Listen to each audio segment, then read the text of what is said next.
What's up, gamers? All right, let's get YouTube chat in here, and we're all here. Beautiful. Hey, everybody. Oh man, I'm so excited for a potential new Raft Squid emote, except with Snake. I really hope I get that done. Sorry. I think that's better. Every time I turn on my camera, it's a little different. What's up, everybody? We've been doing some loring in the Discord already today. It's been a good time so far. On here, we shall continue the lore. Squezmer is so perfect. That's pretty much what we're going to be going for, yeah. Got my coffee. Let's unmute the desktop and you can see the game. Feet lore? Actually, it was a little bit more nipple based today. We've really been analyzing some serious nip. We have come to the conclusion that Mesmer's nipples are snakes. Well, I've come to that conclusion. I don't know if it's general. But it's true. Yeah, it's a snipple. That's the correct term. That's true. A snake nipple. It's not literally his nipple, but it sure does look like it. We're wondering where the snakes come from. And why his chest looked like that. Because, like, it's kind of hard to tell, but there's definitely some stuff going on with his ribcage, you know what I'm saying? Like, it's a little monka. Yeah, like, his body is disproportionate. I'm looking at our character right here. Here. Give it a sec. But see, we have a proportional ribcage. And his is very jagged. And very, like, it just reminds me of, like, severely thin folks. I think that's a big part of it. You know? Mesmer shares any other anatomy with a snake. In terms of... like, in terms of the are you referencing perhaps his wiener? You might not be. I made a joke about his wiener being a snake, but that was a joke. And I don't think it is literally.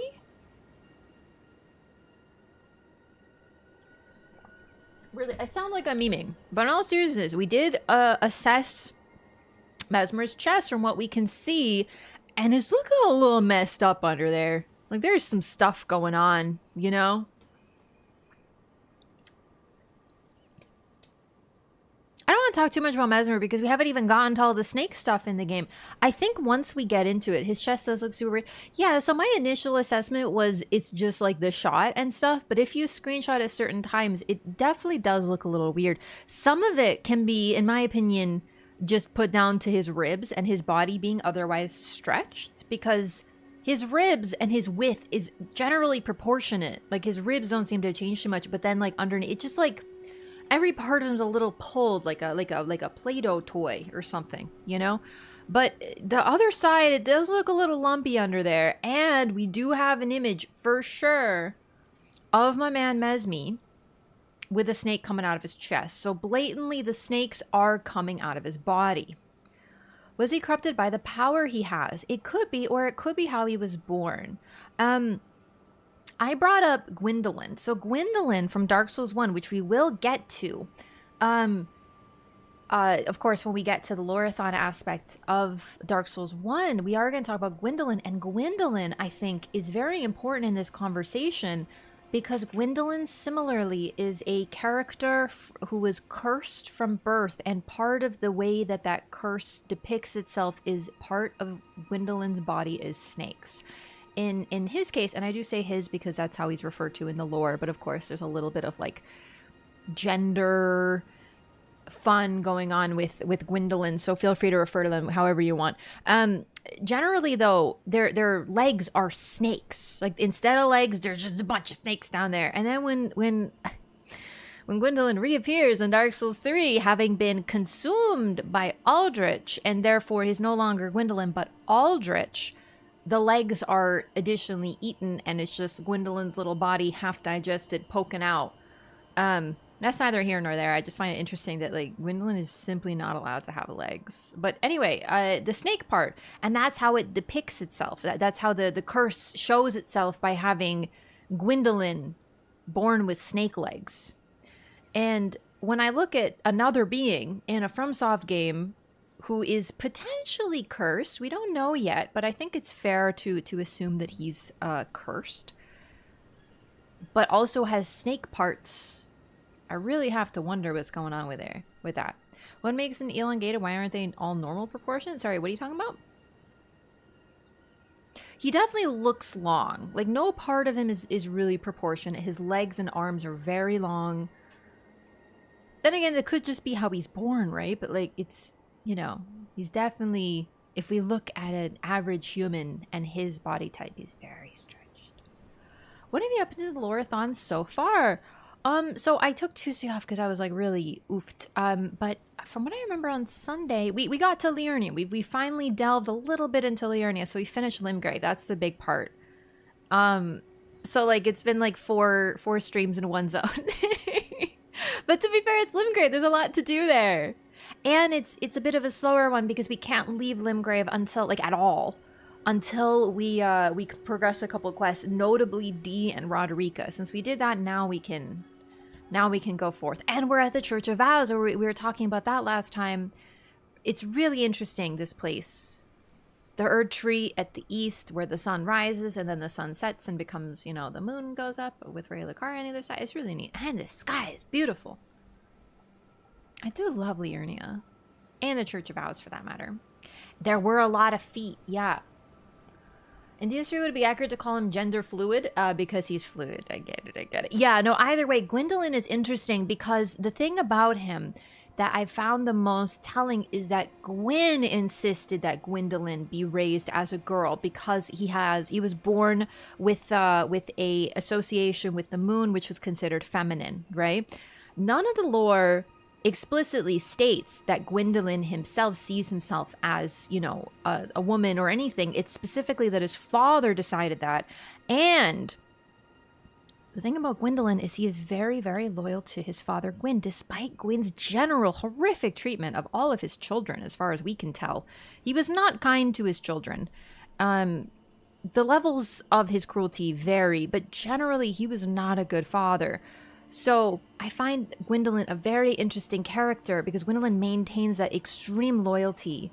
Parallel Japanese culture with girly boys are raised as girls instead of being a stigma.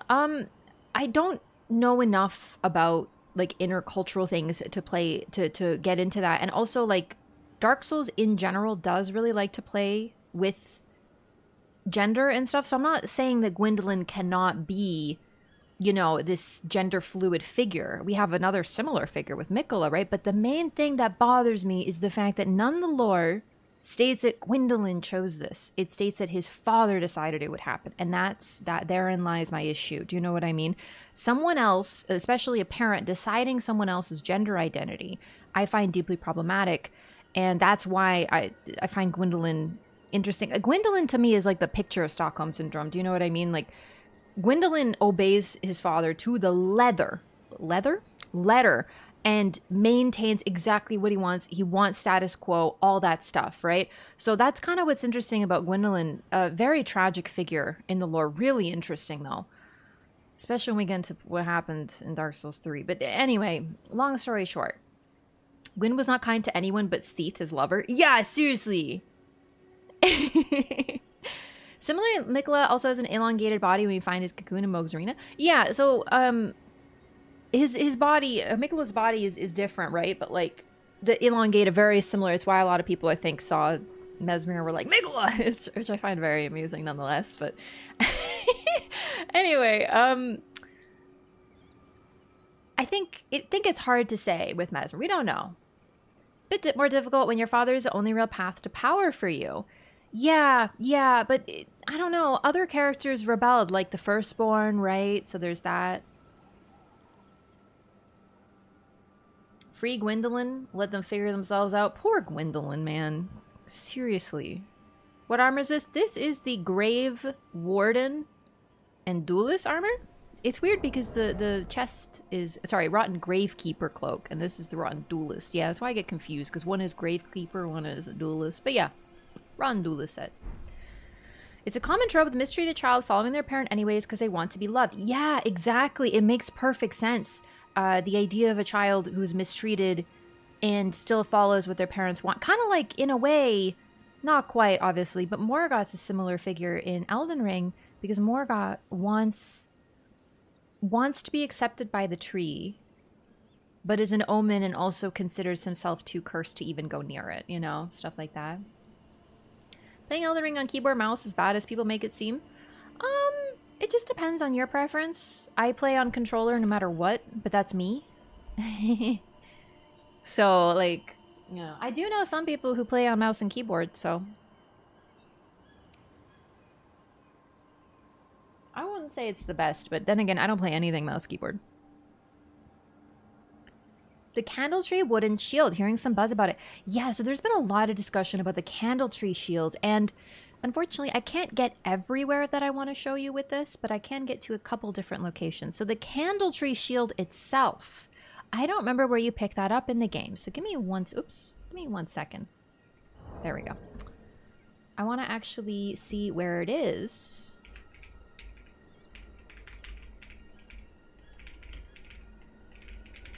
I can't show you everything because I don't have all of it, right? Oop, I'm so sorry. I accidentally clicked Fextra Life. Ew, we don't use Fextra Life. Fextra Life sucks. Never use Fextra Life. I made a mistake. Found a chest in Sage's Cave, hidden behind an illusory wall. Ah, that's an Altus. We can't get there quite yet, but we will get really, really close. Well, we're kind of close.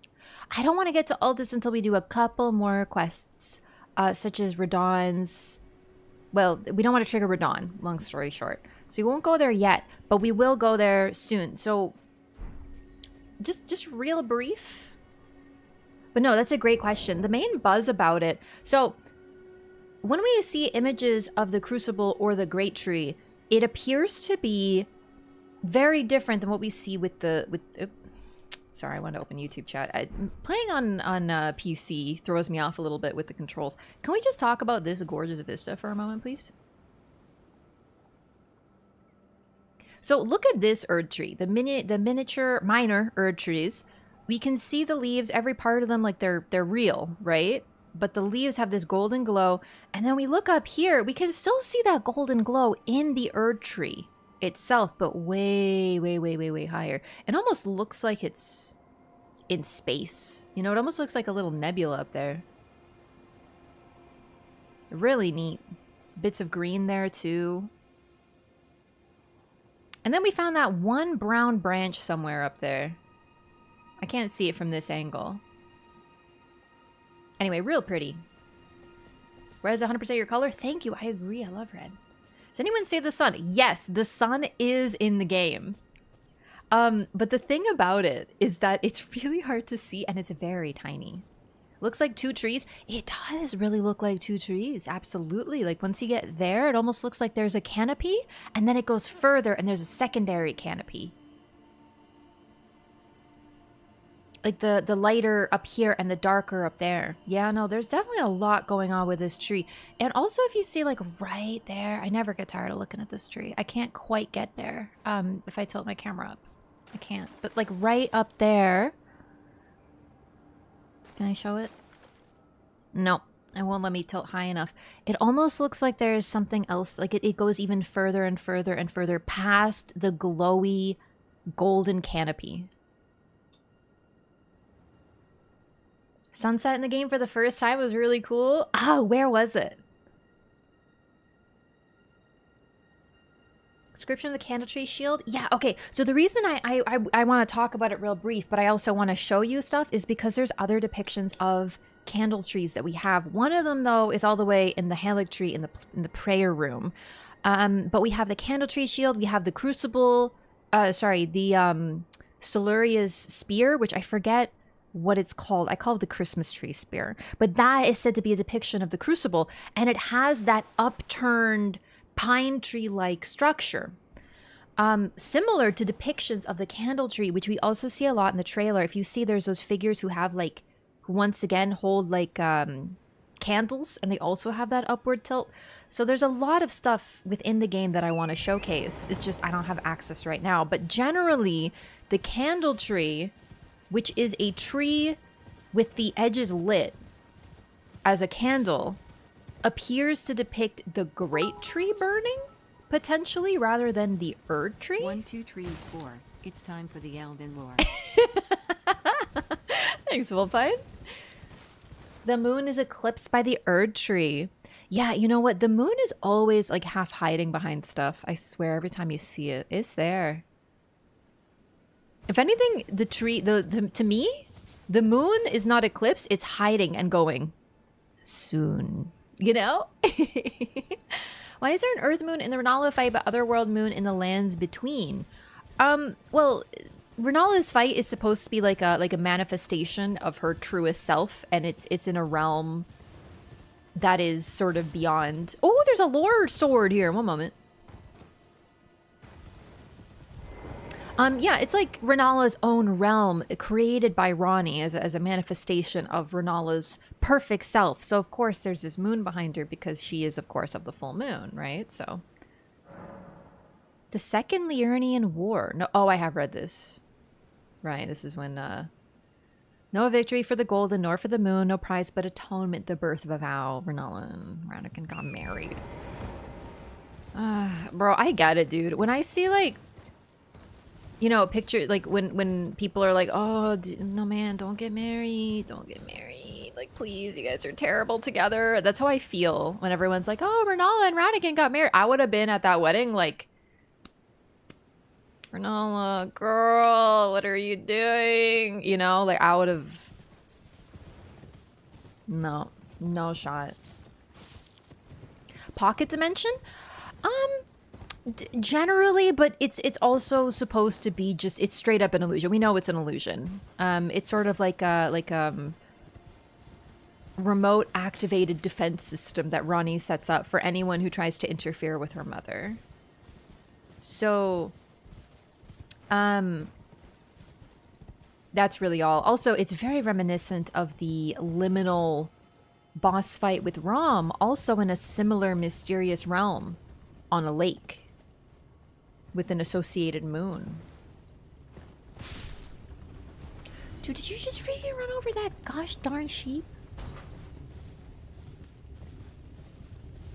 Okay, I want to look at one of these. On the Discord, Deburn showed off pictures of this exact thing from the art book. And according to the art book, they actually show inside of this. And inside of it, the whole head is filled with oil, which is why it's like able to light everything on fire. But there are actually 3 guys in here. And I'm gonna see if we could see the second and third guys. Because the first guy, he's visible right here. But apparently, according to the art book, there's 2 guys where the wheels are, like next to him. No, they're in hidden compartments. Yo, stop spinning. Do you know how hard it is to... Yeah, they're completely hidden away. They're only visible in the art book. They'd be right there and there beside the wheels, like wrapped around the wheel. Then lands between moon? Well, the thing is about the moon, I don't think you should see them as different moons. Because the moon, by its very nature, is transformative, right? It's like looking at the moon when it's full and looking at the moon when it's waning and being like, oh, they're different moons. It's the same being. The moon, as a rule, is always changing throughout the month.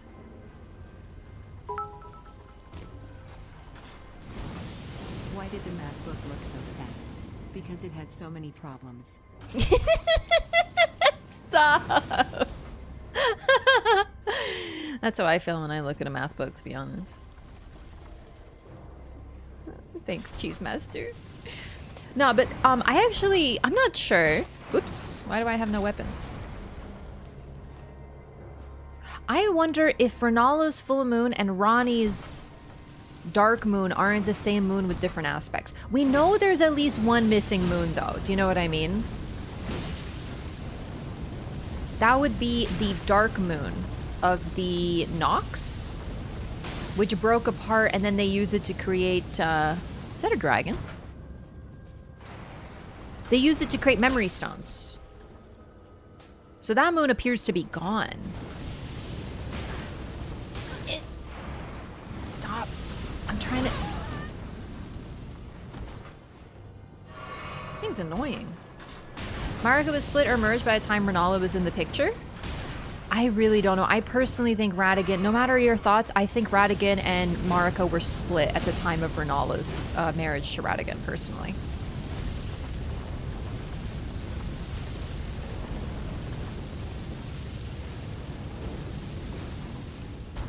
I actually only ever see the same tide of the moon, though. It's tidally locked.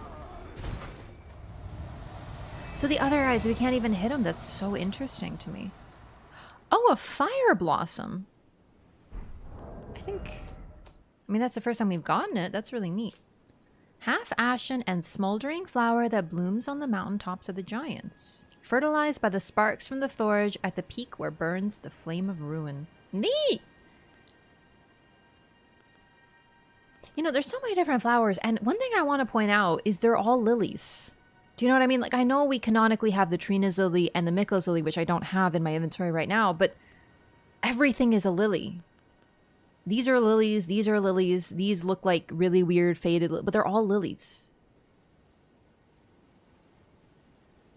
They're my favorite flower.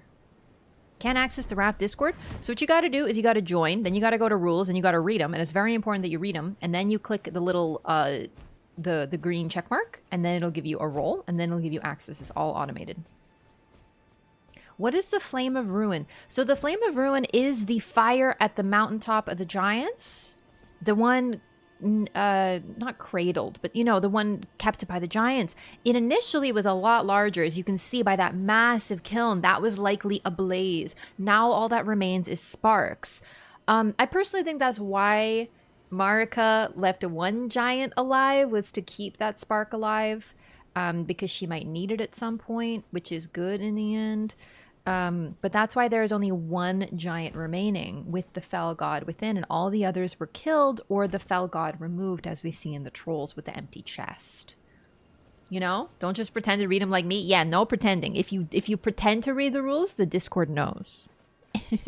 Fire giant was kept alive to keep people away from it. So that's the role of the fire monks. They were set to keep everyone away from the fire. I personally think that something about the flame required there to be one remaining giant, right? So that's why he was kept alive. Lore of the Bloodstar. I don't think there's much, but it seems interesting. Yes, yeah, the Bloodstar is really neat. We don't know a lot about it yet. What rune is it referring to? Yeah, the Erd Tree burning. Yeah, exactly. Because oh, we have to get Fire's Deadly Sin. Okay, so I was editing last night, and oh, there's so much to do. It's almost overwhelming. All right, let's see. Which paintings do I have? Because I think I have memorized most of them by now, so we can go pick those up. Only Prophecy. Let's go to the Artist Shack. Let's go do that before I forget, because those are easily accessible right now. Is that the Artist Shack? I think so. Who dis? Oh, the Nomadic Merchant. The Bloodstar is really ambiguous right now. We have a couple items that refer to it. That hammer, I think it's called something stars. Like, it's literally a hammer made of stars, and references the bloody star or the blood star. We have some implication the Bloodstar might be associated with the Formless Mother, but I mean, how many figures related to blood can we have? But then you could also ask, how many figures associated with fire can we have? And there's like 6 in the game, right? So similar concept here. Someone did a video about the Bloodstar recently. Neato! Yeah, no, I didn't see that one. I honestly feel like I don't have the attention span. This is why my favorite form of lore discussion is Twitch and Twitter, is because it's all short form readable content. I absolutely cannot watch long videos. I don't have the attention span. I went the wrong way to the Artist Shack, but I think I can still make it. Hopefully. We'll see. Great Stars, that's exactly the weapon, yeah. So there's also the fire monks themselves with their thorn masks of the guilty were said to have had their eyes gouged out, and in that bloody darkness they discovered the blood flame. Not the blood flame, the blood star. And that's why they have these unique Briar sorceries. It comes from them. But a lot of figures have different aspects to one another. And then we have Moog with his blood flame. And the fire monks are, of course, fire monks. They have associated fire with them, suggesting a link between them. Different ways to worship the same being. Yeah, a blood-stained star is an ill omen, a fact not lost upon those whom this weapon is brought to bear. Homing instincts. Okay, this one I believe is like way down here, the seaside ruins. Hey, thanks, Outplayed. Isn't Radigan part of the Ellen Beast store, but then you still find Marika's body after defeating the beast? Thought they could mean they split again? I think at that point they're one, personally, because we see Marika fall and then become Radigan. Radigan rises up and fights you, gets defeated. Elden Beast turns him into a sword, and then at the end we need Marika. Marika was kept alive by the Greater Will even after she outlived her usefulness and generally became like a total detriment to the Greater Will because Marika was the vessel for the Elden Ring. No one else could do this, it seems. Like, no one else could be the vessel. And Radigan alone was not capable of being the vessel. We don't know exactly why that is. Okay, I vaguely remember. This is the one that I always struggle with.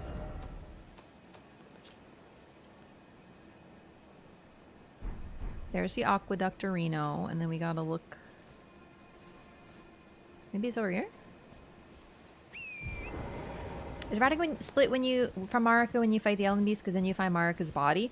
No, I think by that point they're hella one. Spurned by either suffering, repression, or both? Yeah. This, oh, maybe it's that? Hang on. Man, this is always the painting that got me because this is, wait, there's a gravestone. You look through the grave. Where's there a gravestone? And then we see a tree through it? I think it's... I mean, where are there graves? Elden Ring lore gets confusing sometimes. It really, really does.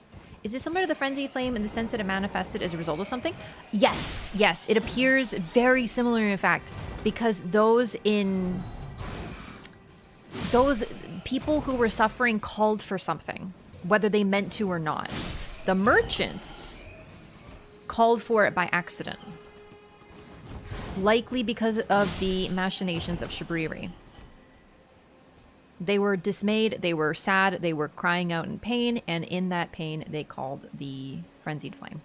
And the Blood Star apparently can be found in that pain. Also notably, Moog has one eye gouged out by his own horn, suggesting a link. It's over there? Yeah, I know. It's over there. Oh, this looks promising. This is exactly what I was looking for. Okay, so we see, is it like, there it is! See, Raft Point. Can I get the Raft Points in chat, please?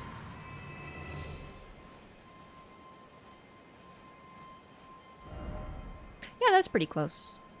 I'll try to internalize this placement. Incantation Scarab. Thank you. Thank you.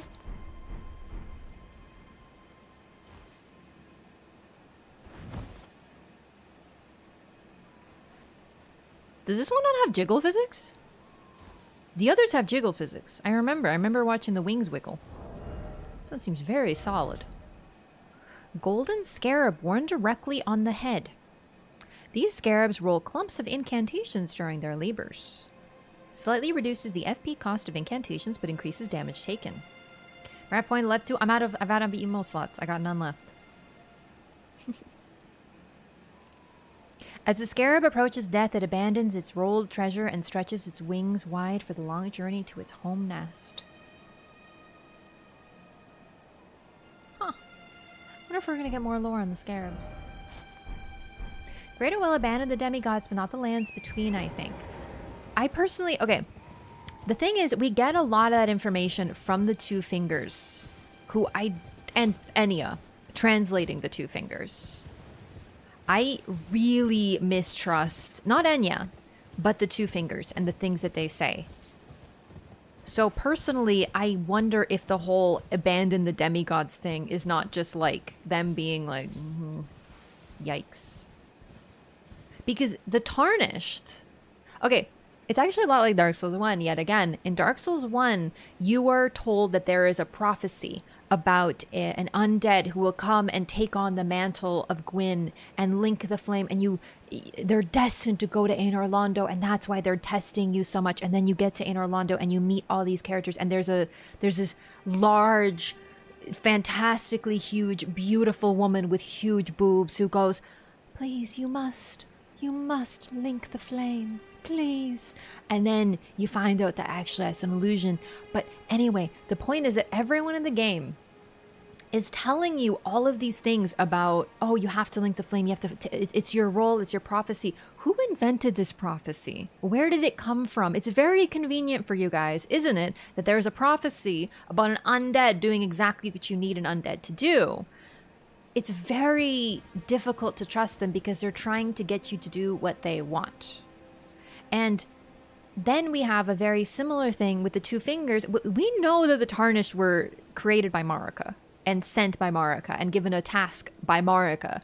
And then we have the two fingers like, oh yes, the Greater Will totally planned it. I don't trust it at all. Yeah, no, to get more emo slots, you need more sub points. First time I see this stream? Well, welcome, hello. Short attention spans, more or less podcasts where they can't even stay on topic. See, that's why I stream on Twitch. That's why I do lore on Twitch, is so I can be literally that. People have asked me so far about the candle tree shield, the blood star, and something else, and I've already talked about 5 different things, and half of them only successfully. Alright, so that's largely done. Liurnia is gonna be an interesting one because it is quite possibly the largest location on the map. And I'm trying to figure out the best way to do it. I think, wasn't there something that I wanted to do? I remember last stream being like, we're gonna go to Liurnia, but first we gotta do something else, and I don't remember now. Let's go talk to this finger reader, actually, since we're nearby. Literally the hot person that gets sent in whenever you try to cancel your gym membership. I cannot relate to that because when I cancel my gym membership, I was just like, can I cancel? And they're like, yeah, sure, bye. They aren't entirely wrong. They just make enough sense to get certain people hooked. Yeah, it's really neat.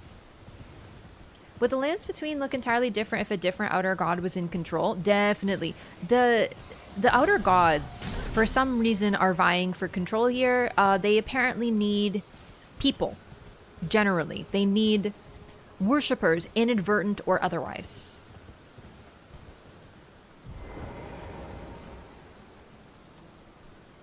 Speaking of inadvertent / surreptitious worshippers, Erden from Bloodborne.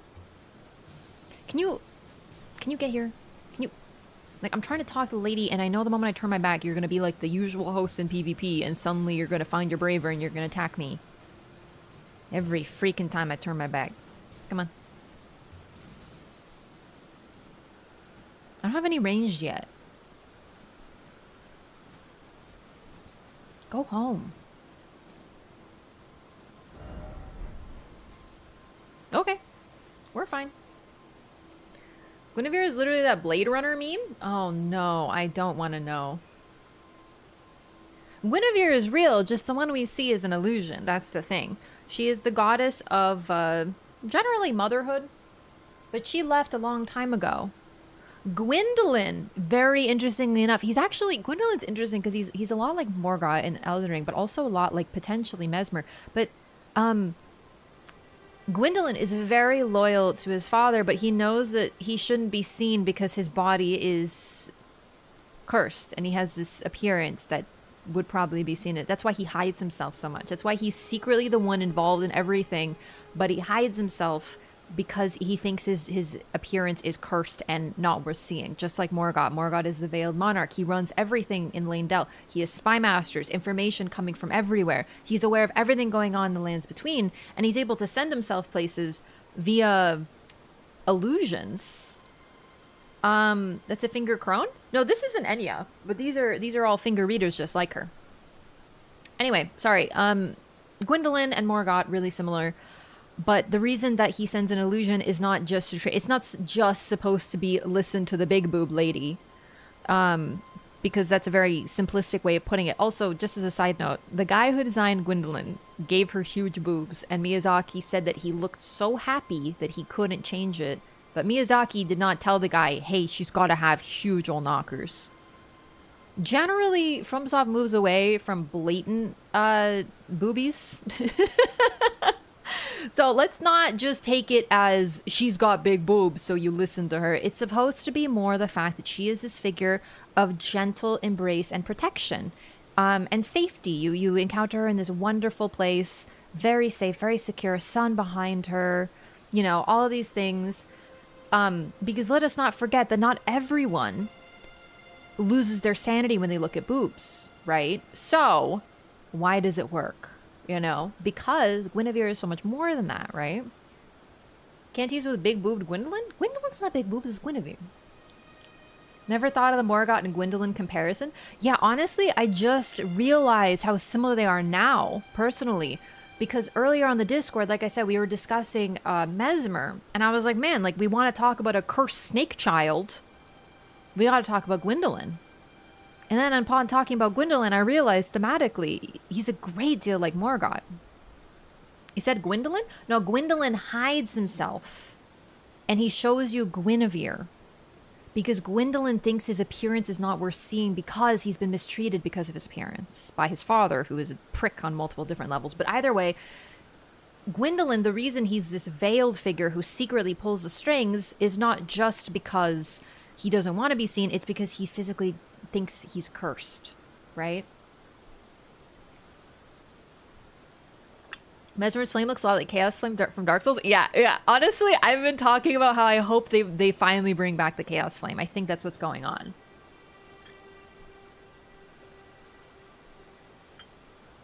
I feel more safe linking the first flame than following the orders of fingers that are like a high god from somewhere.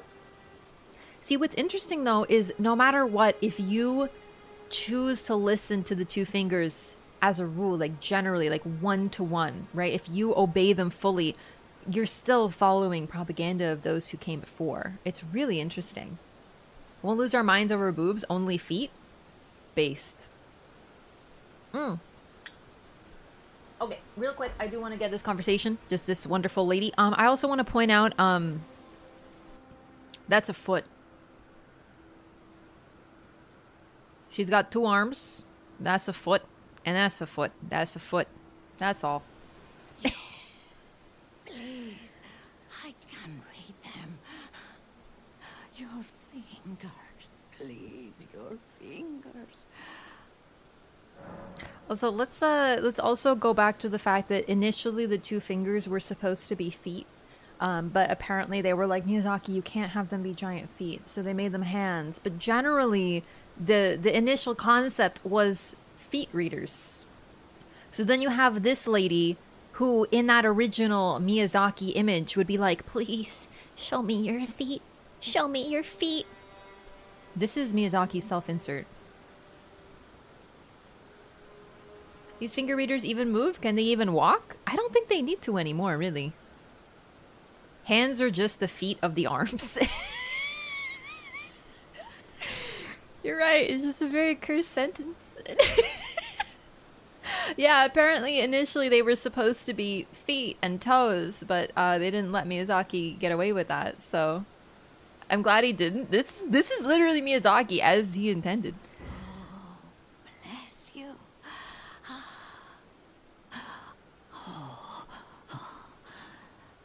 Head to the foundation of gold tarnished.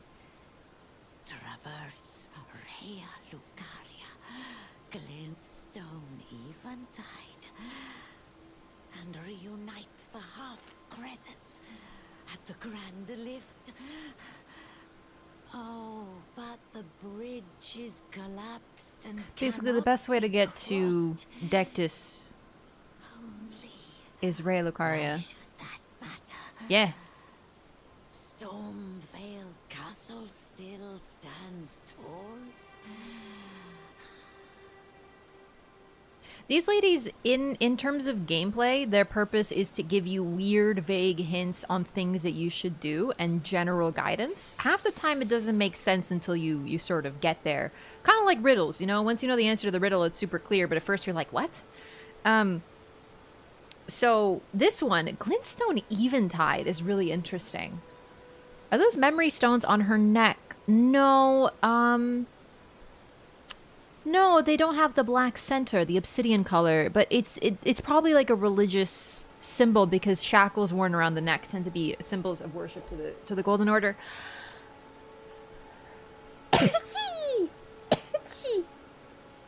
Also, as for why they are desperate to read your fingers, yeah, they've lost their 2 fingers. All the other 2 fingers that we see in the game are donezo. They're dead. And the one in the round table hold, you gotta wonder about that one because it's also in this sort of weird pocket realm that I personally believe is fueled by Hugh. So we don't even know if those ones are real. Everything there is a little weird anyway.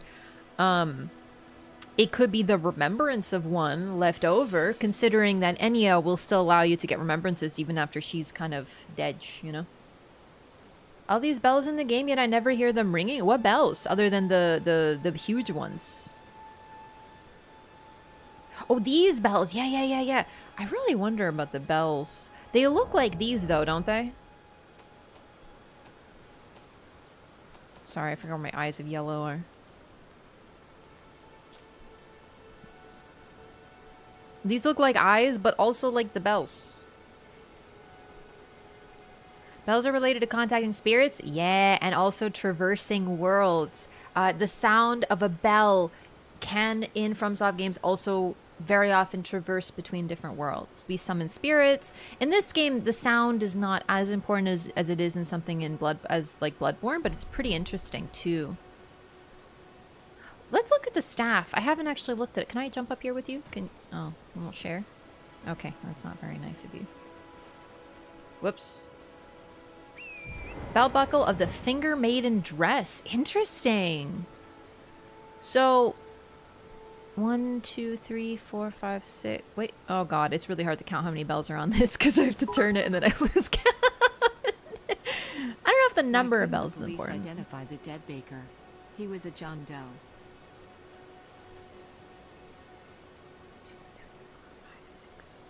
8? I think there's 8 bells. John Doe.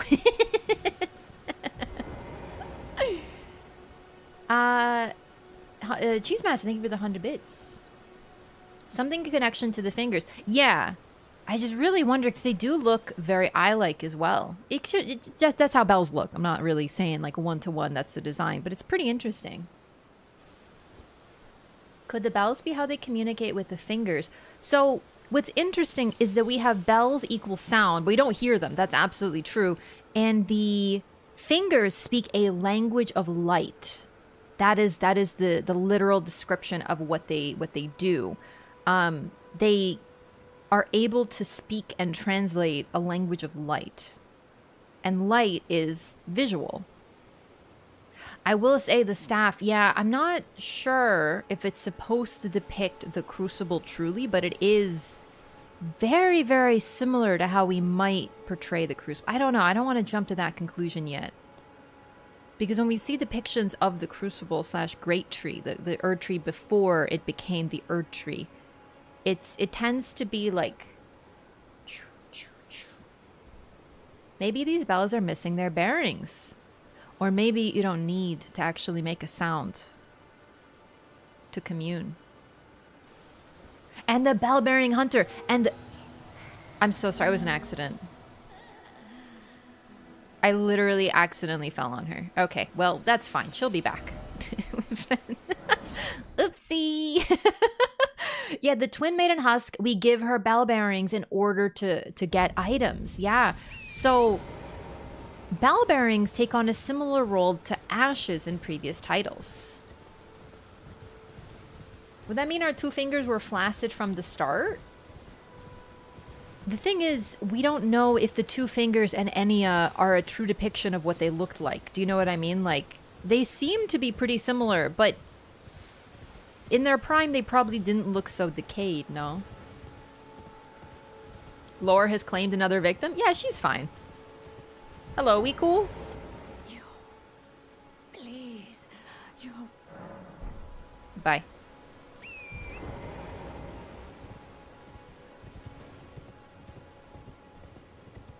Ringing the bell of the spirit gives access to what they sold, perhaps. That does seem to be the implication. Magic Warriors Cookbook 7. I don't remember this one. Soft Cotton, Staunching Bolus, and Rainbow Stone Arrow. How neat. Yo, Orange Bishop, welcome back. Thank you for 11 months. Thanks so much. I appreciate the support. Thank you for the Raft Squid. Okay, so I want to talk about this on the stream because I'm really excited. So I'm just going to do a quick aside here because I'm personally really excited. It's not certain yet, but I'm pretty pumped. But I got this idea. So you know how I have the Raft Squid emo? And it's basically just, you know, what it is. Hang on. How do you get across this again? I think we literally take the bridge and then we jump. Give me a moment to examine. Anyway, I was thinking, I thought of an emote, but instead of that, it's Mesmer with his snakes as his arms wiggling. And I haven't been able to get out of my head. So I want to get that made as an animated emote. So we'll have two. The fact that those snakes are potentially also his nipples is a troubling development. But what are we gonna do? No, wiggling his snakes. He's got two. Don't make it lewd.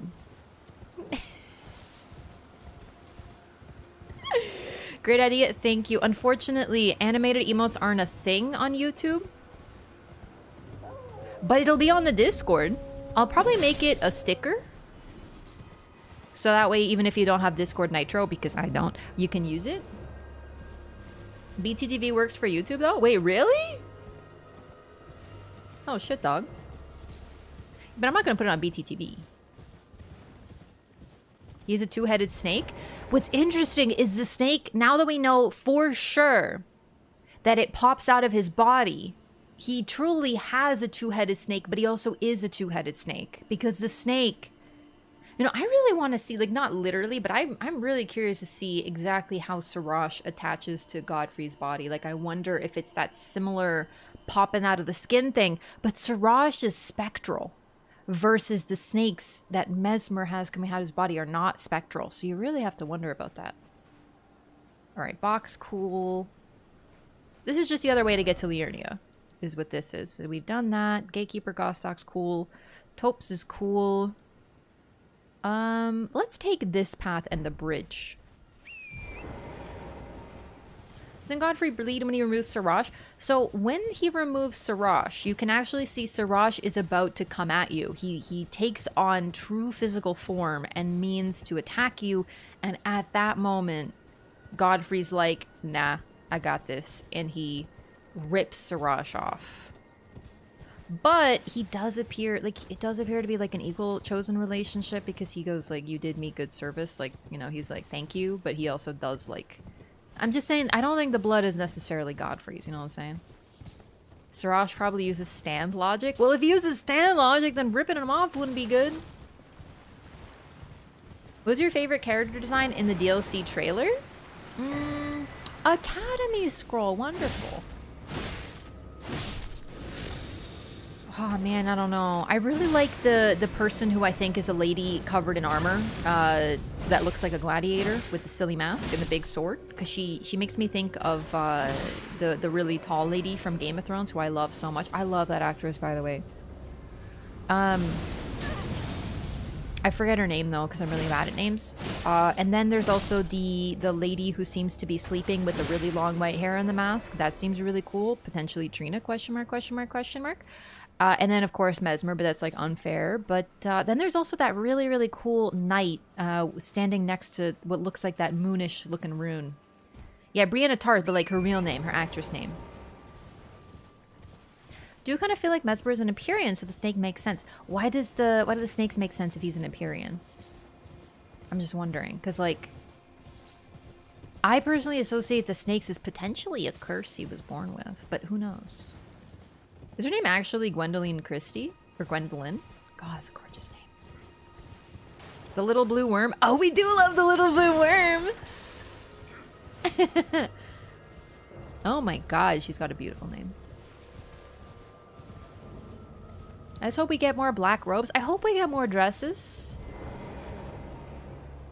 Honestly, I'm just really excited to meet any new NPC. I love NPCs. And since, I don't know, I'm just excited. I'm really pumped. This isn't how you get to the bridge, by the way. I'm actually realizing I don't remember how to get to the bridge. Like that path there. I mean, just backtrack, but I don't remember. Who do you think is the unwanted child of Marika? I know that people have been kind of losing it over that and potentially referring to Mesmer, and I totally see why. But I also don't think that Mesmer was an unwanted child. Styx is something to do with the god that devoured Rykard. I think Mesmer and Rykard have some correlation with that god. So the snake god, yeah, I really wonder if it isn't just a case of like Rykard being inspired by Mesmer. That's my personal interpretation, but we'll see. Okay, so a couple things. Number one, I want to summon this bird. I keep forgetting. I wanted to take a look at the bird ghost because for lore purposes. So we're going to summon the Warhawk as soon as we can. But also, I need the lantern because I can't see. Reference in the Fourth Church of Marika? Yeah. But the thing is, it's specifically, distinctly looking at one of the Wandering Mausoleums. So I personally still think that that refers to either... Okay, I think that Marika was involved with the Knight of Black Knives and thus chose to kill Godwyn.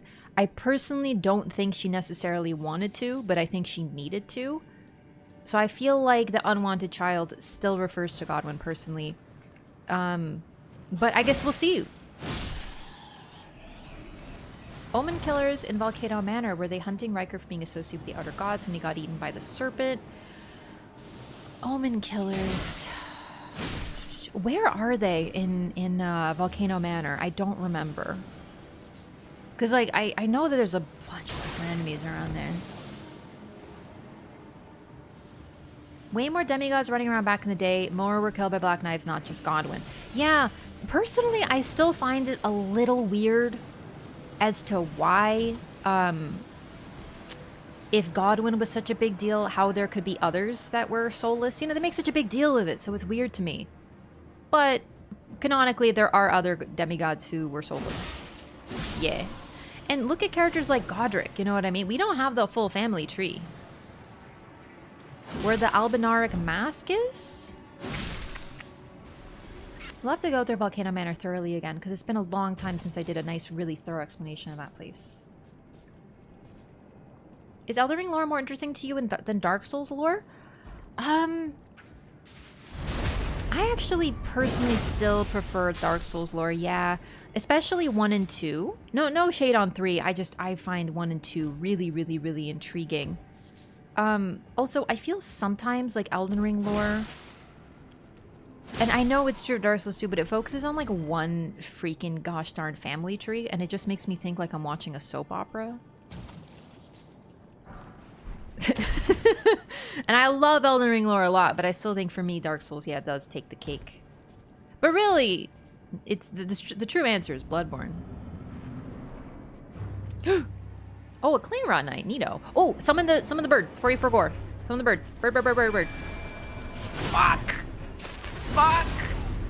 Bird. Okay, do you see? Is it chained? Does it have manacles on it? It does. It does. It has manacles on its wings. That's really weird. Are you freaking again? I'm already rotted.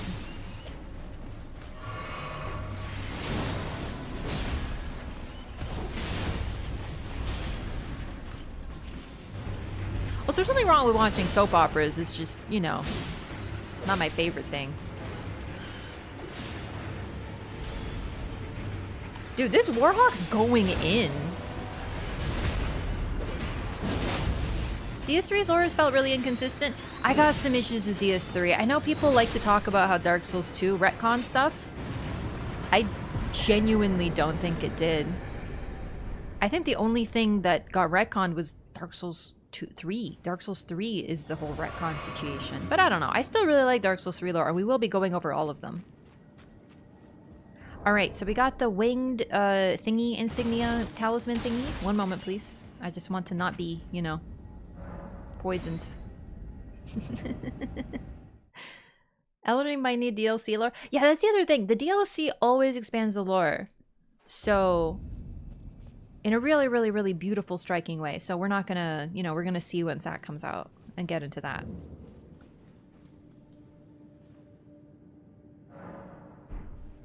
In Sekiro, you drink with the old man and learn some of the lore? That's true. Okay. I think this talisman would actually be better for me. Let's see. Winged sword insignia, dropped by a clean rot knight, very notably. A talisman depicting a raised prosthetic blade, an honor bestowed upon the knights who fought alongside Melania the Severed. Raises attack power with successive attacks. The wings symbolize Melania and her undefeated prowess. Though she never knew relief from the accursed rot she was born into, her blade was forever beautiful and relentless. Aww. It's actually a little sad. Even with the needle, she never knew relief. Do you know what I mean? It still caused her pain. It just allowed her to function. DS2 is your second favorite From game? It sure is. Yeah. Bloodborne and Dark Souls 2 for me. Fascinated with Mark. We know a lot about her, but I need more. Oh my god. I have to say again, it makes me so happy to see folks interested in Marika. I think I'll have to wait with DLC. I haven't done an updated favorite game tier list with Elden Ring yet because I'm waiting for DLC because DLC is always so good that it makes the base game look bad. It happens every time. Bloodborne base game, extraordinary. Near perfect. Pretty.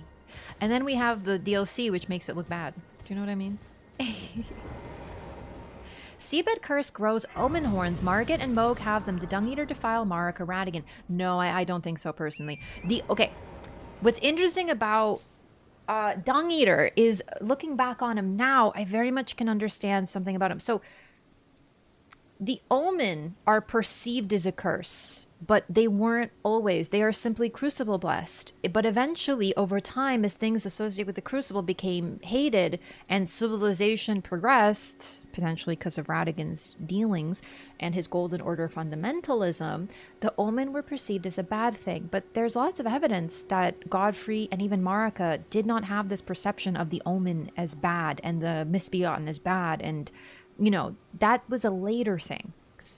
In my opinion, it's a little speculation involved. You can't really be sure, but generally, it really does seem like they were cool with them. Godfrey loved his son Morgoth. We see it in Godfrey's boss fight. He cradles what's left of Morgoth, and he's very, you know, like, that's not the sight of someone who despises their child because they're cursed. Do you know what I mean? So, first of all, the omen being cursed is something that came later. Morgoth talking about that is because he hates himself, right? No, my KBS is dropping. 1 second. Ugh. Sorry, it's my internet. I don't know why. It happens sometimes. 1 second. Oh, not again.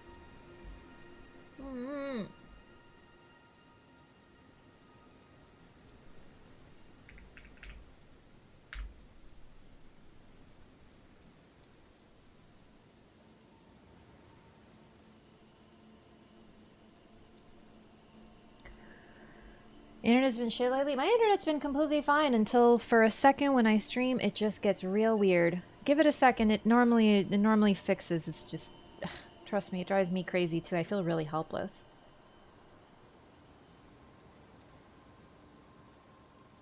Personally, I like PowerPoint rafts.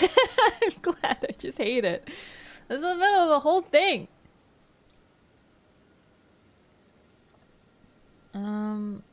Multiple millennials propagate the rot in the lands between. That's a really interesting thought. So what I did is I lowered my kbps, like I lowered the quality of the stream a little bit, so hopefully it'll adjust itself, but it's still not looking great.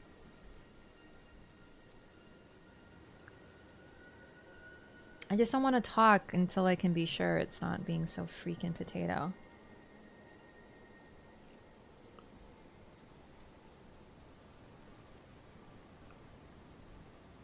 There we go. Okay, we're good now. We're good. All right. I'll bring the quality back up later.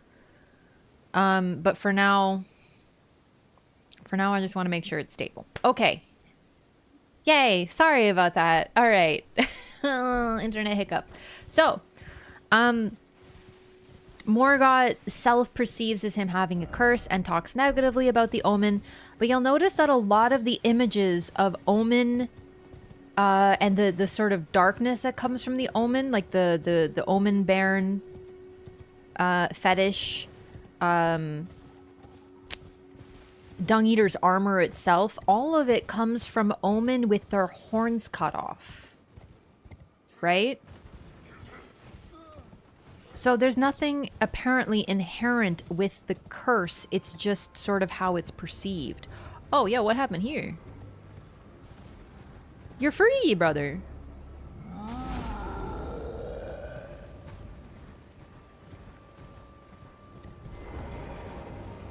Okay, and I do want to talk about the Millicent and the Melania child thing. Tree spear. All right, we'll read that in a bit. Goodbye. I just want to finish my thought on the Omen. So, the Omen were cursed, and that curse takes on the image of Omen horns cut off. Yes, Omen horns do grow from Dung Eater's curse and his intentional defilement, but his symbol of it itself is armor made from the torn off, cut horns from other Omen. He himself is not an Omen, but he, as this propagator of curses, has taken on that as his chosen image. So I find that interesting.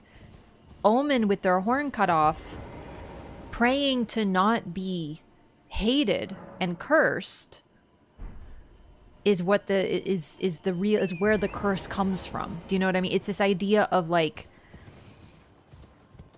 them being hated for who they were born is where the curse comes from.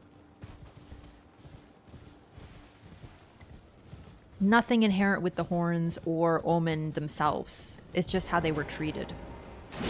And I almost said Morg. Fusion of Morg and Morgoth. And Morgoth, he, in his phase transition, he is someone who's been suppressing his curse. And when he loses control, he coughs it up all over the arena.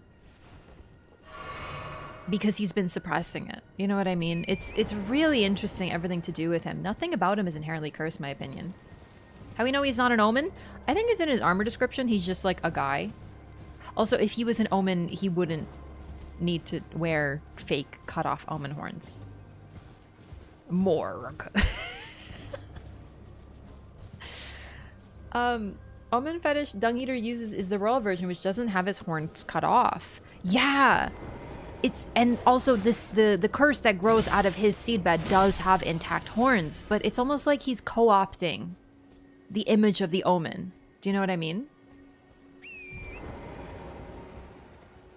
Did the horns grow through your eyeballs, which can be pleasant? I think that's only Moog, and my boy got other problems.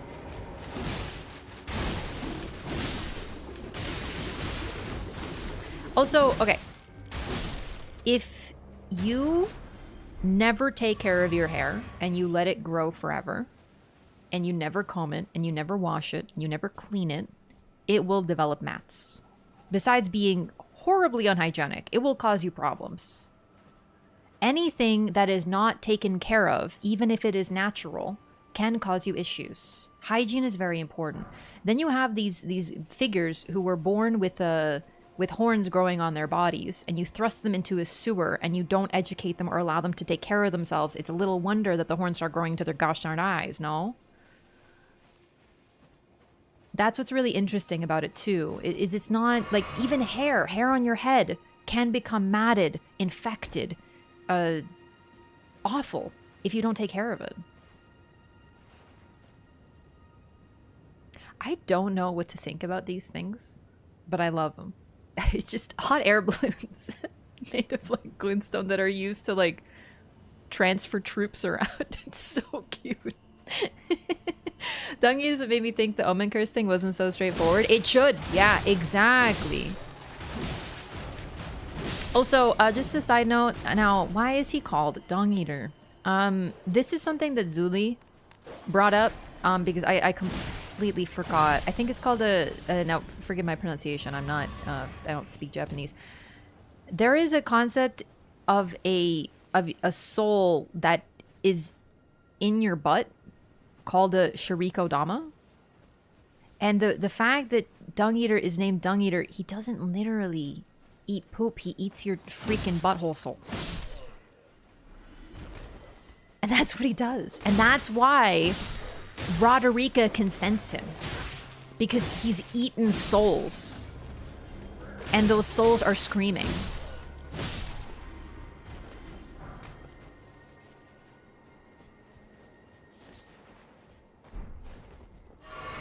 Kappas. Kappas do be stealing them. Also, the Headless in Sekiro, they have this really, really weird grab where they're also stealing your Shirikodama. What? I know it sounds like a shitpost, but this is a real concept. Yes. The Shirikodama is the soul that is contained in your butt. Yeah, I'm not kidding. I'm not kidding. That is something that wouldn't be, like, a Western audience wouldn't be inherently aware of. Like, when we hear Dung Eater, we're like, so he eats poop? You know, like, we're like, what? But, you know, that's a concept that would be a little bit more understandable with the Japanese audience. They'd probably pick up on the Shirikodama thing pretty easily, relatively.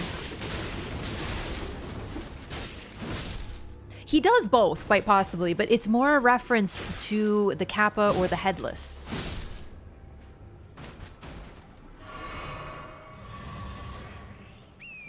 Sometimes feel my soul. Dung Eater's a Miyazaki way of saying Soul Eater, but Soul Eater doesn't capture what he does properly enough because he is a defiler as well. Talking about butthole souls? That's what I want the next Souls like to be. You know, there's all these... Okay, I want Iron Pineapple to put out a video of butthole souls.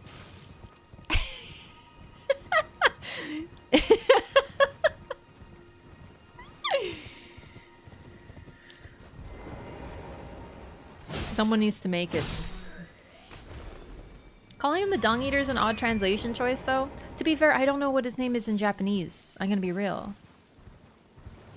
But the concept of it being vile and perverse is present, so I think it, you know, it tracks pretty well, no? I really don't know what his name is.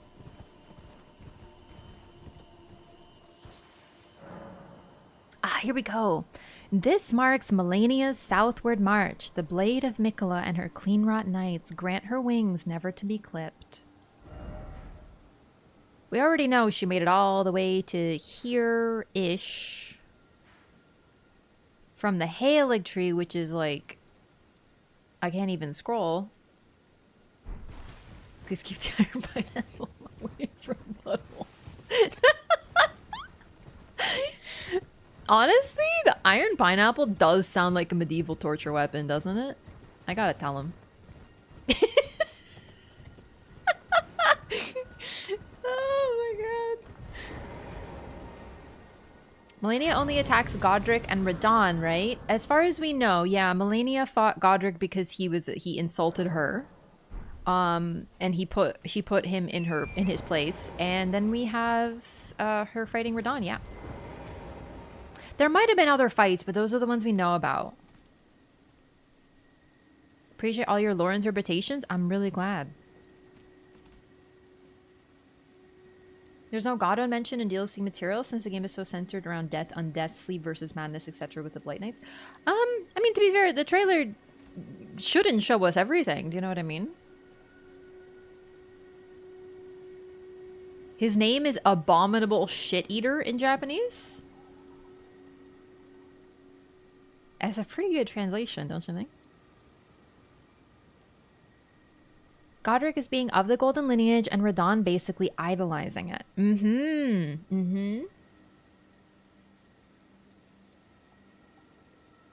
Dung Eater is more a reference to the whole scene in the beginning where he's hanging and having poop thrown at him. I mean, what made that happen to him? Right? Like, clearly he did something in life that made it. Actually, a shout out to my old lore theory that Shibriri and Dung Eater were the same person. I just edited that. I don't know if that episode was the one that went up today or the one going up tomorrow, but either way I talked about that and I was like, wow, I was really wrong, but actually I can see where I thought that.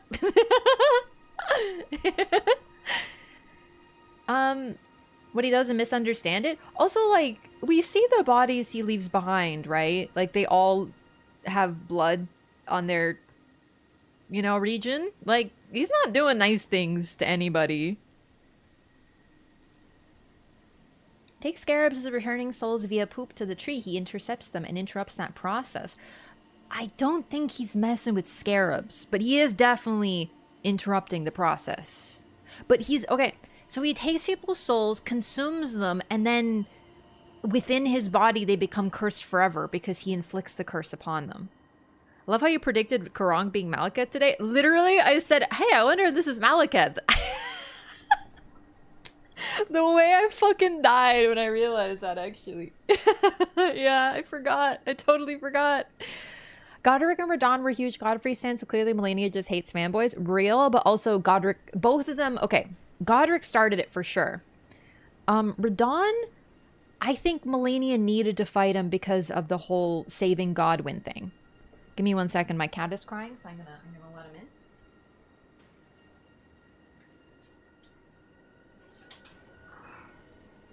Hello, Sunshine. Come here.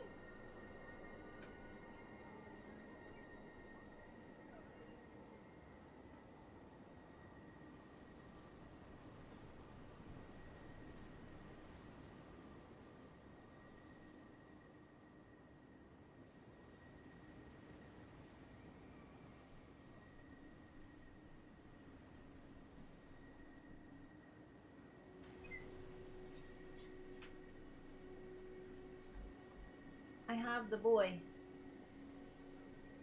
I have acquired him. This is the boy.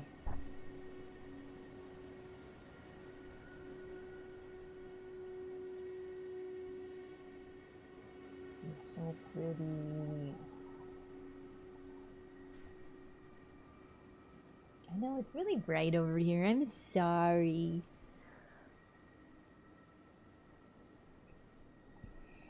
Handsome old man? He's not even that old yet.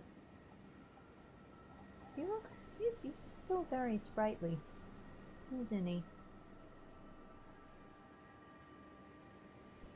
Oh my god, he's so cute. Why she stopped and defeated Godricville, let him live? Could she have been after one of the treasures stolen by him from the capital?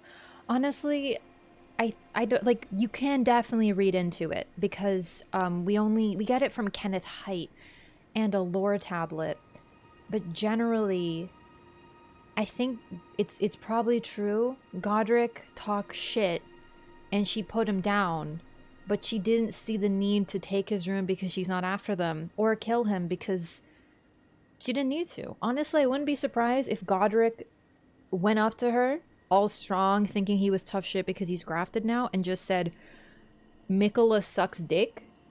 Emelini's like, what did you just fucking say? And then crushed him. Do you know what I mean? He's about 8. He looks so smug when he gets kisses. He's like, yes.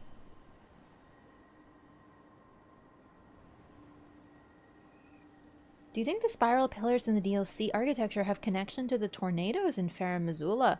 Ooh, interesting. Another spiral.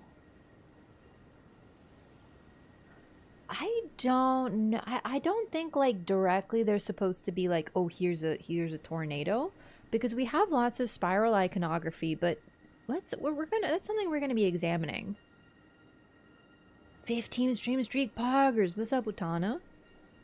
Him so handsome, one comfy loaf. He is a comfy loaf, isn't he? He wants me to play with him, and I would love to, but he wants me to follow him to his favorite carpet. Oh, he did my boy Boggart dirty? Yeah, that's the thing, like, we know Dung Eater isn't a good dude, but he had to do it to Boggart, didn't he? I love him. Look how smug. You ready? Ready to go? You don't have to go. I'm just like lowering my arm. You want to go? Cat playing stream when? Honestly, I will sometime. You good? Okay, 1 second.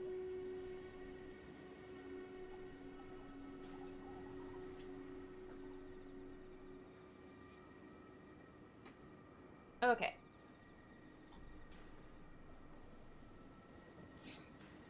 Like, honestly, whenever I see the vet, he's like, honestly, you could tell me this cat's like 2 years old and I would believe you. And I'm like, yeah, he's a good hyper boy.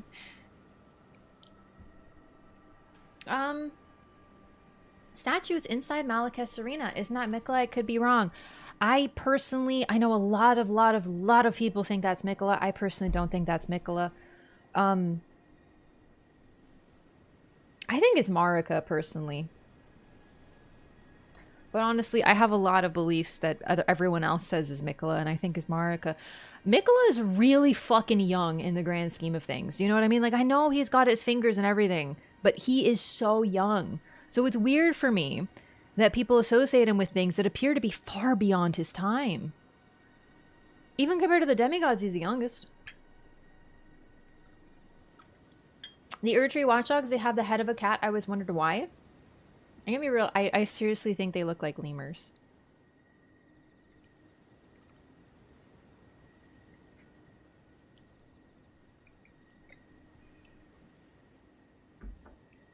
Looking in the game files, there's some deleted text from Gilbert the Redeemer. Who? Kitty is so pretty. I know he's a very handsome cat. Sorry, who is Gilbert? Is this called content stuff? Not only young, but eternally cursed with youth. Yeah, the curse with youth for sure, but I'm talking literally in terms of his age relative to the other figures in the lore. He is the youngest. Is removed NPC. Ah, okay, sorry. I don't know anything about content, I'm afraid, so. That's interesting. I wonder if that'll, you know, lead to anything. I just don't. I don't know anything about content, unfortunately. It's a blind spot of mine. But then again, like, I really want to find things that I can find myself, and if I can't find it myself, then I'm like, well, I don't know what to do. Ah, the puppets. The puppets besiege us. That okay? Thanks for the update, I guess. Yo, PXG, wait, P0PX Gamer. Thank you so much for the sub. Welcome in. Thank you for the prime. We love primers. Oh, this is a big one, eh? What is this? Is this one of the giant? It is. Wow, look at this thing. This is one of the giant face things. This is ancient. This war has been going on for a long time. It's buried in the ground. Prime time is now. Prime time is now. Don't forget to use your prime at twitch.tv/Raf. Dang, that's big. This one's, yeah. Oh, we can actually see into it a little bit. I mean, I don't know how accurate it is, but it's pretty neat. So this is meant to mimic. Oh, you can see how look at the. It's like partially intact. You can see the propane tanks. Very cool. These ones are a little bigger than we see from the other puppets. Yes, catch the felonies. 100%. Hi, welcome back, Cat. I always thought the statue is America. Yeah, I mean, statue? I don't know why I said it like that. So who do we got fighting here? We have... So these are likely... These look like Cuckoo Knights, but they're probably puppets. And who are you? Like, who here exactly is fighting? Maybe the Cuckoo Knights are fighting...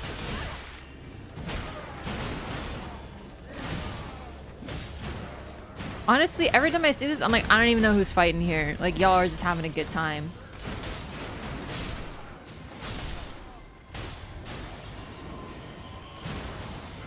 You really want to go? Go back and fight your eternal ghosts, you nerd. Like, yeah, puppets, but are these the puppets or are these the puppets? Because they have the glowy blue that suggests puppets to me. Generally, these puppets are Rhea Lucarian puppets, and the Cuckoo Knights are Rhea Lucarian. But we also have the Cuckoo Knights as puppets in the Caria Manor, having been taken over probably by Celavis in order to... They turn their attackers into their defense system.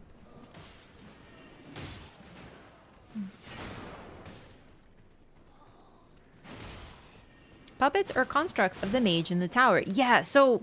But the thing is, Caria Manor... Like, Renala ran the Rhea Lucarian Academy for a time, and then they betrayed her.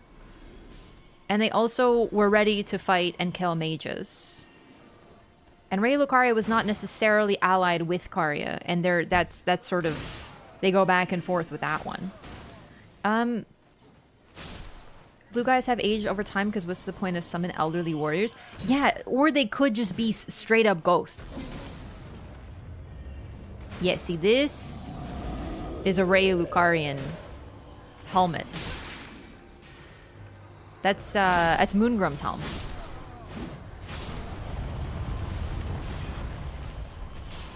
This is probably a Carian warrior, though.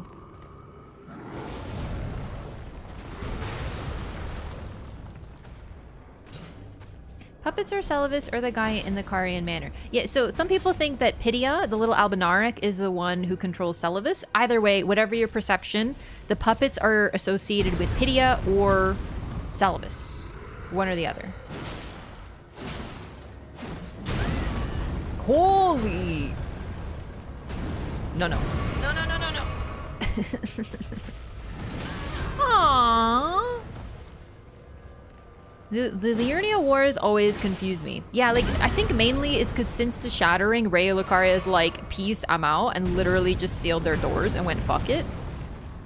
But they did also lock Renala in the library, and she was supposed to be the one who, like, headed the academy, and they're like, nope, nope, nope, nope, nope. So currently, Rhea Lucaria is against Caria and has been since the Shattering.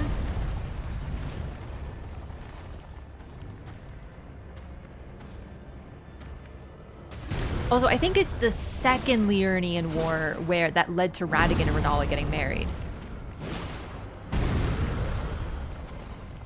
I stand that Pydia is Celavis theory, all the better. Whichever. I'm totally... Whatever you find more fun. I'm so with you. I personally think Celavis is the one in control and Pydia is just his labor. Because Celavis doesn't want to maintain his pretty toys. So he has Pydia do that, and thus Pydia gets the same benefits. But whichever you see, it doesn't matter. Both are neat.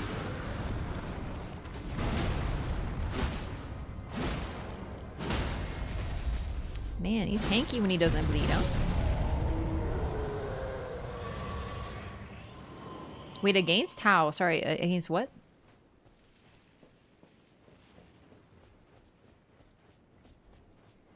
Celavis dies in the puppet pose, but so does EG actually. Yeah, so the way that I saw that is Ronnie having a sense of humor. Because it happens when Ronnie leaves, and Ronnie does not like Celavis. She uses him temporarily, but I think she has quite a distaste for him. So for me, it would make sense for Ronnie to be like, oh, you like making puppets, let me turn you into one. And just leave him like that. That tracks with something Ronnie would do, personally. And then, when they're out of control of Celavis, because, you know, Ronnie severed his connection to his puppets, they're able to turn on Pydia.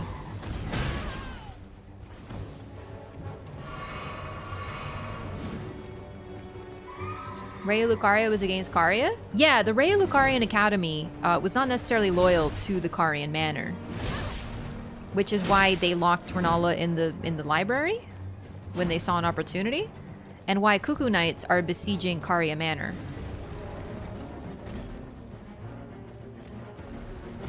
Is it because Ronnie is a doll and Celavis is a puppet master? Ronnie potentially needed someone to make her body. That really went well. Not very good at fighting these guys. Pity actually likes puppets and cares about them? No, no, no, no, no, no, no, no, no, no, no, no, no, no, no, no. No. No, he does not. He says that he loved them as hard as he could. And considering Celavis, okay, just I'm gonna say this.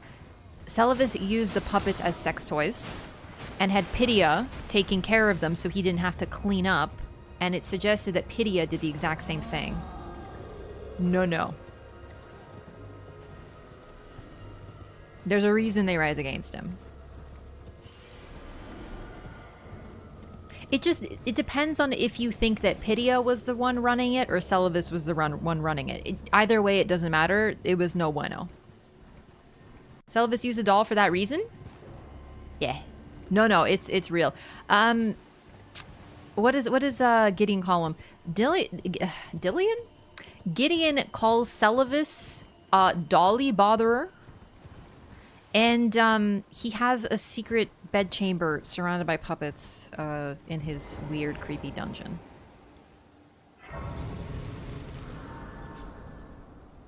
Twisted Dolly Botherer. Yeah. It's very blatant if you do Celavis's quest, yeah.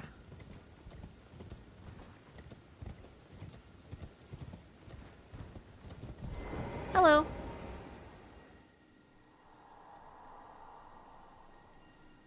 Ray Lucaria, hallowed hall dedicated to the study of magic. Why shut your doors to me? Am I barred from donning the crown of stone? Yep. One of Celavis's puppets was Dolores' sleeping arrow, a former friend and rival of Gideon, so they got beef. They were all allies, and I think part of the divide between Gideon and Celavis can probably be traced back directly to Dolores.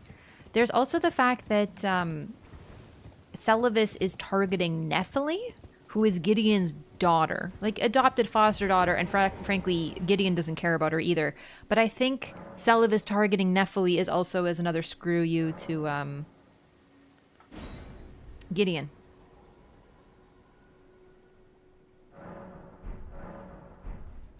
Exact reason they split. I wonder what part of it was the reason. Do you know what I mean? Like, did Celavis turning her into a puppet happen first or after? Do you know what I mean? Never got farther than the potion strap because he creeps me out. Glad my intuition checked out. Yeah, we are gonna do that part of the quest, so you will get to see it. Obviously, it's deeply troubling, but it's really the dungeon that reveals a lot of it. Don't get why Ronnie employed him if she knew what he was up to. What was his role in her plan? He was a preceptor, and there don't seem to be many of those left. Very, very good at creating dolls, which she has a doll body. She probably needed it. Also, when you join Ronnie's quest, if you do Roger's quest line, and you... Oh, actually, Selen, the reason that she doesn't want anything to do with Celavis anymore is because she knows what a creep he is. But no, when you do Roger's questline and you join Ronnie... Okay, one second, I got fluffy on my face because of the cat. She says something... She's very Machiavellian. We actually got a lot of really, really interesting insight into Ronnie's character when you do the route in Roger's quest. She literally says, okay, I know that you are joining me because you want to get information on the centipede mark, but that's okay. You can feel free to join me. Make sure to use my my allies and let them use you. That's basically what she says. She knows every one of them is using one another. Personally, I think she's also obfuscating the fact that she's actually very close to Blythe and EG and has a true loyalty to them because she's, you know, she can't show that level of weakness. But she's totally, like, Celavis is a perfect example of exactly that. She does not care. She needs him, though. Also, I want to point out something that I completely forgot. If this guy resummons his horse, pay attention. He uses Morgoth's rune. A fucking bear? Really? That's Morgoth's rune. But it's not Morgoth's rune, but it's the rune that Morgott uses to seal things away. I completely forgot. I don't need a bear. To be, like, really, bro? I have enough fucking problems, bear.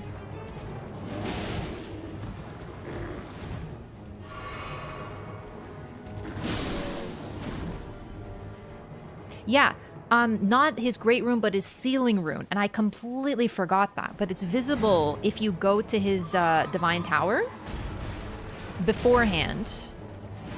And underneath, right in front of the Flame of Frenzy. If you get down there before Morgott, that's the sealing rune. It's the same one. Why did he summon the horse when there's a perfectly good bear right there? How can you keep all this lore in your brain? You know what's actually the worst part? Is even with all the lore in my brain, I keep realizing lore that I forgot. Like the fact that Godwin's a Nino. Like, I knew that. And in fact, I think it's one of the first things I thought about way back when. Even before the Zuli video. And I was like, oh, dude. Because the Japanese mermaids have, if you eat their flesh, you become immortal. That's exactly what he is now. He's a freaking Nino. And I forgot.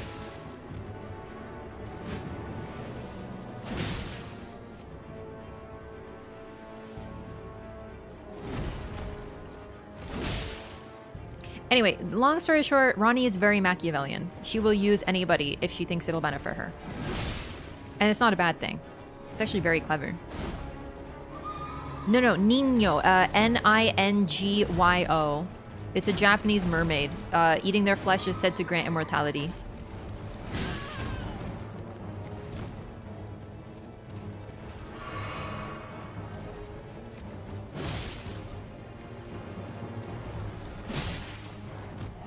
Freaking this fight is taking forever, just die.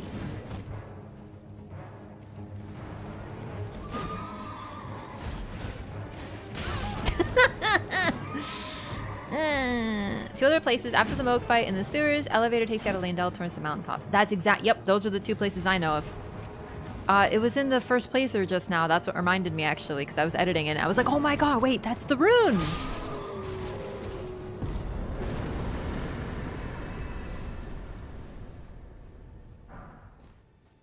Ash of War Ice Spear.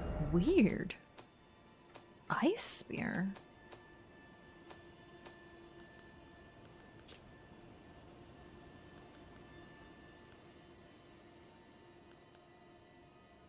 Is it the same symbol? It looks like almost the same symbol. Skill of the warriors who served Lunar Princess Ronnie. Why does this guy have it? Connected to the mermaid thing where you find Fia? Oh, do you mean that is literally Godwin's body that we're talking about? Yeah, that thing behind Fia, that is what's left of Godwin's body. He's transformed into that distorted body, and the reason he's got that fishtail is because I believe it's supposed to evoke the image of a Nino. Yeah.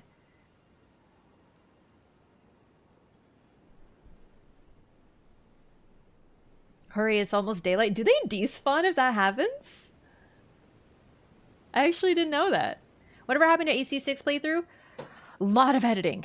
I would like to get Armor Core 6 up at some point, but we'll see. I'm just, you know, part of it is editing takes a lot of time, and I also want people to enjoy the content, and if generally it gets more dislikes, I'm like, well, people aren't enjoying it. Do you know what I mean? So it's a little bit of that too.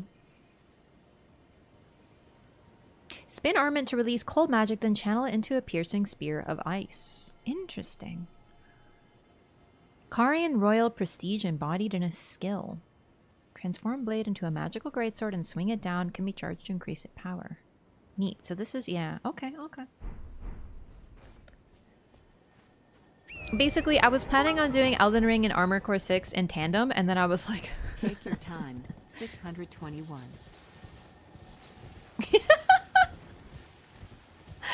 621 doesn't have the same ring to it. Thanks, Bullpipe. What's your favorite Ash of War? So it's not technically an Ash of War, but Nebula. It's the one that's inherent on the Bastard Stars and the Wing of Estelle. but you can't really equip it. If we're talking about equipable Ash of War, though, I really like Spinning Slash, Carian Retaliation, if that counts. You can get a lot of use out of that one. Samsung Galaxy Blast, bro. It's my favorite Ash of War. Like, genuinely, I use it way too much in my first playthrough. I will never apologize. It's way too... It's beautiful. I do like Black Flame Tornado as well. Butt Slam, very powerful.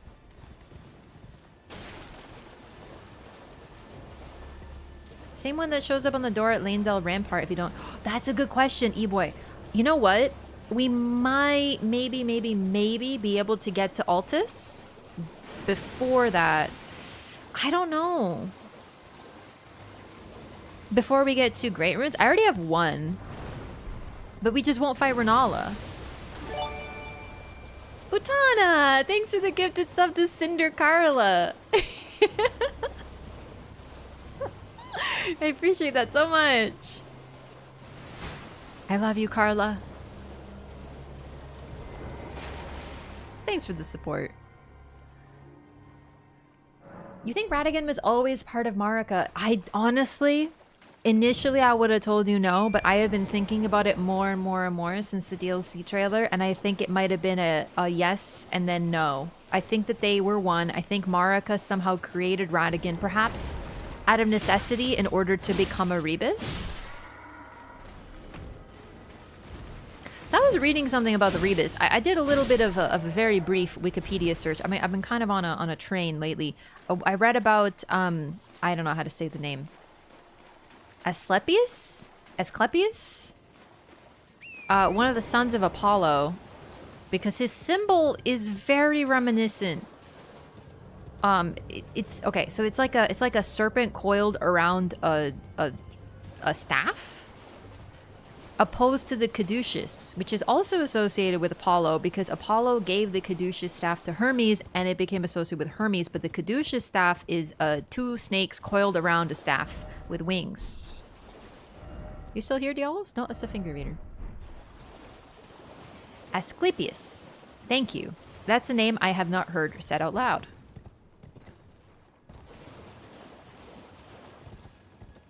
Oh my god, I forgot about this freaking golden seed. Poggers. Couldn't find the key and I refused to look it up. Based. Tell me Mesmer is a doctor. So no. Because it's interesting. He might be more associated with Asclepius. So Asclepius, there's different versions of myths. Myths never really have like one source. So, you know, whatever. But in many of the myths, Apollo basically fell in love with a mortal woman again. The mortal woman cheated on him, and he saw it because Apollo's a prophet. And then she is killed either by Apollo or his sister Artemis. But either way, either when she is dead, she is burnt in a funeral pyre. But then it turns out that she's pregnant, and Apollo's like, oh no! So he takes the baby from her burning body to save it. And that is Asclepius.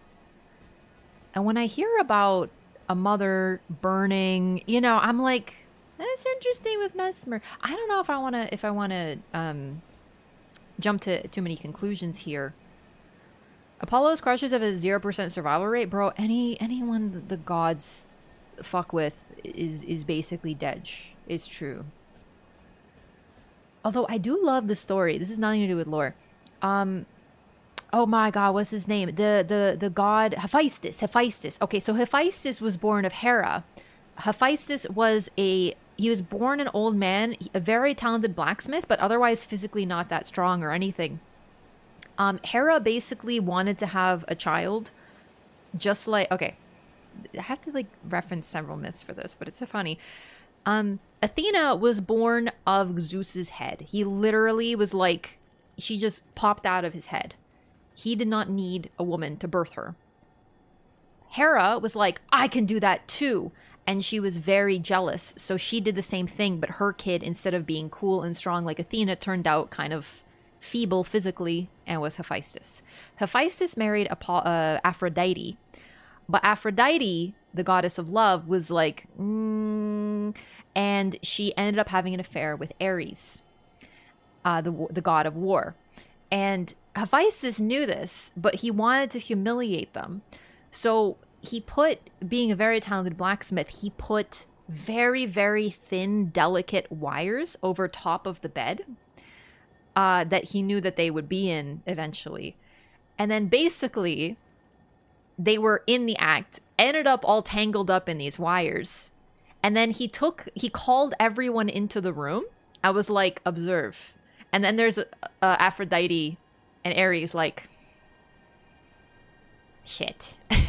They all laughed at them. And I'm like, that is such a weird but really interesting story with the Greek gods. Anyway, I don't know why that story popped in my head. I think it's because it's one of my favorites, because it's really funny. Who said the kid is Apollo's? Apollo is the god of prophecy. He knew. They all knew. If I had a nickel for every time Zeus gave birth, I'd have 2 nickels, which isn't a lot, but it's weird it happened twice. That's kind of what I was thinking with Melina, too. I was like, I wonder if Melina is sort of like a solo child. Hestia is the most based Greek god. Hestia, isn't she the goddess of the hearth? Or am I thinking of someone else? Had an affair, as the Greek gods called it, Tuesday. Yeah, I mean, like, at least Ares and Aphrodite were both consenting. That makes it way better than freaking half the stories of the gods. Especially, don't even get me started on Zeus and Poseidon. Okay? Knew the child was his, but not that she was pregnant. It depends on the story. Some versions of the story he knew. But either way, pretty much every version is he took the child out of her womb while she was killed. After she was dead, type thing.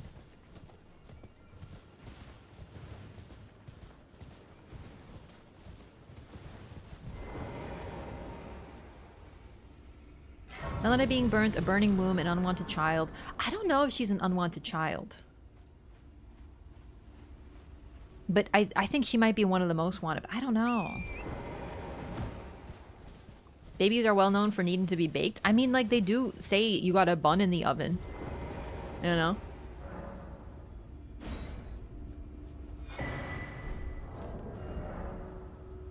I know I found a simple map checking inventory. Goodness me, video game. Backseat and head ass. Simple map found on a corpse. Seems to point to a meeting place. The man it came from surely desired one. The sole means of gaining entry into the academy. A glintstone key. Melina being a mom would be a huge twist. Oh, I don't think she's a mom, but she could be. How in the heck are you? I'm doing great. How's it going, Hugo? Melina is very wanted. I actually argue that all of the children were wanted, except, of course, it does mention the unwanted child, right? But I wonder if it's not because Godwin needed to die for some reason. Do you know what I mean? It's also rather interesting that Godwin, the only child of Marika that we know that didn't have any sort of curse or problem or... I don't know how to refer to the omen, because I don't think that the omen was a curse. It was perceived as one later, but, you know, the only child of hers that didn't have any sort of apparent problem eventually ended up being this death blight god. Melina looks 16 to me. Yeah, but all the gods, you know, are much older than we think, especially if Melina is also the Glow-Eyed Queen. That would make her ancient, right? Age is very weird because we have Renala, who does not look that old. And then we have Rykard, who looks ancient, who is her child. Mo could sneeze and lose an eye. He already did lose an eye! Mesra one eye closed, Melina one eye closed. Who else though? Ronnie, Moog are both missing eyes as well. Referring to the unwanted child in the mausoleum? Is Moog an Empyrean? No. Probably not. I never see Godwin's legs. Hang on, oh my god, I thought I saw my cat in the corner of my vision. Ronnie didn't have any affliction either. So Ronnie, I'm talking to the children explicitly of Marika, because Ronnie is a child of Renala and Radigan. Now, whether you think Radigan is Marika or not gets a little fuzzy. Even if they were always combined, I don't think they were always combined personally. And either way, I think that even if Radigan split from Marika, he was individual when those children were made. So they could potentially be sort of a child of Marika, but not quite. Do you know what I mean? Albinauric! Freaking car-wheeling out of nowhere when I'm trying to lore! Anyway, the one-eye thing seems to be more a consequence of what Ronnie did with her body than anything else. Talk about Saint Trina in the DLC? Haven't talked about her yet today. No, we haven't really gotten to that stuff yet. You know what? We can get her sword from Kaled, actually. But I want to do Liurnia first. Okay. I think I forgot to talk to the finger reader, Kron. I got distracted.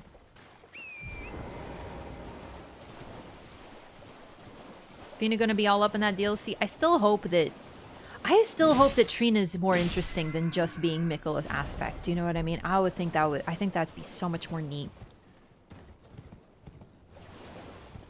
I'm very intrigued by Trina. Pink butterfly spell, prob Melina or Trina. Don't even get me started on the spell because I will go frenzied. Yeah, all the children of Radigan and Renala are called steppe demigods. I'm not saying they aren't children directly of Marika. Like, whether Radigan was a separate entity or not, it doesn't really matter because when you're born of people as powerful as Renala and Radigan, you're still gonna be pretty freaking tough.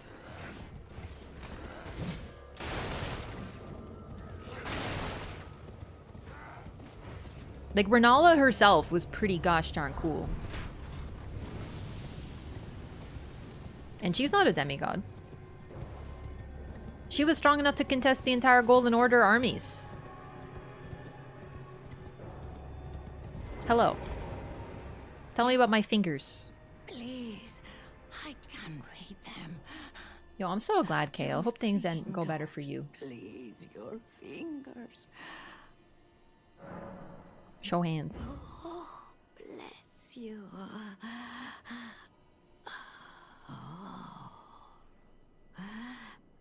Mikkola's favor can be yours. Slaughter. The Halig Tree Medallion. Slaughter. The all-hearing slaughtered. But alas. Once you're done talking with them, always have some nice parting words. Mostly they just laugh at me. But all you need to is snatch it from the big pot. This is a hint on how to get the medallion if you don't find Albus. Poor fool.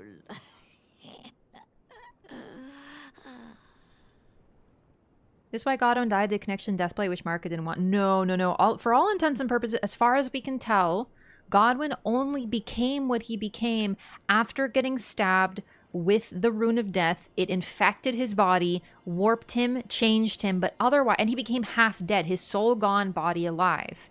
So he became this being later. As far as we can tell, there was absolutely nothing different about him at all before he was assassinated.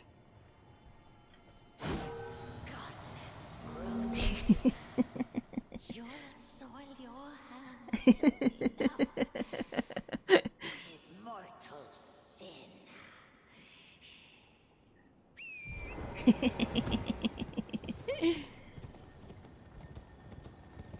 She had a badass magical army behind her. Dude, she was badass alone. But yeah, also an army. To be fair, Radigan was apparently pretty badass and he had an army. Continue living with their own soul intact? Yeah, but I also think that there's a chance that the reason he was selected as the one who was killed during the Night of Black Knives is because he appears to have been loyal to the Golden Order. I never thought to hit them. I hit them by accident before. Like, I've fallen on them. They just laugh. Give me the freaking sparkly. Dang it. Chopped old lady? No. Yeah, I did.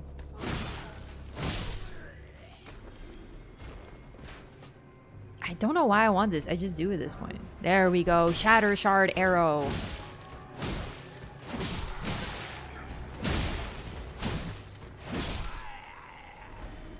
Godwin is very likely Radigan's right-hand man. Okay, let me tell you a story because I think this is interesting. So, Godwin appears to have been pretty cool with the Golden Order.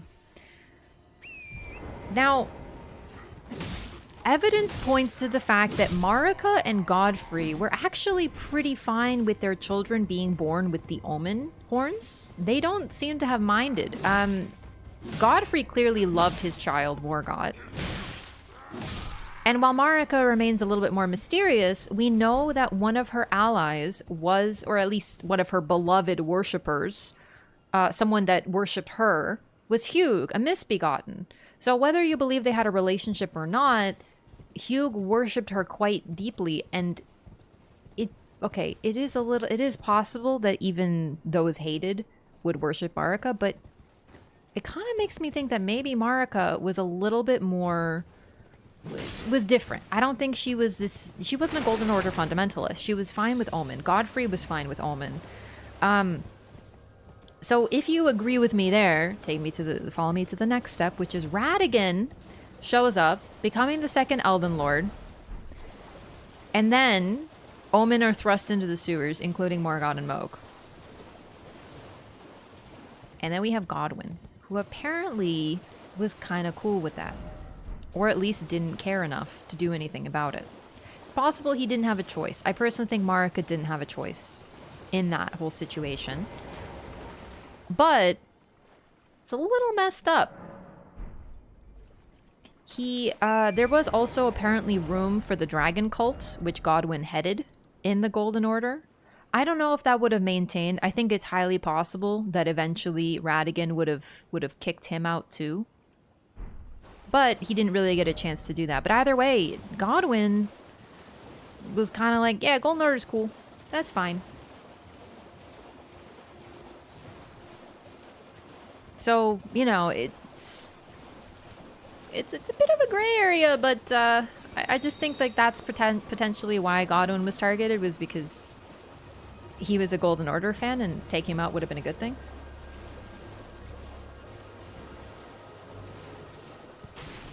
Greater Will separated Radigan from Marika because he was all about the Golden Order. So the Greater Will equals the Golden Order, and... Okay. I was reading something about the Rebus. Now keep in mind, this is like very much not super in-depth knowledge that I have on this topic, but apparently part of the process of creating a Rebus involves a process of purification. Something along those lines. And I was thinking about it, and I'm like, can I fit here? Oh my god, you can.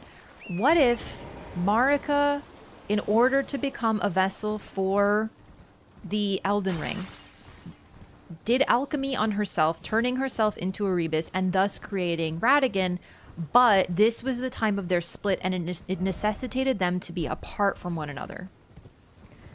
So then, though they came from the same being, they lived separately, had separate lives, had separate children. This would be Mohg, Morgott, Godwin, Ranni, Rennala, and Rykard. And then Marika, after the war, they were forced to recombine. And then Godfrey was sent away. Morgott and Mohg were sent to the sewers. Ranni, Rennala, and Rykard were abandoned. And eventually Malenia and Miquella were born. That's also how Mesmer could also be one of the oldest children, is because he just was born of the separating Rebus. Godwin was one of the people that would cause the most disruption in lands between with how beloved he was. Yeah, it's possible. That makes regression make sense. Yeah. 1080 60p. Are you not dual streaming? No, I am on YouTube. Robbie, I found out what that was, by the way. Twitch, even though I'm a Twitch partner, can still throttle me. They sometimes will put me down to 720. That just happens. That's 100% a Twitch thing. Also, I'm going to see if I can bring my quality back up because my internet seems to be more stable. So let me know if this is still okay. There we go. Okay. Greater Will also try to bend the Shattered Elden Ring. Yeah, so the Greater Will, by that point, when they were recombined, I think Marika realized, oh no, I messed up, and no longer wanted to be the vessel for the Elden Ring. She wanted to crush the Golden Order.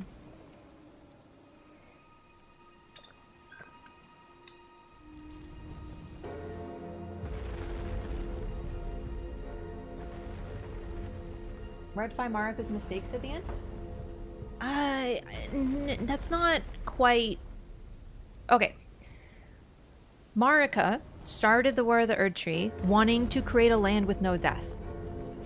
That was her goal. She wanted herself, her family, and her entire nation to be immortal. She wanted to create a place with no death. That was her whole reason for doing everything. That's why she defeated the she had Malekith, really, defeat the Glowmite Queen. So that was her goal. And the Greater Will, from what I can tell, promised her this. But then when she achieved the goal and created the Age of the Erdtree, very quickly, I think she realized that it was a lie, or it was a mistake, or that things weren't all they seemed, and she was like, oh no, it's too late, but I need to try to fix this. And she wanted to undo what she did. And that everything from that point on, the moment before Marika and Radagon were recombined, was her trying to fight the Greater Will and rebel against them. Majorly freezing? Oh no. Ugh. Yeah, my internet can't handle it, it looks like. That's great. What is the fucking point in me paying for Restream if I can't use it?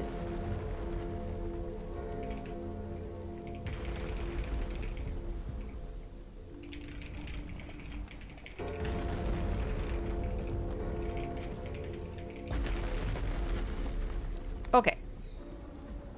Sorry about that. Looks like we're gonna have to lower the quality. Anyway. So, Greater Will for... Okay, some people disagree, but I think generally Greater Will equals evil. And Marika didn't realize it till it was too late, and yeah. Also, for that reason, Radagon equals evil. But, you know, whatever.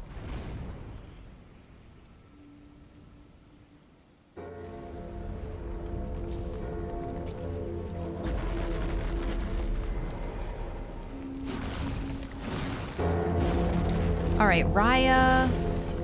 We gotta do Raya's little side quest. Who else is in Liurnia? We can go to Jarburg. I do have to go a bit to Caelid.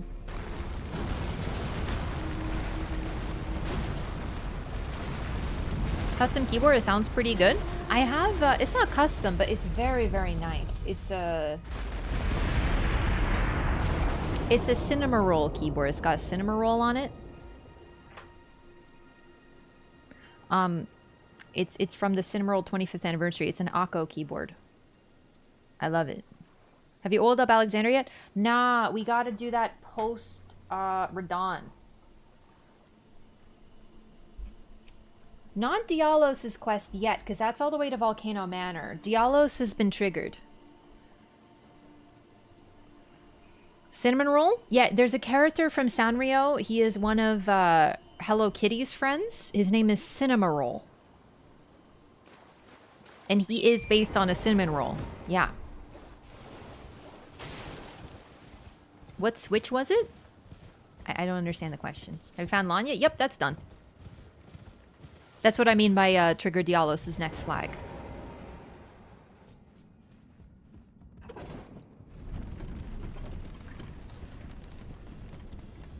Iron Mouse would lose her mind? Probably. I have two of the Cinema Roll keyboards, but this one's my favorite. It's got a page up, page down, and arrow keys. I think this is a 75% keyboard.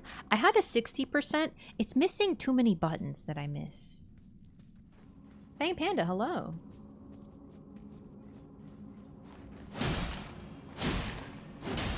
I believe this is a Crystallian fight.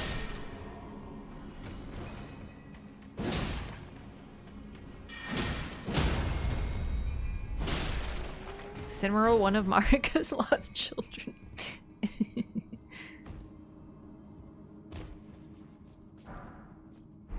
Wow, I forgot there's some Smithing Stone 3 back there. Having no numpad is a deal breaker for me. I do not have space for such a large keyboard here. I simply don't. So I do miss a numpad, but I don't use it as much as you think.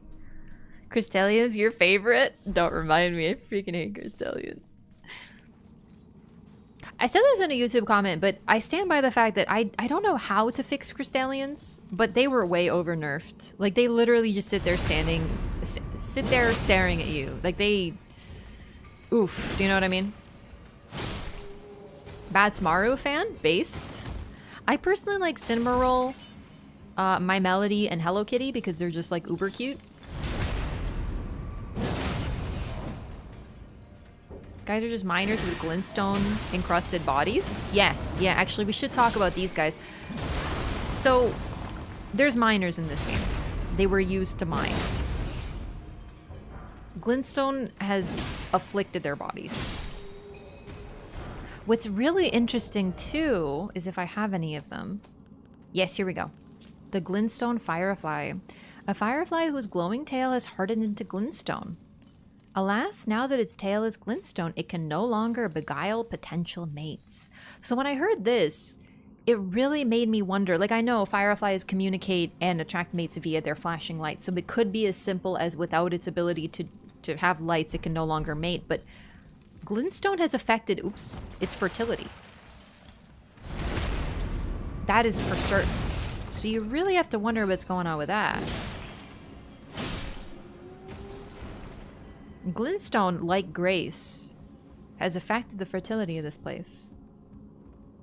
Do they turn into Crystallians eventually? So, probably not. Crystallians were said to have been carved by someone.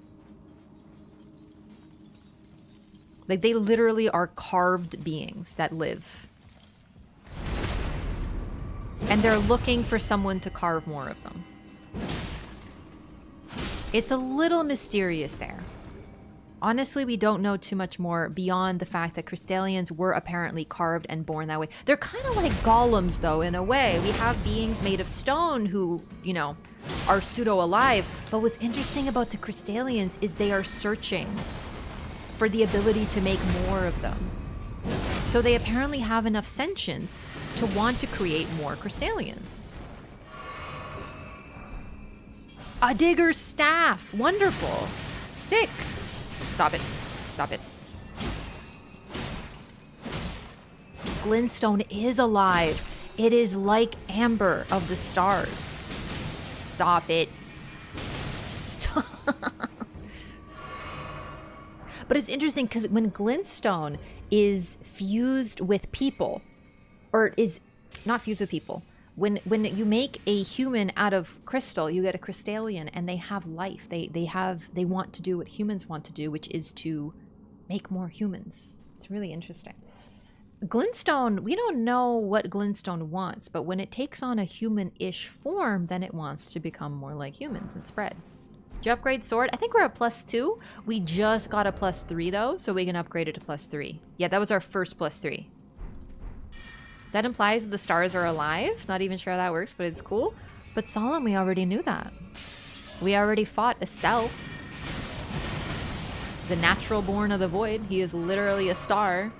And then the Elden Beast is also a star. We already knew the stars are alive.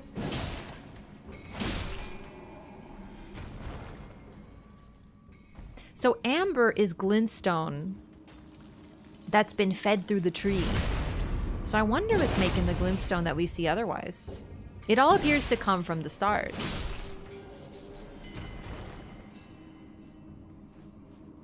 I don't know why I'm taking the time to fight all of them. It's not really necessary.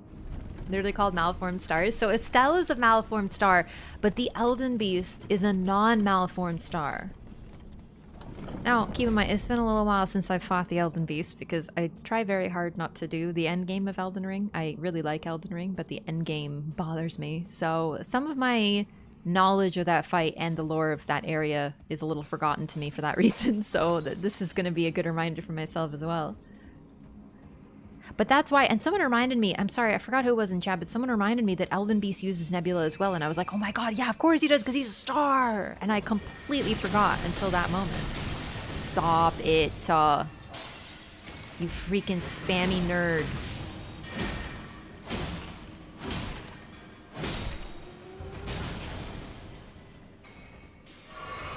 Falling Star Beasts? So Falling Star Beasts are Estelles, but in a primitive, not a primitive, like a larval form. So Estelle is full grown. We have the Falling Star Beast in the larval form. Then we have it, you know, those cocoon guys that are hanging from the ceiling that kind of look like weird little mini Estelles. And then we have Estelle. They're all one being, but in a different, think of like an insect life cycle, the antlion specifically. So look up the antlion and you'll notice some really interesting design similarities between the two. I don't remember who came up with that. That's a really, really old, like, original Elden Ring release theory that was everywhere, so I don't know where that came from. Butterfly Estelle final form. So Estelle is already fully grown. I don't think that Estelle has a different form, because that's already, like, butterflies are not the only beings that enter a cocoon and transform and have a various life cycle like that. One of them is the antlion, another is the moth. But there are other insects. So that's what I'm saying is, like, Estelle is the butterfly already. If there's a final form for the DLC, I hope that they stay away from things that are already in the base game, to be honest. As much as I love Estelle and Nebula, we already have a full form. Yeah, so there is the fully grown Falling Star Beast. So that suggests that that is the form it takes before it enters the cocoon, and then in the cocoon form it can become, it hatches into the Estelle that we know.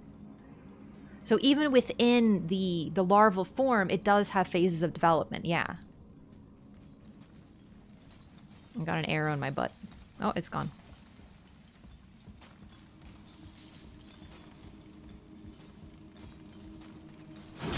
Actually, I'm just gonna rob you real quick.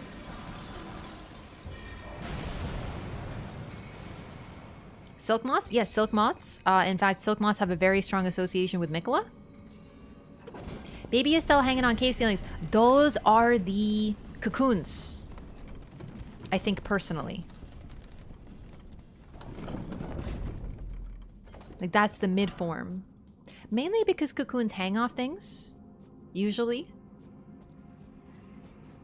Falling Star is to Estelle as Estelle is to Elden Beast.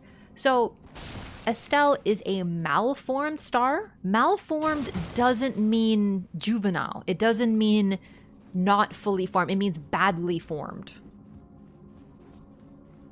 So something with development went wrong. We don't know necessarily what happened here, but it looks like Estelle is what happens when things go wrong, and Elden Beast is what happens when things go right. So if you want to talk about Super Saiyan Estelle, we already got it, and it's called Elden Beast. Do you know why you need to kill Radon for the DLC? We can only theorize right now, but the general theory that most people hold, myself included, is that it has to do with the movement of the stars. Or the movement of the moon!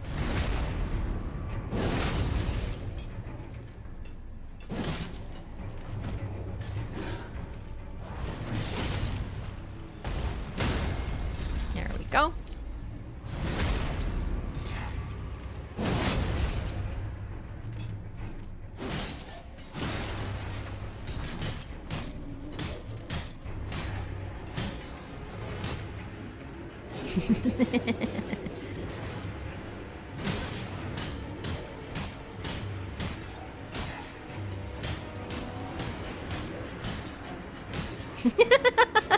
Sorry, I do love bullying them.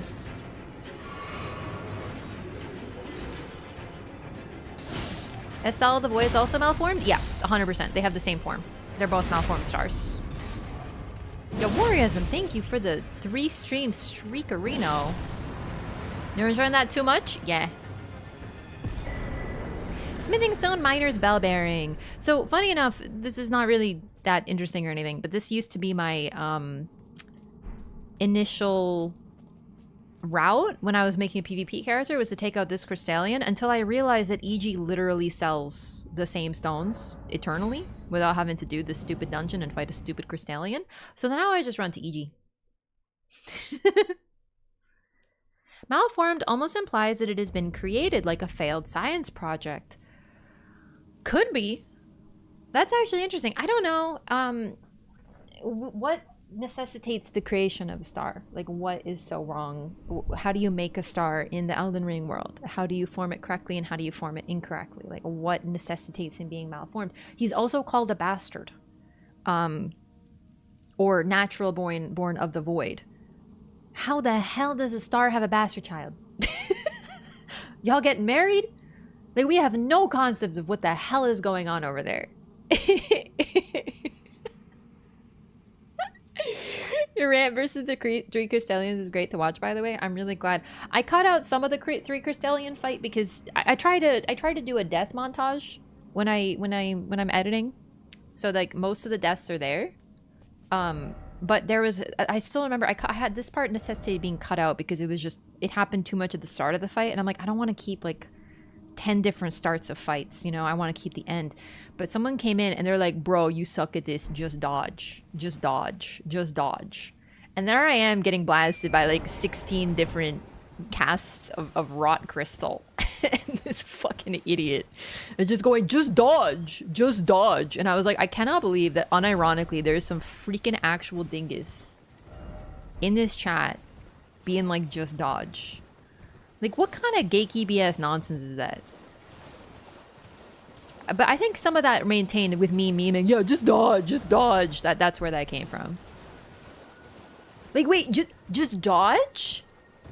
I never considered that. Oh my god. Like, have I gotten better at playing Elden Ring at this point? Yeah, for sure. Like, not great, but better. Am I a little better at dodging things? Yeah, of course I am. But like, really? Just dodge? Idiot? Sometimes people are real dumb. Did you try dodging though?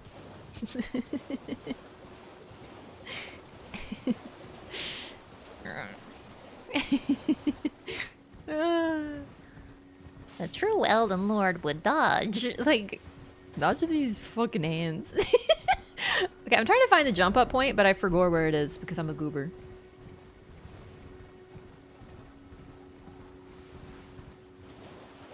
Oh, there it is. Just doge? Mm-hmm. Why is streamer not dodging? Is she stupid? Can I just say I love the is he stupid meme? It's so funny to me. Like that death bird. I don't know if anyone can find the clip, but that death bird who literally died to gravity the other day. And by the other day, I mean like a month ago. Like a death bird fell and died to gravity. Like, he has wings. Is he stupid? Is the Erdtree visible in this fog? That's a great question. It would be. No, nothing is. Freaking absolutely nothing is, though. Bach! Baby!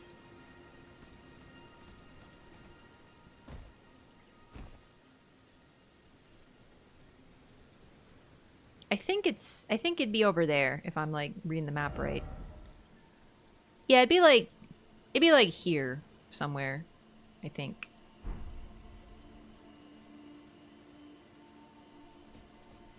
All those rants and DLC, ranty rap is so good. Yeah, I do love ranting. Hello, Boccarino. He's so cute. Look at his little hands. Precious lad. I forgot to get the glintstone key. Deathbird weapons require low intelligence, so they canonically dumb. Damn! So they turned up the fog? Yeah, he's, not he. Liurnia is very foggy. Alright, let's take a look at these statues. So, of course, in the lore... Not in the lore. There are tons of these statues that depict a spear-holding individual wrapped in vines. Oh, the tree spear! I picked that up at the Liurnia Bridge, the one that leads, that used to lead from Limgrave to Liurnia and vice versa, but has since been destroyed, probably potentially because of some warring going on. The Tree Spear.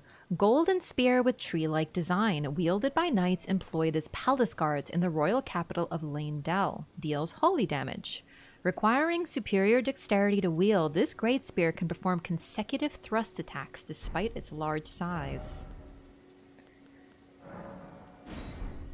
Oh, it's because I'm using this. Oh, consecutive thrust attacks despite its large size. I didn't realize I was in this game. Sorry. I have a problem. Anyway, this is the tree spear. Now, it's interesting because the handle itself, it does have a sort of coiled look, but I would describe it less as coiled and more simply like it looks like a tree. Sorry. Spear means impaler. I'm not certain. This is more like the tree spear. Haha. Anyway.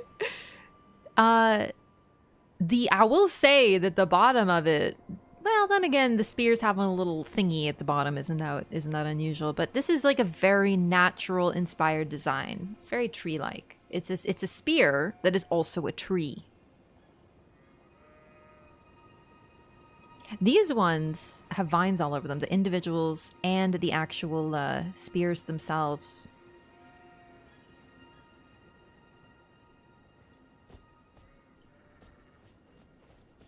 And then we got this thing.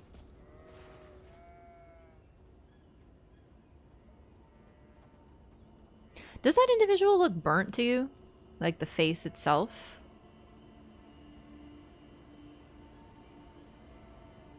So here's a depiction of a tree. This looks fairly like the Erd tree. And then we have a depiction of a tree that has been severed, cut, whatever, but new parts of it are growing upward, blooming. And then this figure is selecting the one at the center and sort of holding it while looking upward.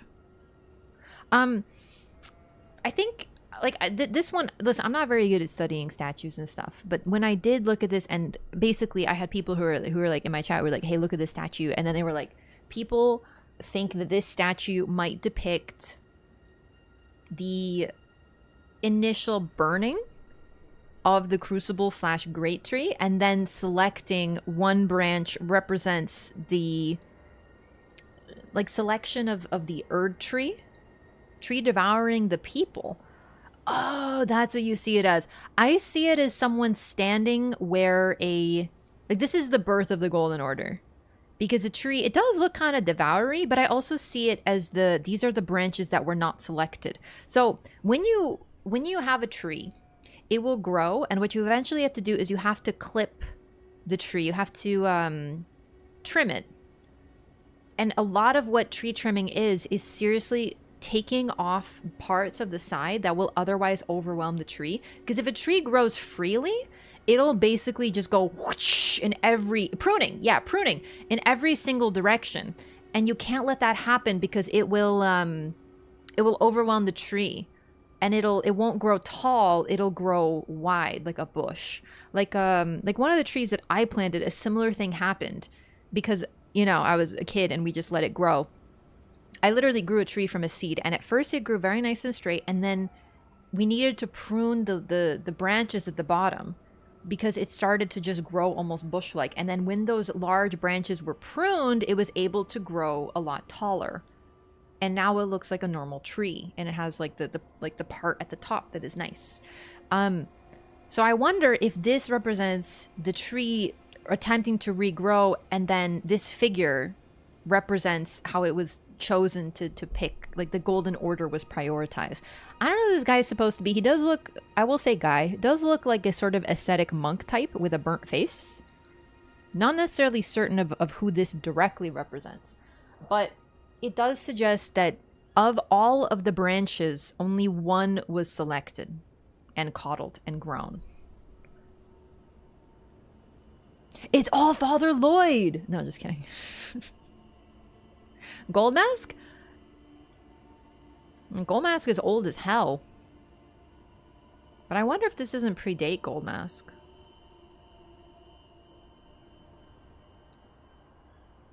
Like the birth of Golden Order angle? Yeah. Let it grow. Let it grow. Can't hold the tree back anymore. I wonder where you're going with that. One zany theory is that it's Marika with her hair burnt off. I mean, it could be a lot of different figures. It's just the fact that this figure is very thin. Like, I see an ascetic monk. Who does it represent directly? I'm not sure. I don't know. Could be that zany theory. Doubt Gold Mask has statues of him. People kind of hated him. I don't know. Like, Gold Mask... I don't know. I think Gold Mask... The thing is, okay, if Gold Mask was here for all this, I feel like he wouldn't need to ask questions. Do you know what I mean? He would already have the answers.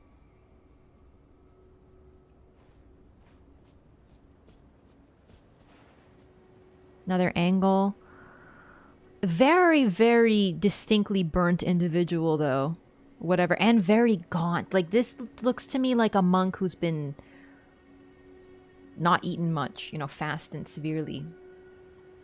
Stumpy branching thing would be the crucible tree? Do you mean all this? So this...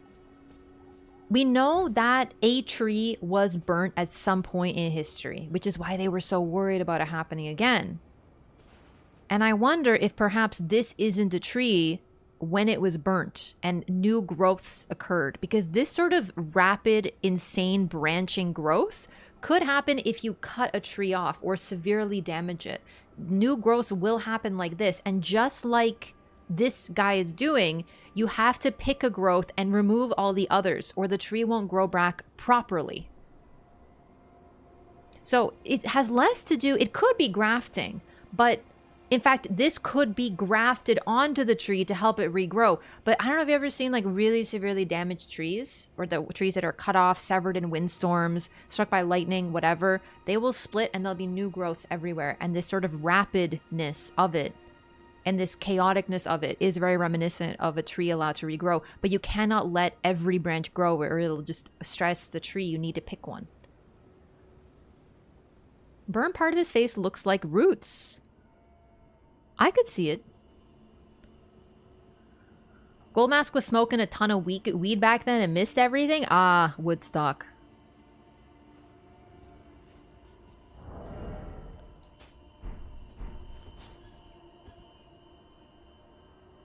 You know what's really interesting too? Like, this is the path to Leyndell, right? But this is right outside of Raya Lucaria, and they're looking at Raya Lucaria. Do you think the Leyndell people made all these statues right here? And then we're just like, fuck you, Raya Lucaria. Like, literally the moment you step out of Raya Lucaria, this is what you see. And it's on the way to Caria Manor. Erdstock, stop. It's too funny. Wears the mask too because he's bugging out and doesn't want nobody to see his face. I mean, he was a very handsome lad, it's true. So we have to remember also that eventually, you know, Renala ran Raya Lucaria, and she was married to Radigan, so they weren't always enemies, the Erd Tree and the you know, Raya Lucaria. Like, Raya Lucaria was like the symbol of Caria at that time and whatever. But it is a little funny. Radigan like, hey babe, do you think that I could make like a road to like Raya Lucaria because we're like allies now? And Rana's like, okay, but make sure not to make it too golden, okay? You have to remember this is still my territory. And he goes, okay, I promise I won't. And then he puts all this shit everywhere, and she's like, are you fucking kidding me, Radigan? Idiot husband. Hi, Bach. Bok the seamster, at your service, master. Ready to make adjustments to your garments. He's so cute. Statue was probably built at the same time as the Church of Radigan that's nearby. Probably. Good point.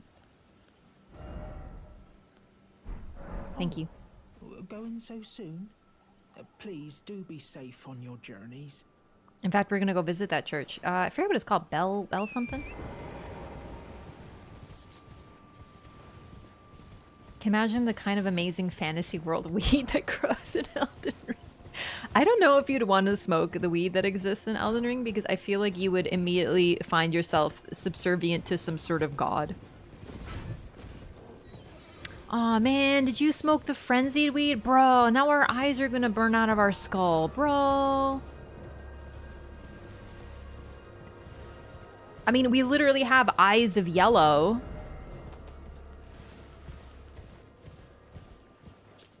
Which are known for pain-relieving properties and is very intoxicating. Opioids. Which come from poppy. Hello, sir. You are not... Get out of here. At least that guy knows his place.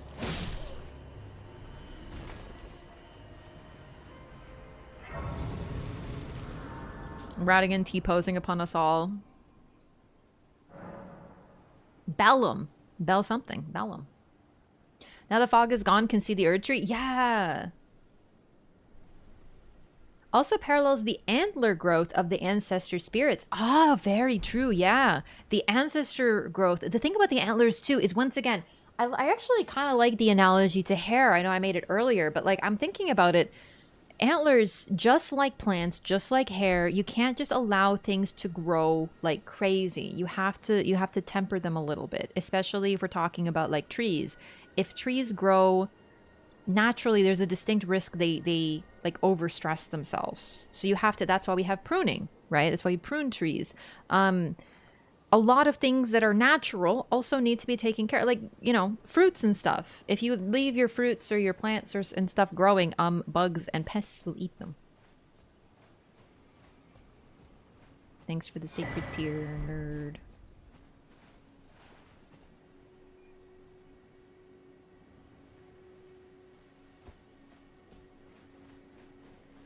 Regular weather pattern or god-defying force? I personally just think it's weather. Liurnia is a swamp. Swamps being foggy is pretty well known. But then again, reading into it makes sense. Of all areas to build their territory, the Carians chose Liurnia, a swamp which obscures the Erd tree. Could be a bit of both. That's actually pretty interesting now that I think about it. One lady a handful of years ago took drugs and then ripped her eyes out. Bro, Hayeta, is that you? Rabbits. Oh man, rabbits, yeah. What do you need? I don't want any trouble. I want a very interesting item that you possess and only you sell for some reason. The Bewitching Branch, with the Halig tree symbol in the background. Tree branch blessed with an incantation of unalloyed gold. Pierce a foe using FP to turn them into a temporary ally. The Empyrean Mikola is loved by many people. Indeed, he has learned very well how to compel such affection. So, number 1, unalloyed gold. Pure gold. That's really all it means. It just means pure. Unalloy as in not mixed with any other metals. It is not an alloy. That's Mikola, the pure gold. Use FP, temporary ally, if you pierce a foe. The glow coming off of it is pink. Just like the butterfly spell. What does it have to do with space magic? I don't fucking know still, but there's something interesting going on here with the pink. However, pink is also the color of love, so the idea of getting people to love you by stabbing them with the color pink, it makes sense. Do you know what I mean? Like even in terms of pure color theory, pink is often associated with love. Attraction, you know, all that stuff. Don't talk shit about rabbits. I love rabbits. But please have them stay away from my plants. Unalloyed gold. Sounds like the author of a grocery store. Check out Vampire Romance. That's going to be my pen name. Never realized Hayata was that one girl who died in Weaving Peninsula. Yeah, that's her. That sure is her. I choose my duty over my daughter. Yeah. He wasn't a very good dude, though, Edgar. Okay. Anyway, this is an item associated with Mikola. So this is where we get... So what they mentioned in the trailer, that whole, he shrives clean the hearts of men. There's nothing more terrifying. The reason we think that's Mikola is not just because of the trailer. It's because we already have this idea of Mikola knows how to control people, how to get them to love him. He literally has a needle that he can use that is associated with him with his incantation to get people to love him and to compel affection. It's creepy. Pink, though. Very interesting. Mikola is Patches the whole time. Yo, what if that aesthetic guy, what if that's Patches? Why do they come back as different people? Sorry, who? Oh, Hayata. Hayata. Oh, Frenzied Flame. They can ride corpses. That's really the big part. Shibriri is largely like that. Hayata is interesting though, because if she's acting, she never breaks her she never breaks character. Right? So I think there's a slight difference between Shibriri and Hayata, but I'm not entirely sure. I wonder if Hayata even realizes who she is. Space Thing is related about the eclipse, no? But even the eclipse is not associated with Mikola. Mikola is attempting to create an eclipse so that he can save his brother, but he is not otherwise directly associated with it. So a butterfly spell with space magic remains freaking weird, to be honest. It's Shibriri? No, I don't think Hayata is Shibriri. It's just Shibriri is able to take over a corpse, using the corpse to spread his message. So clearly, if Shibriri can do that, it isn't too unusual that other Frenzied Flame beings are capable of doing that. We also have another being that is able to ride servants of its outer god, and that would be Gowri, who we haven't met yet, but we'll get to. Okay. I will buy one of these for lore. Thank you. And then I'll buy this. And then the Rift Shield. This is really intriguing to me. Who's this shrubbery fella and why is he laughing about chaos in the world? LOREATHON. Stop. Shibriri does sound a lot like shrubbery, doesn't it? Anyway, okay. The Rift Shield. Volpine, thank you for the 100 minutes. Okay. The Rift Shield looks like an eye. Small metal brown shield depicting a sinister rift, an antiquated charm that glares back at an enemy. It boosts focus. So, number one, it kind of looks like a dragon eye. So I wondered if this could not literally be the depiction of a dragon eye. It's not quite the same because the draconic eye is a little bit more this shape versus this shape, but it looks almost comparable. I wondered also if it might not be associated with Estelle, with the weird eye, right? Because they have a weird humanoid eye. But looking at that eye, it is distinctly round. It looks more like directly a human eye. So I'm not certain. But we do know that Estelle seems to have been accidentally summoned or called in by the Nox in their despair, and it destroyed one of their cities. So it's like, hey, I heard y'all were sad. Would you be happier if I destroyed your city? And the Nox were like, no, please don't destroy your city. We're already having like a really bad time. And then he destroyed their city anyway. So I wonder if it might not be that, because the main association of Estelle is that huge eye. It's called the Rift Shield. The Estelle came from a rift. So I don't know. But it's pretty freaking neat. Supposed to represent the frenzied flame eye we see nearby. It could also be that. The Sauron eye, as I like to call it. Let's take a look at that actually, too. Well, be on your way then. The nomadic merchants are exactly what they say on the tin. They are nomadic and they are merchants. They tend to travel around. The ones that we see don't literally travel, right? But they do, they are supposed to be travelers. So the fact that they have items from all different places is probably just because of that. But they all are also associated with frenzy. So we're gonna take a look at that. Like the rifts in Everjails? Or in Everjail, yeah. The stars were gods or godlike, probably.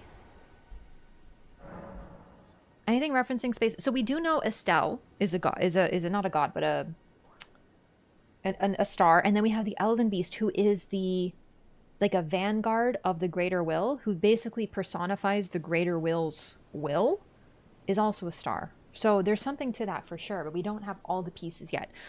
Just give me 1 second. I'm going to use the restroom, and then we shall return. Give me a sec here. Okay.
Hello. I'm back. Bellum is war in Latin. Is that true? That's so interesting. I actually didn't know that. Let me see. Yeah, bellum is war and warfare. Well, now let's take a look at those others.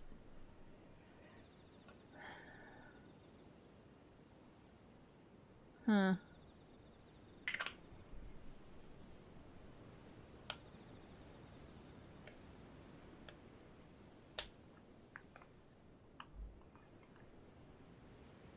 What do the other churches have meaning? I just looked up LA, and it suggested it might be like the feminine pronoun L that we use in French, for example. Ancient Romans with Elden Ring? What do you mean? Oh, if they would like it? Like the Elden Ring? I don't know. Blood Star is similar nature to malformed stars, just more powerful godlike version of them. If Elden Beast is like a okay. We know Elden Beast is a star because a beast. Well, then again, the Elden Ring is kind of depicted as a star. This is based on the description of the spell Elden Stars, which we pick up in Deeper Depths.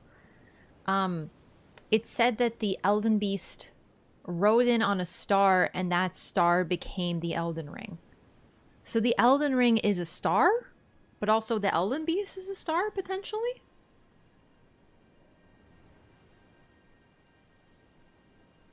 Nox people have anything to do with Godskin creation?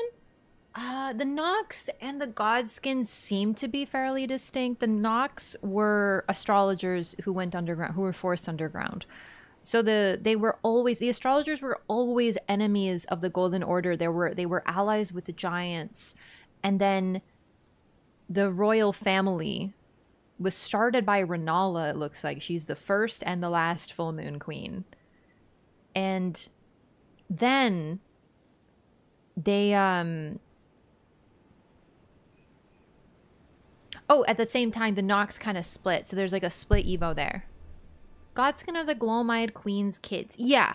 Yeah. Whether literal children or otherwise, but there is the depiction of the Glowmide Queen like having little cute Godskin babies and swaddling them in god cloth.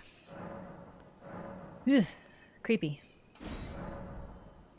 Maybe Elden Ring is like a corona or a specific aspect of a star. Could be.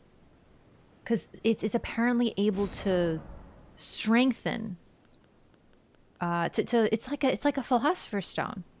So like for some reason the Elden Ring is very special. In Egyptian myth, different aspects of the same phenomena were different gods. The actual fiery aspect of the sun was one thing. The shadow of the sun was another god. Mystical presence of the sun as Ra's barge was another entity. The disc, bro. That would track really well, but wow, that's so interesting. I had no idea. God cloth, you mean goth? They are very goth, yeah. Then the Elden Ring is the Elden Beast. So, hang on. I'm just going to read it now because it was really interesting. And I'd like to read it out because I'm talking about it. But the Elden Beast... Elden Star's description. And not Fextra. Manus Celis, meaning heavenly hand. Yeah, also, I had a realization the other day. I went for a walk. It was the first time I went for a walk since the spring because it was finally warm and it was so nice. And I was thinking, and I'm like, Manus Celis. Like, I knew Manus meant hand, right? Just like Manus and, you know, hand, heavenly hand, hand of the sky, whatever you want to see it. We have the 3 fingers and the 2 fingers, which together make a hand, right? 2 fingers, 3 fingers make a hand. And then we have Manus Celis. We have another hand involved. Different hands are like involved with things. It can also be translated as hidden hand, veiled hand, shadow hand. I'm kidding, but still, isn't that interesting? Finally have an alternative to shitty Fextra. It's just the Elden Ring wiki. It's not like the best, but it's pretty great. Legendary, okay. It is said that long ago, the Greater Will sent a golden star bearing a beast into the lands between, which would later become the Elden Ring. Now, this is grammatically a very weird sentence. But, okay. Let's cut out part of it.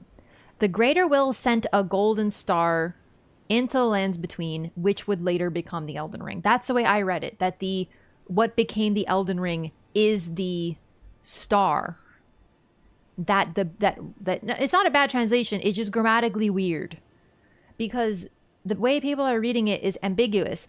Did the golden star or the beast become the Elden Ring? But based on the fact that the star is mentioned first, the subject of the sentence is the star, meaning that yeah, it's eldenring.fandom.com/wiki/eldenstars if you're looking for Elden Stars. It's just Google whatever you want, scroll down until you don't see Fextra, and that's an alternative.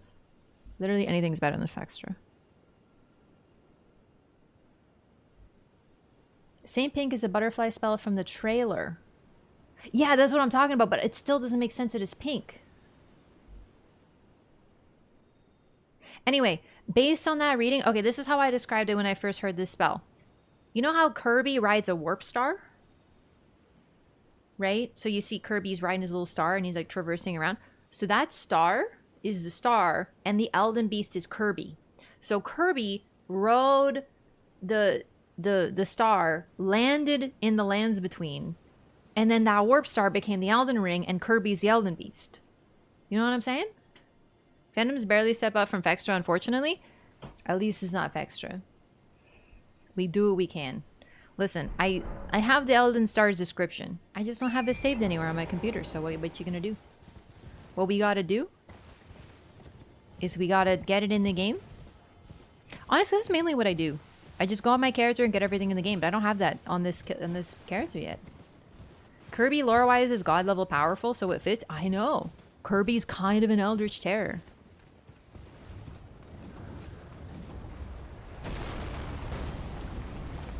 Alright, so keep the Rift Shield in mind as we head toward the Eye of Sauron over here. Also, body, sleeping in chair. Another rune arc, neato. I hit Elden Stars in PvP. You want to know a fun fact? And this is not very fun for me. My very, very, very first invasion when I was level 50, I was trying to do Varia's quest, and I didn't even know if that's how you did Varia's quest. It turns out I was right, but I didn't know. I literally invaded a person. They had an overlevel phantom, and the only thing they did was cast Elden Stars, and then I died. That's it. That was my very first invasion. Nothing has changed since release. It's so depressing. My very first invasion at level 50, I ran to freaking Elden Stars. How much faith does Elden Stars even require? Isn't it like 70 or something? Hello, Rhea Lucarian nerds.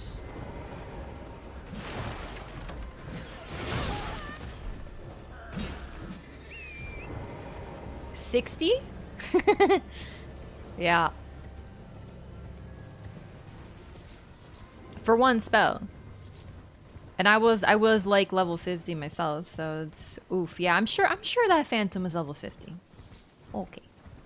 Okay. Observe the Eye of Sauron.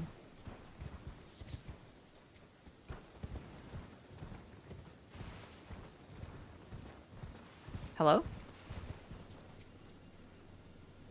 There it goes. Get off your horse, girl.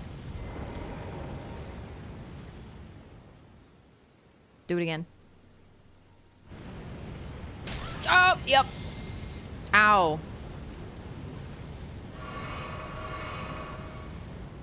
Me when I'm playing Elden Ring and the Bandai Namco logo flashes on screen. So it looks like an eye. So take a look at this. Keep that image in mind. Still doesn't look quite like the Rift Shield, but does it not look like this?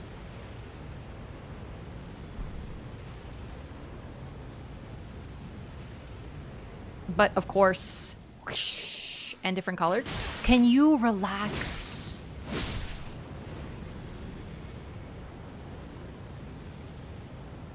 Varia quests on my level 1 character, they were all 3v1s from spawn. It'd be like that. At least you don't have to win. That's fine. But it's just, to me, it was funny that my very first invasion at level 50 was horribly cursed.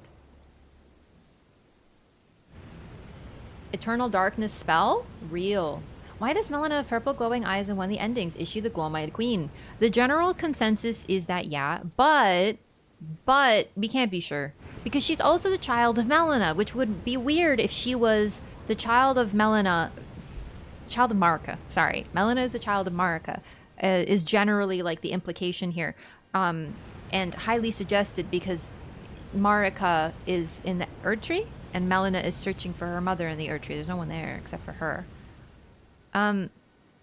It's also possible there's other people in the Erdtree that could be her mother, but generally the consensus is that that is one of Marika's children. But then, how is she also the Glow-Eyed Queen?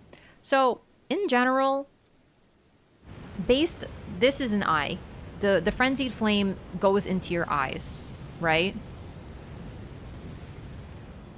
We also have, this is what grace looks like when it sits in your eye. It literally is a golden hue, with the strongest golden hue coming to the first to serve the grace of gold.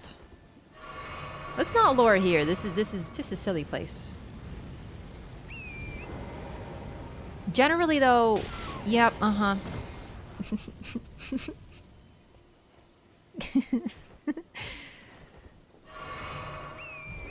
The eyes, it kind of just means you have something's power when you have a certain eye color.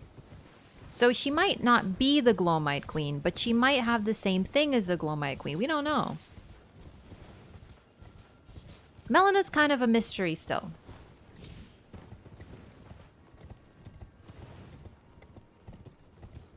Melina and the Eternal City Scions that became the Black Knife Assassins. Wait, the Eternal City Scions?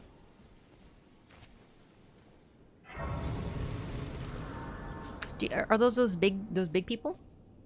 Marika's a Glowmite Queen? No. But it's possible it's one of her aspects. I don't know, man. It gets a little confusing. Here's another problem that I have with Elden Ring and why I find sometimes the lore to be a little less interesting. And it's not really inherently an Elden Ring problem. Well, it is. Every character is also another character. It's like, oh, Trina is Mikola, and also Mikola is Ronnie, and also Mikola is Marika, and also Mikola is Radigan, and also Mikola is, this character. And it's like, bro, like, so they're all just fucking one person? For me, that makes it less interesting. I want more people, not fewer people. Everyone is everyone else, dog. It drives me freaking insane sometimes.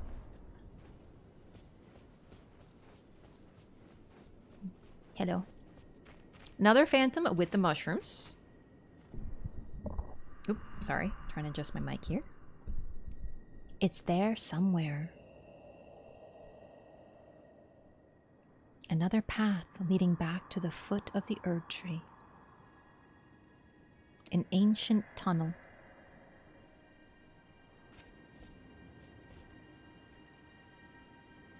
You know, the thing is, do you see how this guy, he's not really burnt, he's just like old. And he also has a very similar face to the figure that we see in the statue. So it could just be like a plain old reused model. It's like, hello, this is old guy model.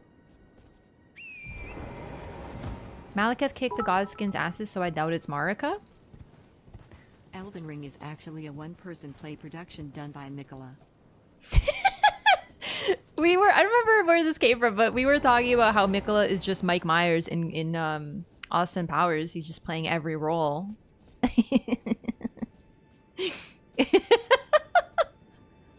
Everyone's just Mikola wearing different wigs or something.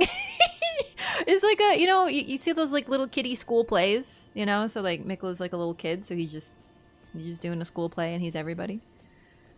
Marika and Radigan thing. So the main thing with Marika and Radigan is that at some point they were, well, not okay. They are two individuals in one body. From what we can tell, two souls, but we can't even be certain if they're two souls. But they share a body. Basically, the combination of Marika and Radigan. Sorry, I'm having difficulty. Okay. The combination of Radigan and Marika creates a rebus, an alchemical perfect being, which encompasses both male and female aspects. It's one of the goals. Several goals of alchemy exist. One was to create lead from gold. I'm really good at this. Gold from lead. Creation of gold from non-valuable metals was one of the goals of alchemy. It was like a free money exploit, IRL. The Philosopher's Stone was kind of the crux of everything, because with the Philosopher's Stone you could create perfection. You could create eternal life. You can create gold from lead. And the rebus is involved in this because it's also similarly a perfect being. Lead from gold. Yeah, dude. I'm just saying, we never actually see Patches in the same room as anyone else. Well, we see Patches with Raya, so I guess Raya's safe. Hell yeah, I hate gold. Give me that lead. Yeah, I've heard lead is very tasty, just like ice cream.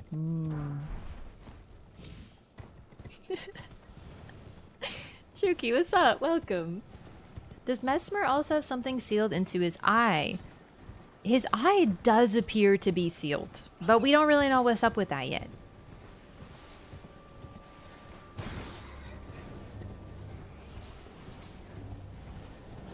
Okay, so we can't go to Altus yet, but we also don't want to go to Altus. Let's do Raya's quest line real quick. Patches originally Mikola testing out the player. What?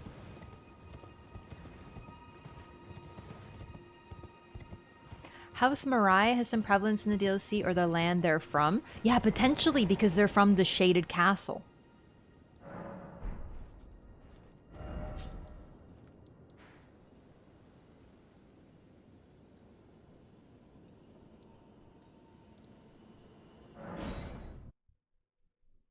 Patches next to Raya is on an island sitting a bit away from Raya.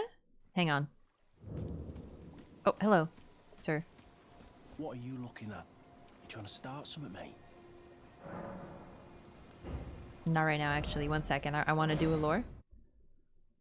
If the Land of Shadow is A-okay'd, I don't think it's going to be a foreign land that we know of, because the Land of Shadow is also lands between. Do you know what I'm saying? Alright, where is Raya? I will point out... Okay. Can't see her from here.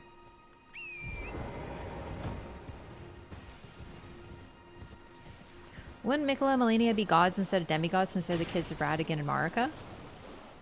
It's interesting that they're both demigods, huh? Radigan isn't a god, though. Radigan's just a guy. Even if he came from Marika, he's just a guy.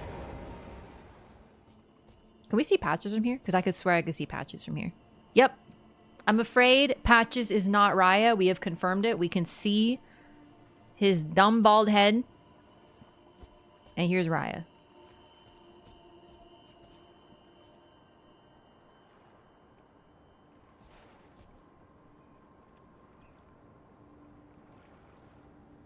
Is she shaking? Oh my god, she is, isn't she? Because she tells you it's rather cold here. She's actually cold.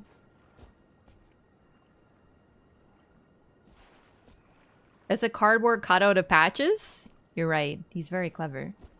The thug should be resting at an abandoned home down the way. Please, I must have the necklace back.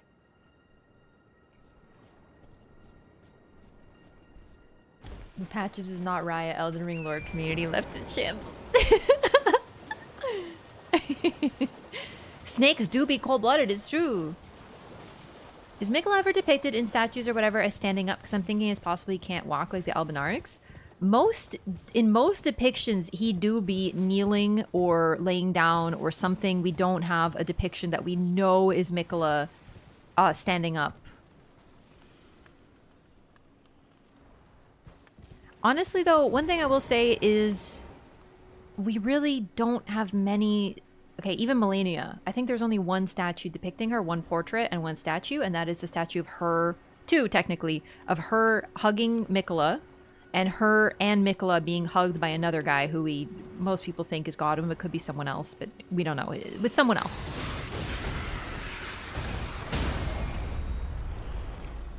Melania is also not depicted as standing. Either way, she's depicted as crouching down, but she stands just fine.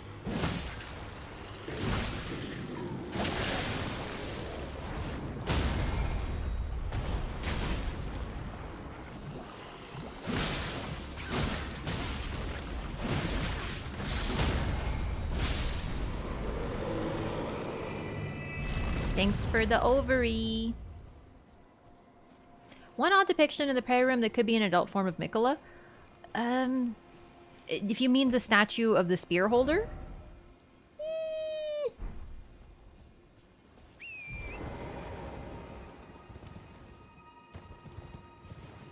Alright, let's go to get Boggart's necklace. You know, at one point I do want to fight him. I want to know what dialogue he gives us. I just love him so much. I never want to hurt him. You know what I mean? Like, he's so sweet and cool. But I do want to beat him up at some point. Really sorry about saying that, but it's true. I do want to beat him up. Is it International Women's Day?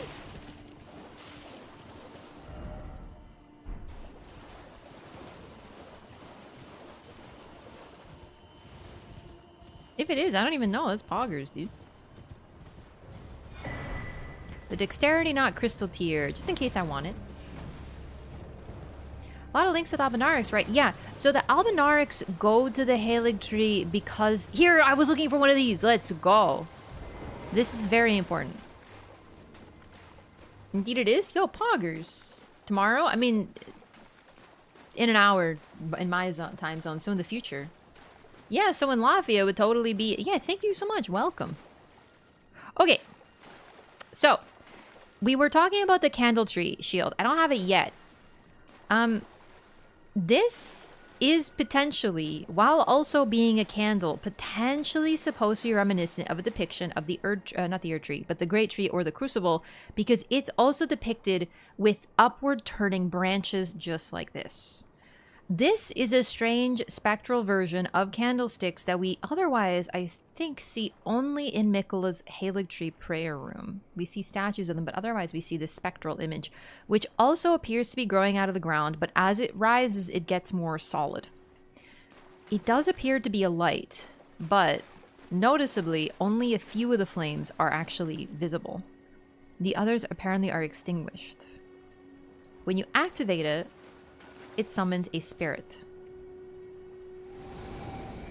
that will guide you, a golden spirit at that will guide you to a nearby cave via footsteps.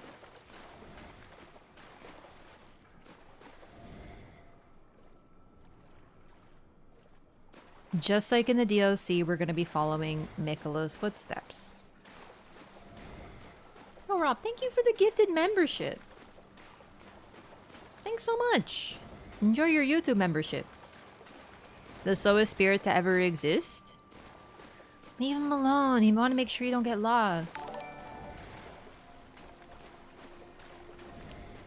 This is Mikkola right now? That's actually Mikkola you're following right now. Damn, Mikkola be looking different. Me walking through the flooded streets to get my coffee in the morning. I've never felt so seen before.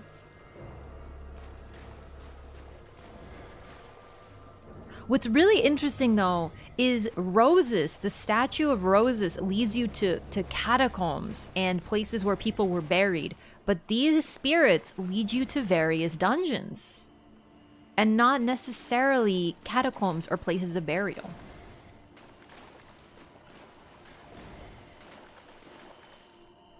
Of course I had to pick this spirit, didn't I? This is like the most annoying spirit on the planet. This spirit actually, I believe, guides you to Latena's cave. They really didn't want you to miss that one. Yeah, so this enemies in the DLC holding a weapon kind of like that. Exactly. That's why people are getting reignited in their excitement over the candle tree. The candle tree depicts the first cardinal sin. That is what the candle tree is a symbol of. Guys always go to caves. I feel like them. I think they always go to caves, Zeph. Yeah, I've been thinking about this. I was wondering, and I was like, they always go to caves. The Roses guides you to catacombs, but these always guide you to caves or mines. The one down here... I can't open my map. Give me a second.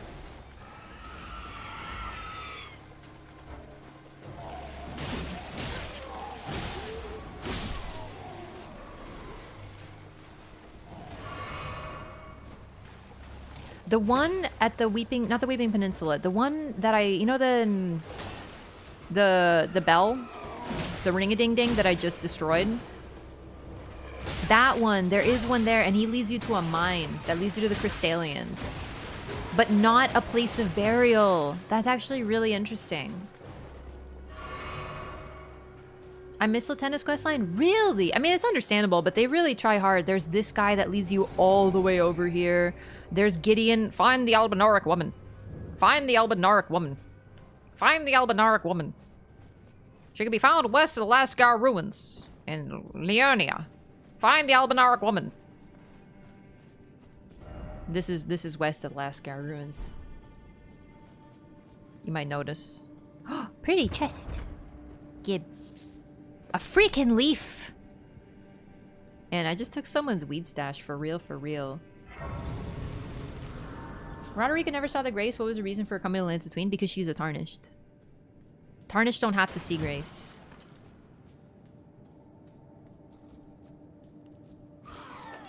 Wow, that was actually a really good jump. Come here. Can you come to light? Because you look a lot like Bach, actually. Come here. Yeah, this one looks exactly like Bach.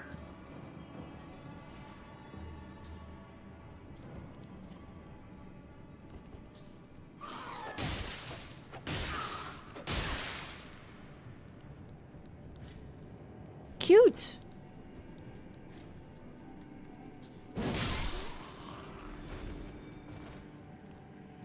Sorry, I'm just trying to observe. I can't.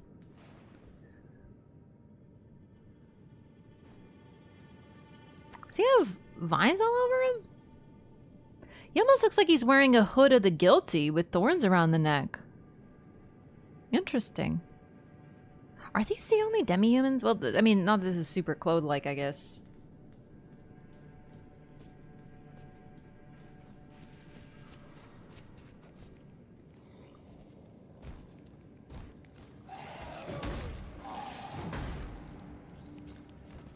Yeah, those ones are just like Bach. I actually forgot about these because it's been a while since I've done this place. Saint Trina arrows for enemies you want to observe up close, or sleep pots? We'll just do it the old-fashioned way. We'll just struggle. I don't want to craft. I always thought demi-humans look exactly like this, but there are ones that look more Bach-like. Ironically, these ones look a little bit more human.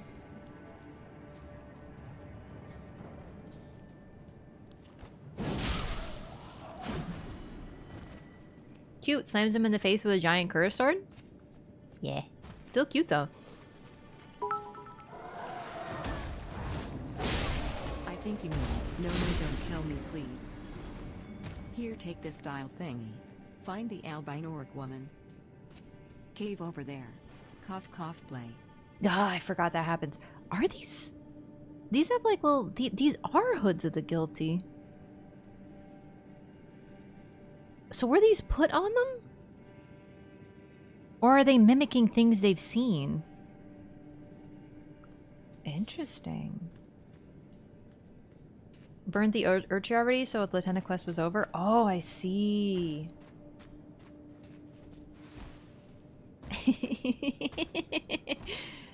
That's actually so real, Volpine. Albus roleplay.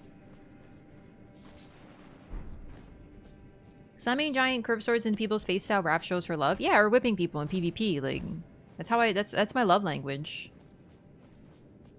My love language is video game violence. Like, not that weird. You're weird.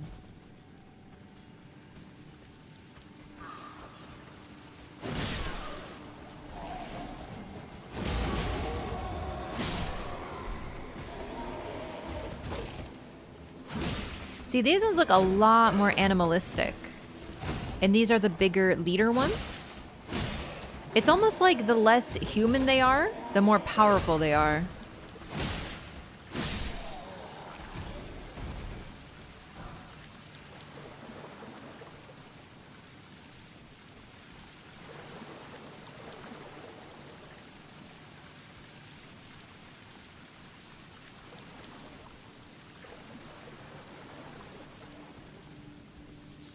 Silver fireflies. And the spirit talisman. Interesting.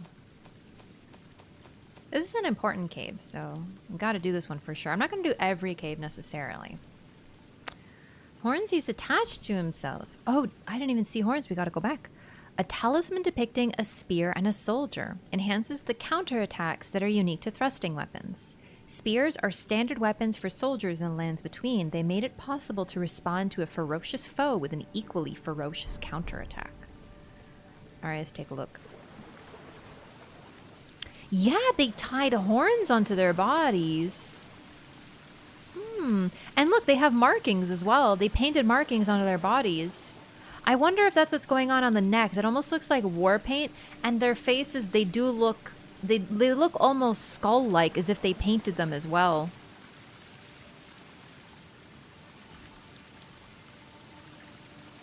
Those could be scars, plain old, though. Yeah, they could just be scars.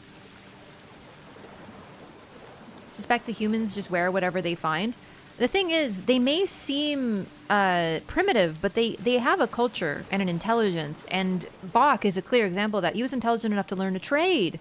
It's just they haven't been treated like that for a while, so they've kind of returned to this more primitive state. I don't know if they're emulating Omen. I'm really not sure.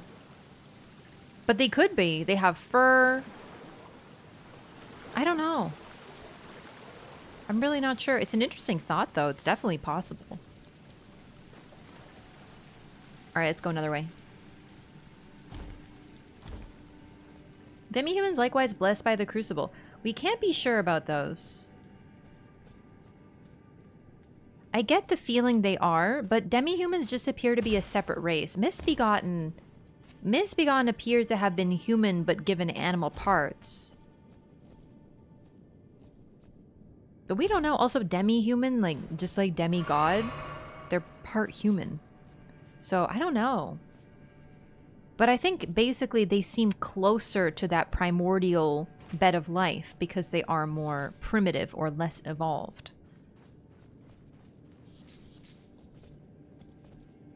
Agreement at Fort Height with Kenneth, which means they're intelligent. Oh, they were always intelligent. It's just misbegotten and demi-humans were effectively used as lower class labor.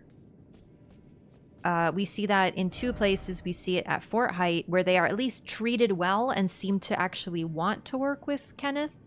But then we also have Castle Morn, where they are called menials. They are, I forget what that ghost over here calls them, but they are insulted and called names, and then eventually they rise up against their oppressors and slaughter them all. So it's a little interesting.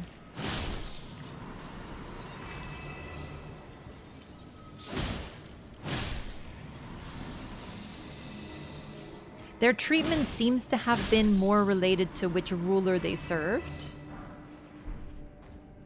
So, misbegotten are chimeras. Kind of, but a chimera... It depends on your origin of chimera.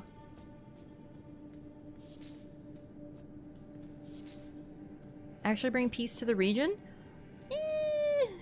I don't know.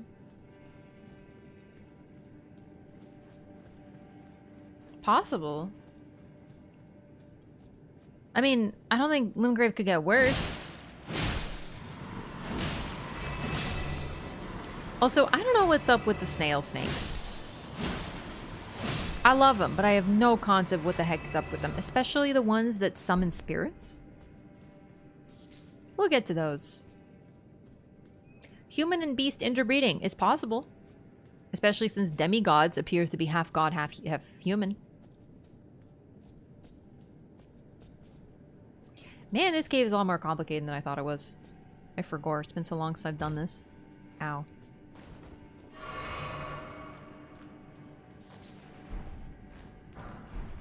Bunch of glintstone growing here.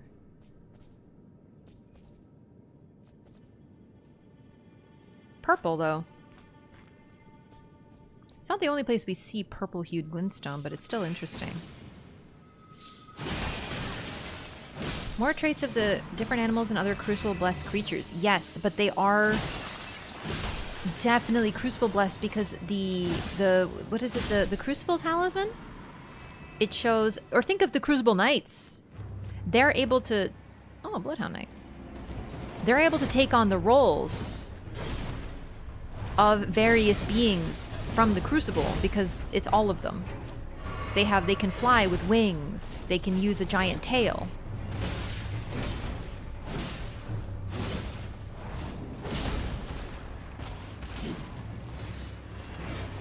Oh, that was bad green management. Demi-humans are animals with human parts? Maybe.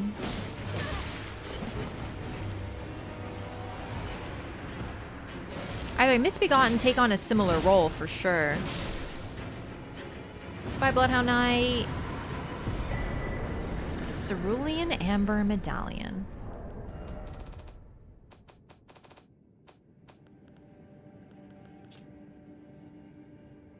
A medallion with cerulean amber inlaid. It's interesting because we have crimson amber, cerulean amber, but cerulean amber doesn't exist in reality. The Erd tree's old sap becomes amber, treasured as the most precious of jewels in the age of Godfrey, the first Elden Lord. A primordial life energy resides inside.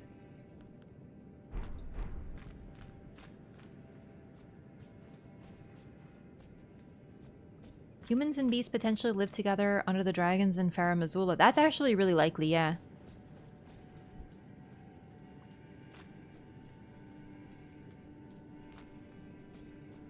Where the Impaler's catacombs is in the Weeping Peninsula. Yeah, we checked it out. There's not really much there, though. Where the heck am I?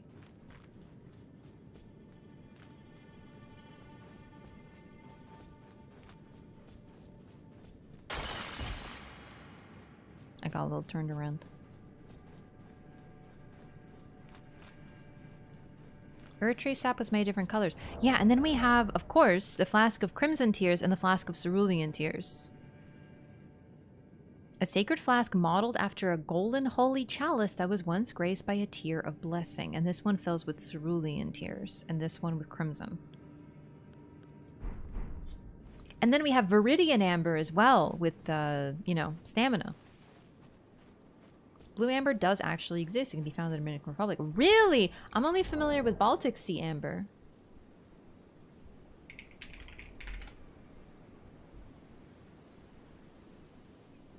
Blue amber is a rare variety of amber resin that exhibits a blue coloration most commonly found in the Dominican Republic. It's not quite cerulean, but it sure is blue. Wow. Doesn't quite look like glintstone either, but that is beautiful. Holy. It looks like the ocean. You know, the biggest piece of amber that exists is in the Amber Museum in Gdańsk, Poland. I was gonna go see it, but I was too tired, so I didn't go to the Amber Museum. But there was a lot of amber there. I walked in and I was like, the do be amber. This wolf is so pretty. Alright, I know, degeneracy, but we're checking out the feet for lore. Yeah, I know. She's got... Her legs don't seem to work anymore, but her feet sure do be looking cute. That's the lore. There's nothing really interesting with that. Foul tarnished. What do you want? I told the all-hearing brute that I possess no such medallion. Or have you come to take more from me? Was my other half not enough? It's actually so sad. So her wolf Lobo is just sleeping because this is the slumbering shack. Slumbering wolf shack. The wolf is simply sleeping. Okay? Only sleeping. Now, Latenna, was attacked by Gideon, and her wolf was put to sleep by Gideon, the all-hearing brute. Gideon, the all-knowing, the all-hearing, whatever. Gideon also attacked the Albinauric village, which we have not visited yet, but is right around here. We'll go there soon. And that's... He was searching for the medallion that would help him access the Halig tree. Which we find there. Albus has it. He's disguised as a pot. And you have to hit him or roll into him or whatever. And Latenna thinks that you're working with that.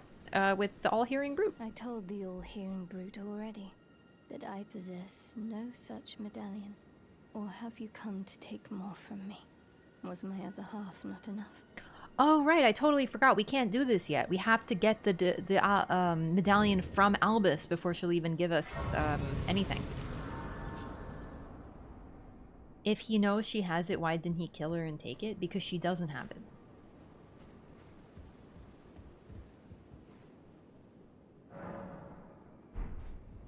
It's also interesting because he says, find the Albinauric woman.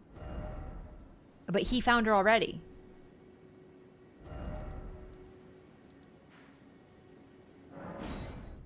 It's probably because he hopes that we can find it, then he can take it from us, which he does attempt later. Actually, Oh yeah, we can level up for sure. He figures that she'll talk to you, but not him. Yes. However, she doesn't actually give us any hints.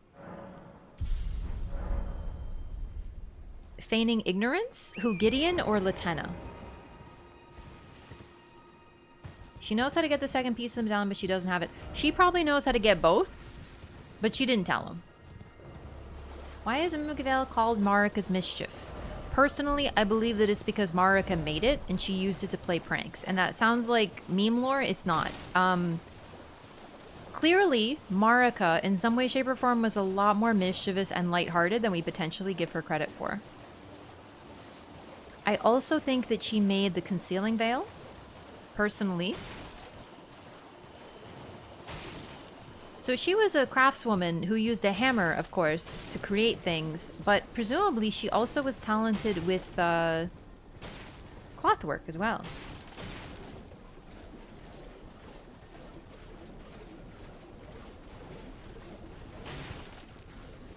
Alright, on my way to the Albinauric village. Nephili should be here too, actually. Marika shatters the ring and breaks the world? Yeah. But she also used that hammer for creation. Which is why she was able to become a vessel for the Elden Ring in the first place. She's able to create. She understood the essence of life. Hi, Nephili. So here's a bunch of Albinauric bodies. Oh, it's you. Well, what do you make of it? What's happened to this village? I witnessed a sight much the same in my infancy. The oppression of the weak. Murder and pillage unchecked. A waking nightmare made by men. But this time, I'm a woman grown. And though the suffering cannot be undone, I can still mete out justice. Justice to the oppressors. Let the scars I carve remind them. I am Nephili Lu, warrior. She's actually so based. But this time, I'm a woman. And though the justice to let the scars.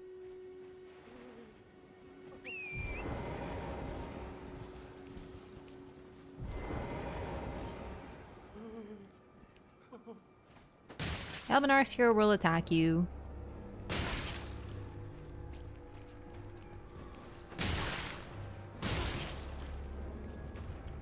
Also, look at their like their whole bodies are pretty, you know, desiccated, but their legs particularly are completely non-functional. Their upper bodies are way more developed than their lower bodies even. Larval tier, neat. Bodies on that pile were Gideon's men? Well, let's take a closer look. The way that she's in front of them, though, it makes me look like makes me think she's sad. Oh, these aren't Albinaurics either. They actually wait. Let's see. What are they? Sorry, Nephili. They are wearing this thing. It's just the fact that she's like in front of them. Then again, she does bow in front of the body that she killed in Stormvale, so that would be like her. These just look like commoners. Or are those nobles? I forget which are which.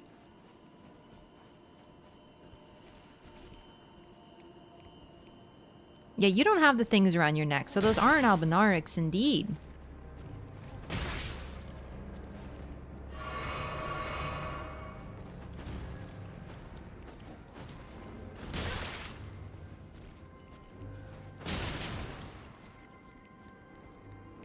Yeah, look at the legs. They're so... Are they spectral?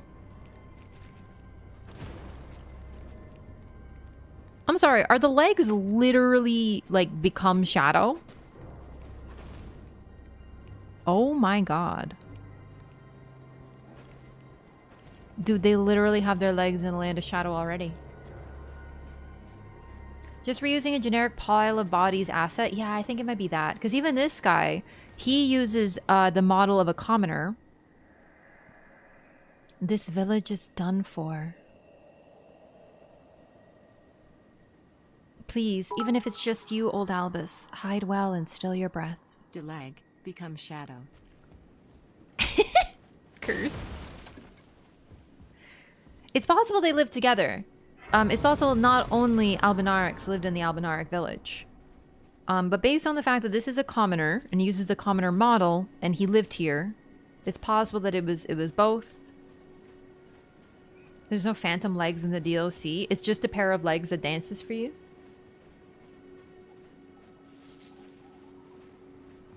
But, you know, just to go back to the Marika creating things, she is, of course, capable of destruction. She shatters the Elden Ring, but she's also capable of great creation. And the fact that Mikola uses needles and crafts these delicate goldwork things, I think the reason he has that capability is because it's something derived from Marika, who is also a talented craftsman who understood the essence of life.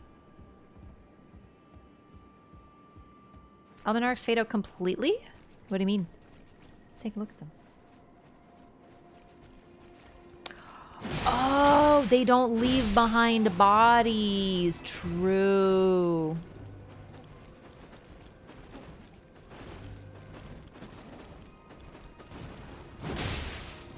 It's a little messed up. Yeah, they completely fade away. So it looks like commoners did live here as well.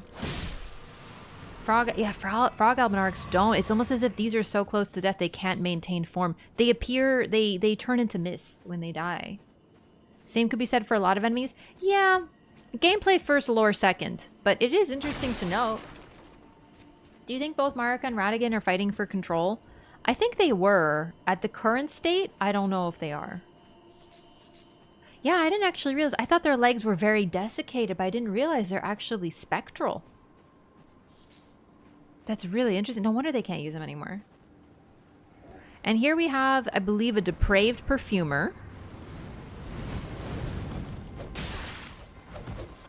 Who used to be one of the flute playing people. And then they changed it in a patch. And I'm still kind of bummed, honestly. Stop. Especially since they're so freaking annoying and spammy. Again, we don't see Marika at all once Radagon comes out to fight. It seems like Radagon won that fight. I definitely think that because of the Greater Will exerting some control over the Elden Ring, perhaps, that generally Marika will lose the fight, but perhaps at certain key points is able to take control, such as during the Shattering. She is able to somehow do that. Altus Bloom, very cool. All right.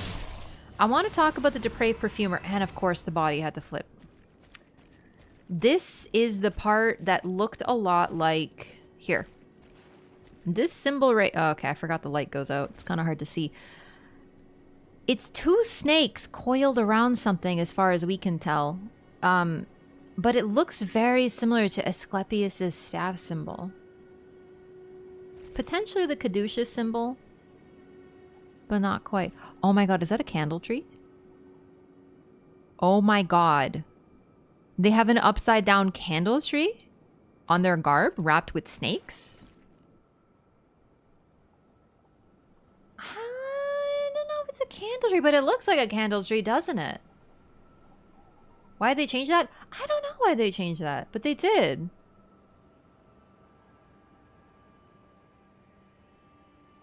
Welcome in, Nick. Glad you're enjoying yourself. Symbol for medicine. The caduceus is a classic symbol of medicine. Yeah, but the Asclepius' staff is a little different. So here we have... I think this might be a candle tree, though. It's not quite like the same depiction that we see. But it's upside down. It's inverted. An inverted candle tree. That's really interesting.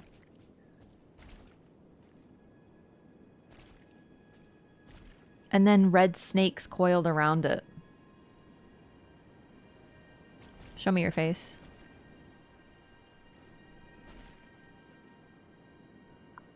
Gold eyes? Looks like gold eyes. Blessed by grace, all right. The design is described as the embroidery on the apron is itself a curse upon the Erd tree. Yeah, and what it is snakes coiling around it. That's so interesting. Huh. What power does wearing the Elden Ring give the wearer? So what's interesting about the Elden Ring is it doesn't appear to be worn. It's not like a ring that is worn, but possessing it makes you a god. And becoming a vessel for it makes you a god. Mikola has a red snake by him on the trailer of the DLC? What? When? I'm out of water. Not dragon eyes? Not depraved perfumers I don't think are inherently linked with dragons or anything. They just use their poison for nastiness. Could be dragon eyes, but it's probably just they're not tarnished, so they have the grace of gold in their eyes. Kind of hard to tell, though. I can't get any closer, I'm afraid. They just look like orange eyes to me. Wait, when does he have the red snake? If you mean Mesmer, yeah, I think you're confusing him. A Mikola's lily, wonderful. I was hoping we pick one of these up. I knew there was some in Liurnia, but no. That's Mesmer, a brand new character in the DLC. Another child of Marika. Not Friendly Eyes either, I presume. It's hard to tell, but it doesn't look like it. The furry shawl is a bit reminiscent of the merchants. The hat is pretty similar. Yeah, absolutely. No, that is Mesmer. He introduces himself, and at the end of the thing, we have Mesmer, the Impaler. Yeah, a lot of people thought that was Mikola, though. I still find it a little bit funny. Okay, listen, I'm not trying to roast people here. It's just I find it a tiny bit amusing that every time anything comes up in the lore, people are like, "Oh my god, it's Mikola. Oh, this is Mikola. Oh, this must be referring to Mikola." Like literally, I think I could show you a picture of Dung Eater's fucking butthole, and someone would be like, "Oh my god, clearly this is related to Mikola." He's everyone's favorite in the lore. So the moment that I see a guy with bright red fucking hair and everyone's first reaction was, "It's Mikola!" I died a little. I really did. A lot of people were like, "Oh my god, it's finally Mikola!" And it's like, but how? Like the first time I saw him, I'm like, who is you? Is you new boy? And he's new sexy boy. Gonna get Dragon Eyes and the Frenzied Eyes as lure through? Ideally, yes. I've never gotten Dragon Eyes before, actually.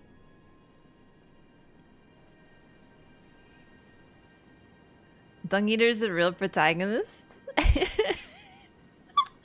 Sorry, okay,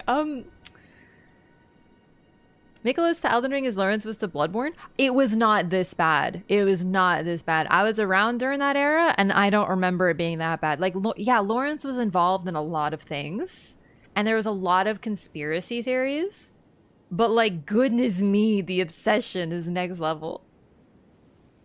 How many dragon hearts, actually? Does anyone know? I'm really curious about this, because I've never done that myself. I always wondered who created the first Albinarchs. Potentially the Nox. LKF. The maiden in the Chapel of Anticipation is actually Mikola. Mikola is our maiden. I remember being that bad. Really, you know, I wasn't as involved in the communities. Maybe that's why. Like I was like involved in the lore discussion, but here I'm like I'm in the trenches, so to speak, of Elden Ring. So I see a lot of Mikola stuff.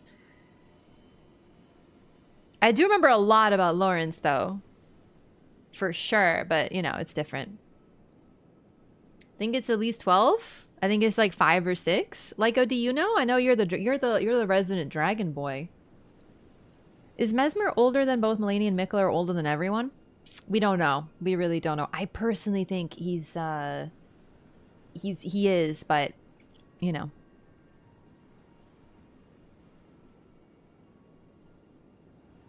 Saint Trina is Mikola too, am I right? Saint Trina is an aspect of Mikola potentially, but it's still very mysterious. Same with Gwyn's. Oh, I do remember the Gwyn's child discussion. I remember the Solaire is the firstborn theory. Yeah, I do remember that. No, you're probably right, Nathan. Like I just, you know, I was like involved in the lore discussion, and I was like super into the lore hunting, but like, you know, I wasn't as involved. I ate 5 and got them? Okay, well then let's get some dragon hearts. I think I got a couple already. You need to purchase 4 dragon incantations. Okay. Okay. Neato. Solaire theory is pretty cool though. Oh, it sure was. It absolutely was. Like, I love lore discussion. I love lore theories. I love people trying things together. I love being wrong, it's just part of the fun, right? It's just, I think Mikola Mania goes a little too far to me because you take, like, Mikola's not the only interesting thing in this damn game. Do you know what I mean? That's why, I think that's why it gets me a little bit. Is like we have all these interesting figures and everyone tries to link everything to a single one. I don't think Trina is related to Mikola in the same way Radigan is related to Marika. I really wonder. I hope we'll get some more information about Trina, but I think, like I talked about it, we got to question our assumptions. But I know a lot of people linked Trina and Mikola and assumed they work together, but we don't know that they're even necessarily aware of each other. We don't know that they have the same goals, right? Solaire is the card, the sandworm. That one I love. Every boss that one-shots me, this must be Mikola. What makes Mikola interesting again? He is an Empyrean and the mightiest of the Empyreans, according to Gideon. Gideon's terrified of him, and that's really interesting. He's otherwise, generally though, we know very little about him, and that's part of what makes him so interesting, is that he remains mysterious. It's basically a big part of it. It takes 4 powers gained from the communions, so the number of hearts may vary. Okay, we'll take a look. All right, Mikola's lily. A delicate water lily of unalloyed gold that has started to fade and wilt. A flower signifying faith in the Halig tree, thought to be beloved by the Empyrean Mikola in his youth. Looks, similar, doesn't it? I also just want to point out, though, once again, that literally every single flower in this game is a lily. Like, these are all lilies. So it's like, it just kind of feels like this isn't a lily, to be fair. And, well, this is a sunflower, and this is a violet and a rose. Okay, but these are different. But these are all lilies, dog. That's a rose. You're a rose. But these are all lilies. The early flower, faded early flower, fire blossom, and poison bloom are all lilies. We know he doesn't age and is in a long slumber. To be fair, there's a lot of demigods that are slumbering, though.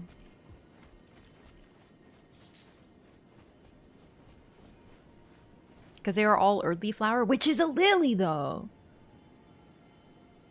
Sort of the Boba Fett effect. We get so little of him that everyone obsesses trying to fill in the gaps. Plus, he's one of 2 demigods we don't interact with. Yeah, for real. It's definitely something to be said about the mystery. There's nothing wrong with that. It's just, we have so many other interesting characters. To me, okay, maybe it's just me. I find it boring if we can trace everything back to one character, right? Like this whole, this character is also this character is also this character is also this character is also this character. I find that really boring because then we have fewer figures to play with, right? So the fact that you get one interesting piece of lore and everyone just bends over backwards trying to link it to one little dude, I'm like, bruh. Sorry, I'm looking for the ivory sickle. Sickle fashioned from ivory, weapon carried by aged Albinarics. These weapons are evidence of their dedication to the Halig tree, despite never having entered its presence. Because it's coiled, do you think? Another coiled weapon.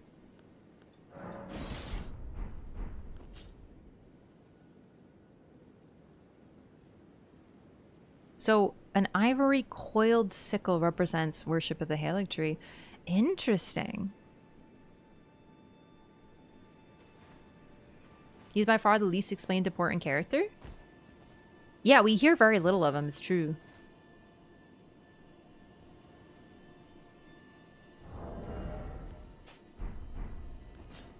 I wonder if anything is weird about this glowing pot that has a glow of its own. Anther of lilies are a real pain in the ass, though. They stand like crazy. Wait, do you mean the center part? Please, no. Dear me. I haven't a clue. No secrets lie with me, not a one. Oh, please leave me be. Cute crown, bald head, big beard. Very powerful figure. Hello, Albus. Wait then. You're not one of them? Albus means white. It comes from the same root word as Albinaric in the first place. Oh, goodness me.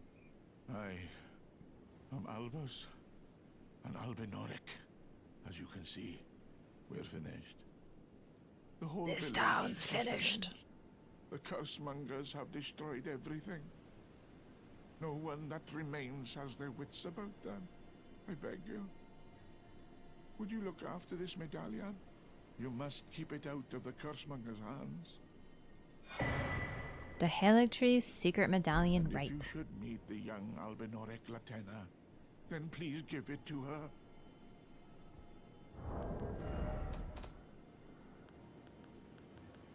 I'm honestly not certain who made the Albinarics, but I think it has to be... Okay, it's probably the Nox, but I really wonder what timeline, because the astrologers became the Nox and also the Carians. So they kind of like split at some point into different factions.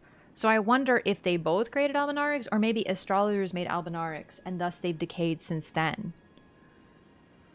Dragon's Dogma 2 character creator yet? What? There's a character creator?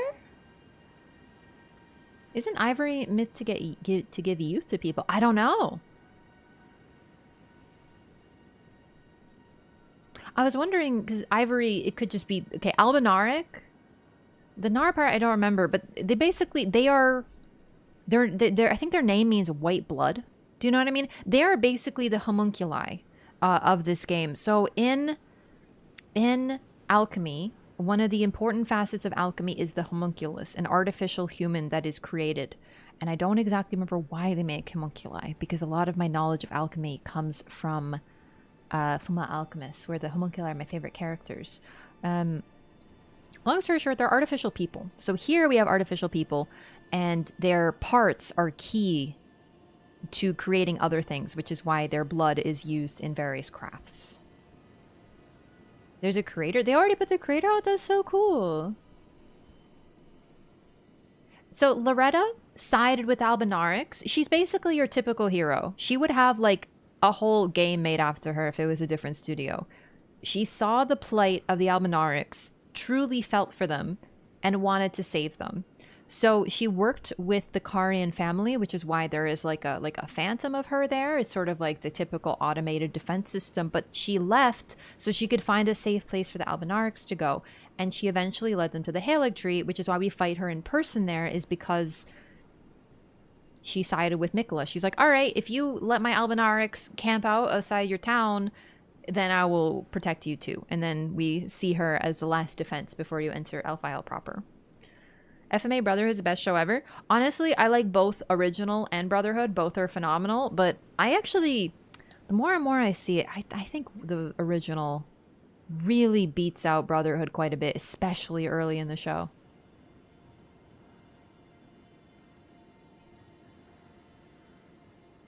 Aren't they jar babies, clones, or wombless infants? Wait, what? Castlevania is pretty good too, though. But Fullmetal Alchemist, just in general, anything made from Fullmetal Alchemist is goated. With the originals, the ending is terrible. I actually don't see the ending as that bad. It slows down a little bit, but I really think it's genuinely really good, especially with the movie added in. It just explores different themes. It's not perfect. I really don't like the depiction of Rose. But generally, I think in terms of being heartbreaking and how it deals with some characters, Original cannot be understated. Somebody said about for the pacing in Brotherhood, it moves along too quickly, in my opinion. Certain things don't get the attention I think they should. Shocky, welcome back. Thank you for 29 months. Good to see you. Thank you for the support. All right, I wanted to read something, but I don't remember what it was. Do I not have any Almanaric blood clots? Oh, I guess I don't. Oh. Well, we'll have to get those later then. Anyway, silver is associated with homunculi, artificial people, which in this game are Albinarics. A chosen land awaits us, Albinorics. Oh, the Haligtree The medallion. medallion is the key that leads to the city. It's only a quaint treasure for we who cannot make the journey. But for dear Latena, it is needed to fulfill her purpose. FMAB is toned to be kind of all over the place. I love FMAB. But especially, I think you need to watch both, personally. Like, I really think you need to watch both. Like, they're both so dang good. The start of one is, or original is so much better, I think. Like, untouchable. Okay. Haligtree's Secret Medallion. So comparing it, it looks like it has a Viridian amber in the center. Interesting. Versus like a typical colored amber here. Right half of a split medallion depicting the Haligtree. Very different. Even on the half, you can see if this is the Erd tree and this is the Haligtree. Interesting. Brandishing the medallion with both halves conjoined will activate the Grand Lift of Rold, granting access to a hidden path. In other words, the secret medallion will guide the bearer to the land of Miquella's Haligtree. Also, both halves conjoined. My legs will soon fade, and with them my life. You're not kidding about your legs literally Alas, fading. This is the immovable fate of all Albinorics.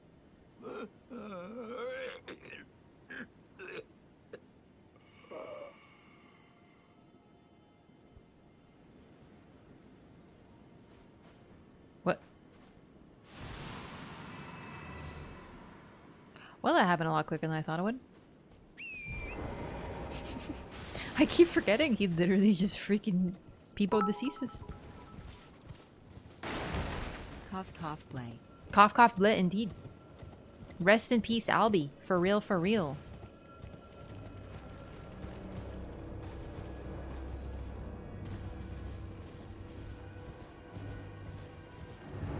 Yeah, exactly. Reiner, you got it. You got it. It's exactly what I'm trying to say about Latenna. Or Loretta. I always get Loretta and Latenna confused. So there's an Omen Killer here. And this appears to be, besides the Depraved Perfumer, the only figure we see remaining here. Now, besides the fact that this Omen Killer, along with his 2 dogs, is definitely a reference to the infamous Capra Demon from Dark Souls 1.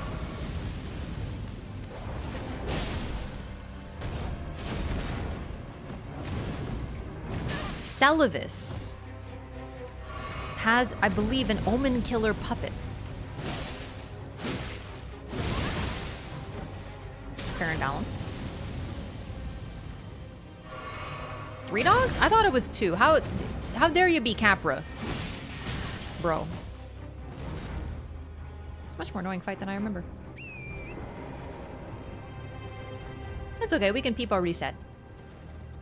Imagine if the Capra Demon could breathe fire. Yeah. Good thing he can't. Appreciate a pic I posted in the Discord. Oh. I'm listening.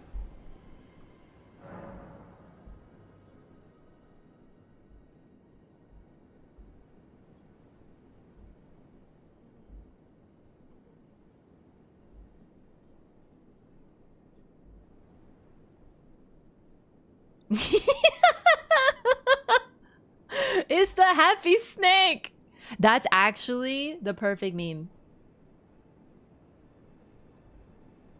In Castle Souls, these ones Raph seen but being tortured. Yeah, we also see those in Volcano Manor. Yeah, exactly those ones.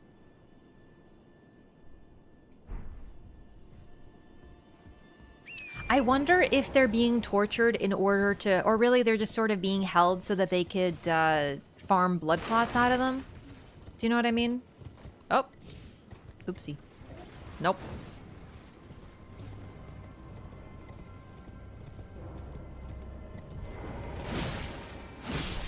So they're just empty shells. It's also just like the experiment of creating a homunculus is considered very important to alchemy as well. So it's not only that they're, you know, they're not just like failures or whatever. The creation of a homunculus is still a very important step in the alchemical process, but they were never able to achieve a Philosopher's Stone. Whomst is this? Oh my god! I may have forgotten, or I maybe didn't know. You can summon Nephili to help you get vengeance. Let's go. Back to the manga until I found out about FMAB. FMAB and original are both really, really, really, really, really good. Let's go, Nephili. Let's take him out.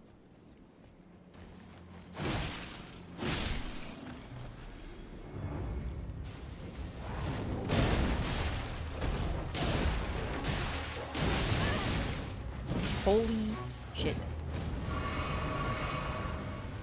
I gotta get some flame and level up my faith a bit.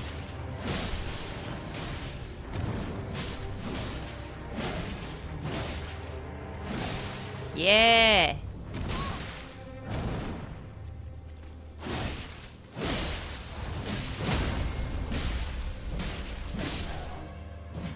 Bye-bye.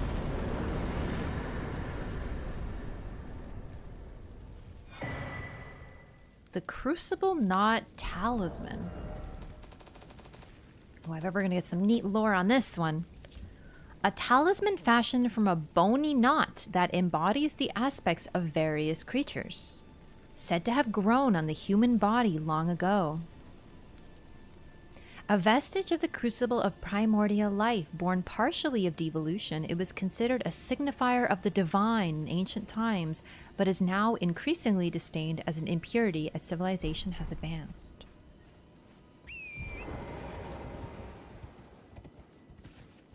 So the knots also grew on the human body, as well as all the interesting animal parts.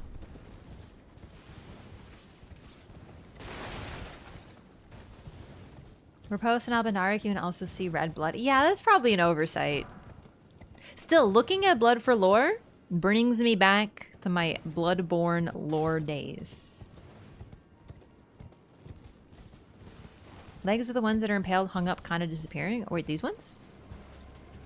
Yeah, you can see. This is actually a really good depiction of their spectral legs.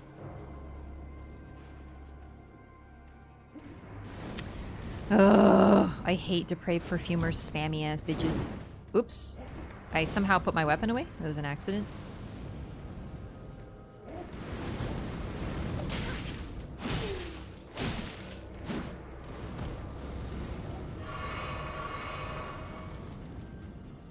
How did I kick?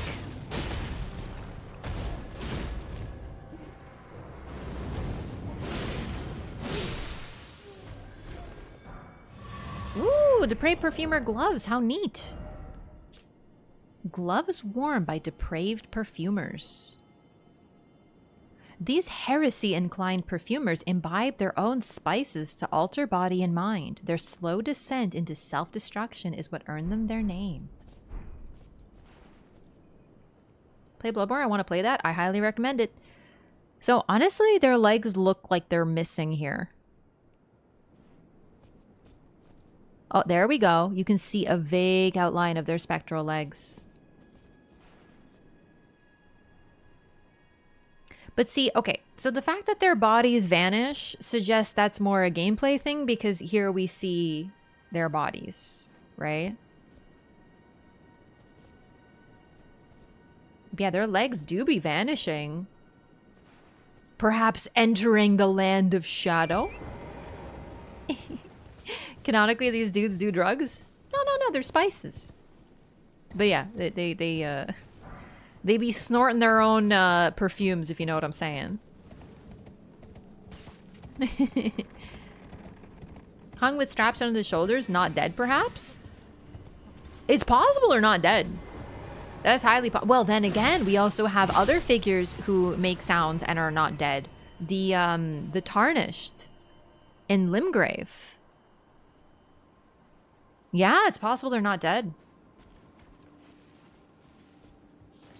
An Albinauric Bloodclaw. There we go. Perfect. Hey, do you remember when everyone was like eating cinnamon? It was like the cinnamon challenge or whatever the heck it was. Do you remember when that was a trend? That's all the depraved perfumers do. They just huff cinnamon, dude.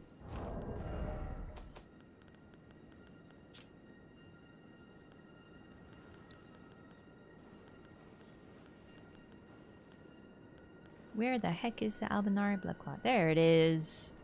Alright, so hang on. Beast blood. Fresh beast blood glinting with gold, found by hunting carnivorous beasts. This glimmering blood never rots or decays, and compared with the Albinauric Bloodclaw, It looks like there's something in the blood, no? It almost looks like a beast, but that could be my bloodborne instincts. The thick, coagulated blood of the Albinarics. Albinarics are life forms made by human hands, thus many believe them to live impure lives, untouched by the Erd Tree's grace.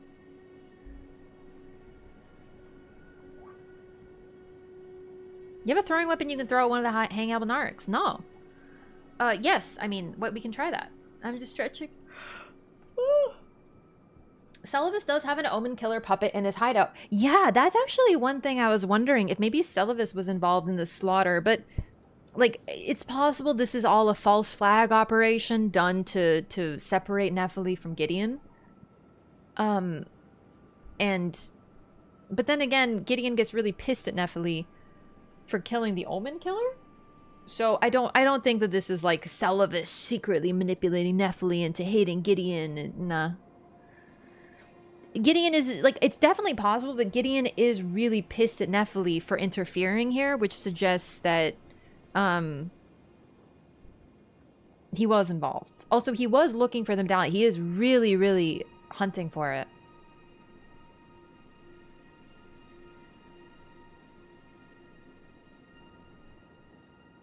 Either way. Oh, wait. Crab eggs. Eggs of large crabs which dwell in the shallows. Yo, Papa Beatus, thank you so much for the sub. Thank you for 3 months in advance. Welcome in. Really appreciate the support. Thanks so much for that. My thought was that Gideon was pissed for killing all his men when his men didn't do the thing Celovus did. But he is looking for the talisman. And Celovus, as far as we know, has zero interest in it. So I think it really is, the more likely explanation is simply that Celovus, or Gideon did this. I think that's the simplest thing. It's also possible that he was just like Nephili confronted him, is like, why did you do that? And he's just like, go away, I don't care. Do you know what I mean? So I don't know.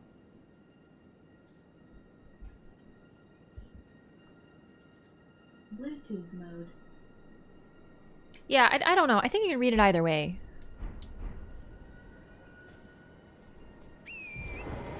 Alright, let's try to throw something at these bodies, but they probably won't be solid.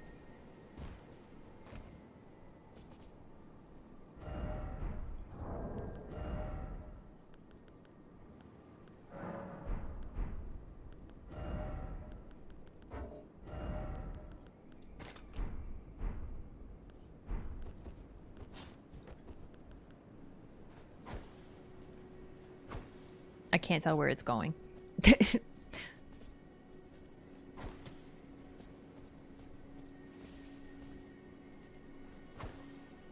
think that went through the hand.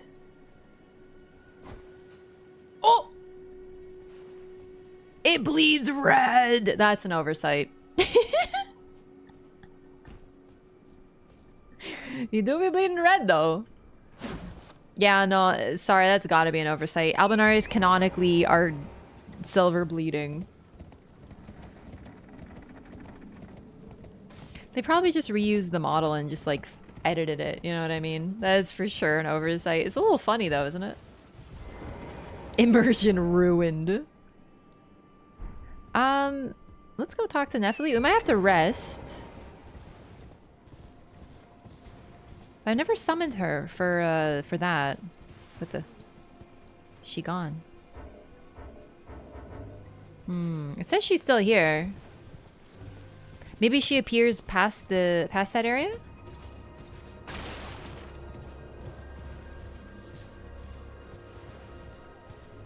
Sloppy attention to detail.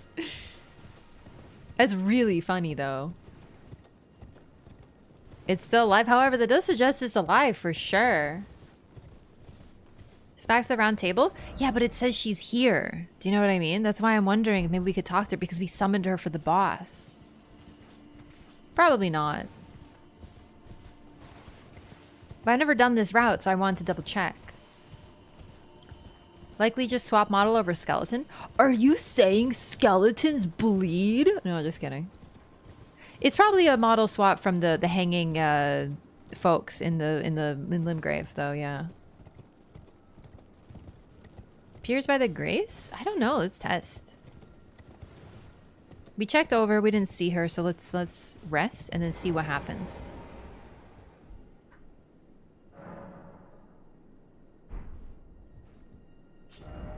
Yep, she's gone. She's in the bottom floor, I believe. I didn't see her. Did you see her? The road that leads to the grace? But she wasn't there, you goobers. I just went over there. She's supposed to be right here, but she wasn't there.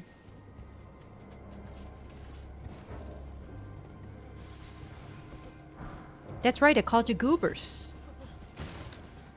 Map doesn't update after you kill the Omen Killer. It could just be like a resting thing. I don't know. We'll see.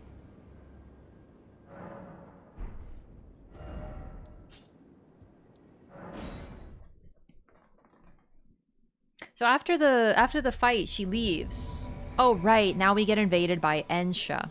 And what's really interesting is this round table holds otherwise very similar.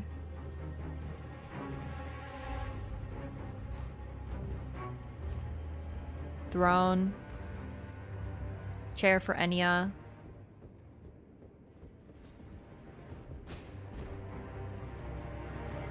But it's a shadow.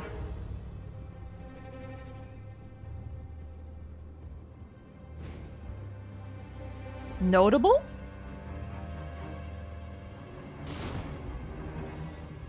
Follow you jump off the balcony? That's an excellent question. Let's find out.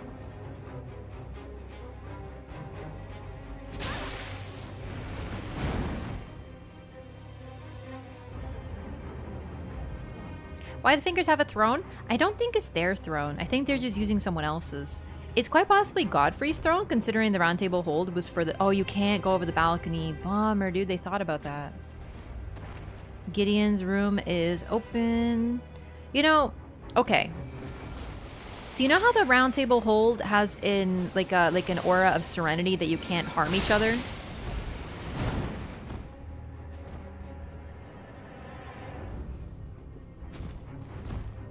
But then somehow you get like put in this really dark one and Ensha is able to invade you?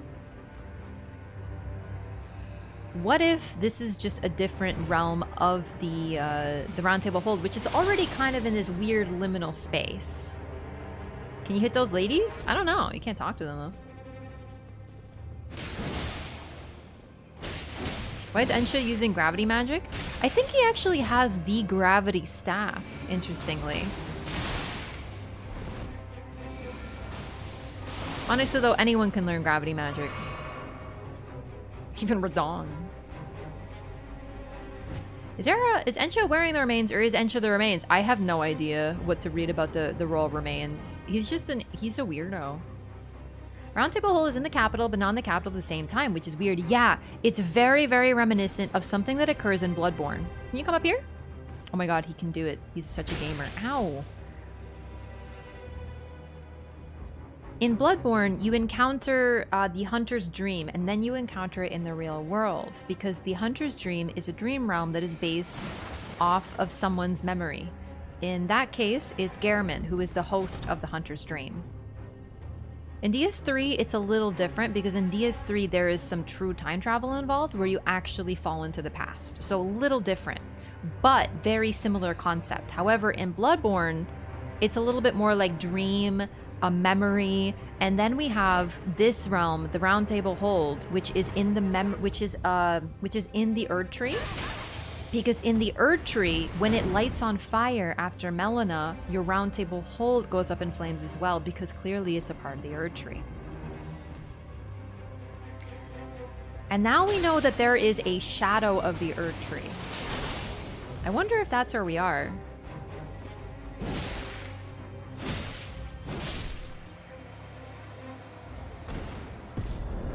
Great enemy felled.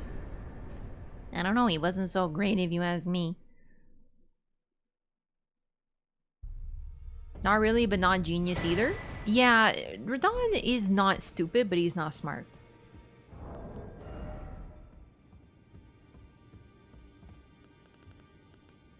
Also, yeah, in Dark Souls 3, I'm talking about the untended graves in this case. I've seen a ton of people say that Godefroy was responsible for the attack that resulted in the first defense of Leyndell. How do we know this? In Altus, I believe at the... Not the Gelmir hero grave, but the other one, the one right across from the stone guy, Lusat, I think. If you go down there and you beat the boss, you get an ash of a Leyndell soldier who is said to have captured Godefroy after the first defense of Leyndell. I forgot about that. That's where we get that from. I found it in my first playthrough just recently. Hey, bitch. You. What is it? About Ensha. Oh, my apologies for that nasty business. Ensha got rather ahead of himself, it seems. As his master, I'd like to express my regret. But now, Ensha is slain and gone. Finished. Forevermore. Ah, yes. By way of apology, allow me to tender some advice in regard to the half of the secret medallion you possess. Find the Albinoric woman. She hides in a cave to the west of the Laskia ruins, which jut from the mist-shrouded lake of Liurnia. She knows the location of the medallion's counterpart, I'm sure. Yeah, so he apologizes because Ensha got ahead of himself, not that he tried to kill him. And, I mean, we already knew Gideon was a bit of a wiener, but this just makes it pretty clear. Radon just followed Papa's footsteps and cared about his horse. Yeah, and also really idolized Godfrey, was a total warlord, a bit of a dingus, and largely, whether intentionally or unintentionally, betrayed his maternal family and sided distinctly on the father's side of the family, which, if you ask me, makes him a complete idiot. Kind of implicates Gideon in the invasion a bit. Surely he's one of the few people who might know how to manipulate the Round Table Hold's protection so he can be invaded. I think that Ensha knew because Gideon knew, but I think Ensha, like Gideon says, got ahead of himself. I was never convinced that Ensha acted of his own accord here. It's definitely possible. But the thing about Gideon is he doesn't tell you everything, but he doesn't lie as far as we know. Right? Like, he'll give you information when he thinks it's worthwhile. He knows there is a serenity in the Round Table Hold. He knows you can't do anything to him. So, he could very easily just be like, well, I was going to kill you, but I'll save it for later. But instead, he uses you as a tool because now he's like, oh, now they can get the full secret medallion and give me information. Find the Albinoric woman. She hides in a cave to the west of the Laskia ruins, which jut from the mist-shrouded lake of Liurnia. She knows the location of the medallion's counterpart, I'm sure. Yeah, he can do it, so you might as well be able to now. I don't think Gideon wants you dead yet. Yeah, that's the thing I think too. I do think lying is very in character for Gideon personally. I think he will manipulate situations. So, for example, he tells Nephili that if she joins him, that he'll never allow suffering to happen because that's what she wants to hear. And it is a lie because he doesn't care about that at all. But I don't know. Following him does allow her to kill some unsavory folks, like at Stormvale. Ensha just decided to break the pact, but there's no one else there. It's clearly a different realm. And it happens very distinctly. Like, no one else is around. It's like a pocket dimension of the Round Table Hold. It's clearly different. The same figures aren't there. That's what's so interesting. It could be just a gameplay thing, but I think it's notable that we're in a weird shadow version of the Round Table Hold. Lying by omission? Yeah. It's possible he straight up lies. But I think he's more like, yeah, follow me. We'll kill some unsavory types, Nephili. And then we do. And then Nephili ends up doing something he doesn't like and he drops her.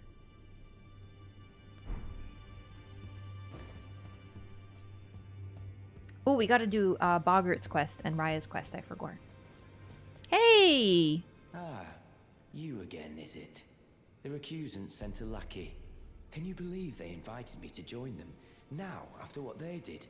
I can scarcely believe it myself. Did they think me a fool? That's Raya. You might be surprised to learn I took them up on the offer. Then I only had to ask. The location of the recusant hideout. It's on Mount Gelmir, found off the old road that leads west from the town of Windmills. That's where they hide. The manor on the peak. Just you wait, wretched recusants. You'll rue the day you insulted my name by laying hands on Lanya. The tale of House Hoslo is told in blood, after all. Thank you for the reminder. We got to read all the royal remains gear.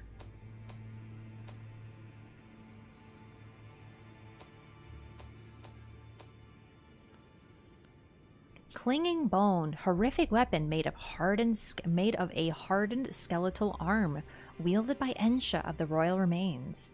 Fitted by placing one's hands into the fist's grip until they dig in. O clinging creature, a king relinquishes not the hand. What? Honestly, never understood that. I'm not gonna lie to you. Oh, I got this at Ray Lucaria. I forgot to read it. Small wooden round shield that has been reinforced with metal. Light and easy to handle. The design is said to represent the stars of the night sky, portending fate.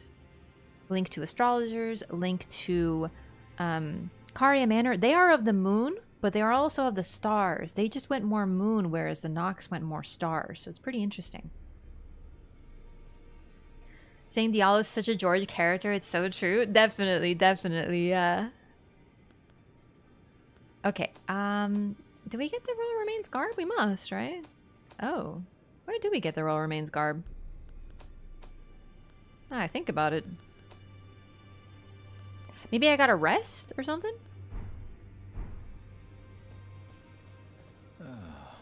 Taylor told him Blood was a George thing. I doubt he wrote Diallos himself. I actually think that Miyazaki just made a character that's kind of a reference to George's work with him.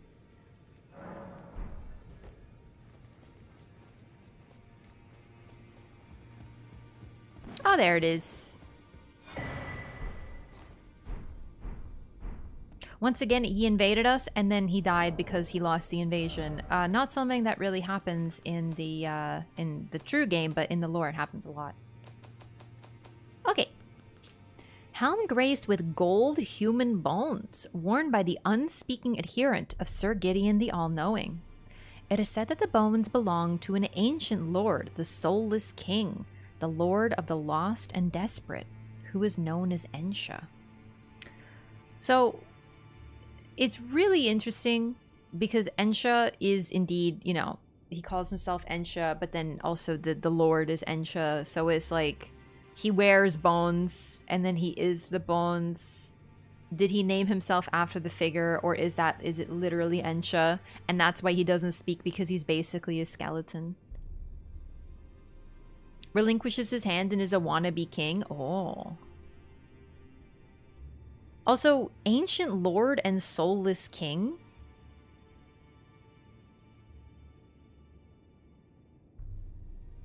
Here's the thing too, now that I think about it. Even Godwin is not called a king. He's called the Prince of Death, not the king. And this does look a lot like something you'd see at Farum Azula. That helm heals you? Slowly replenishes HP when HP is reduced. I believe the whole set does. It's not very big though. It's very minor. They nerfed stuff that heals you over time since Demon Souls. And Demon Souls, that stuff is very strong though. Yeah, I don't know what's going on with this. There's a Queen of Death. Kind of, yes. There is a gloam-eyed queen who wielded the Rune of Death and possessed it, but lost it when she was defeated. So potentially, this is someone related to the gloam-eyed queen. The Lord of the Lost and Desperate, who's known as Ensha. I wonder if this is something to do with the portrait.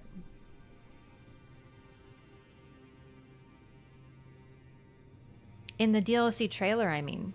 That was Ronnie's teacher? No, Ronnie's teacher was Rena, the Snow Witch. Unless you think they're the same, but to be honest, they appear to be very distinct in the lore. Rena was a old crone who used ice magic and was associated with the Dark Moon and taught Ronnie about it, whereas the Glowmite Queen was associated with the Rune of Death, and her children were the flame-wielding godskins. I think Rena is Renala. I still wonder about that because the spelling's so similar, but then we have the fact that Renala is more like the maiden, the mother, and then we have the crone. Like, you know, Ronnie's the maiden, Renala is the mother, and Rena is the crone. But potentially, the thing about the maiden mother crone thing is that it also depicts the stages of a woman's life, that she is all three at once. So there's that too. Rena might not have been the witch's real name. Yeah, it's possible it was her name. I just don't think she's the Glowmite Queen.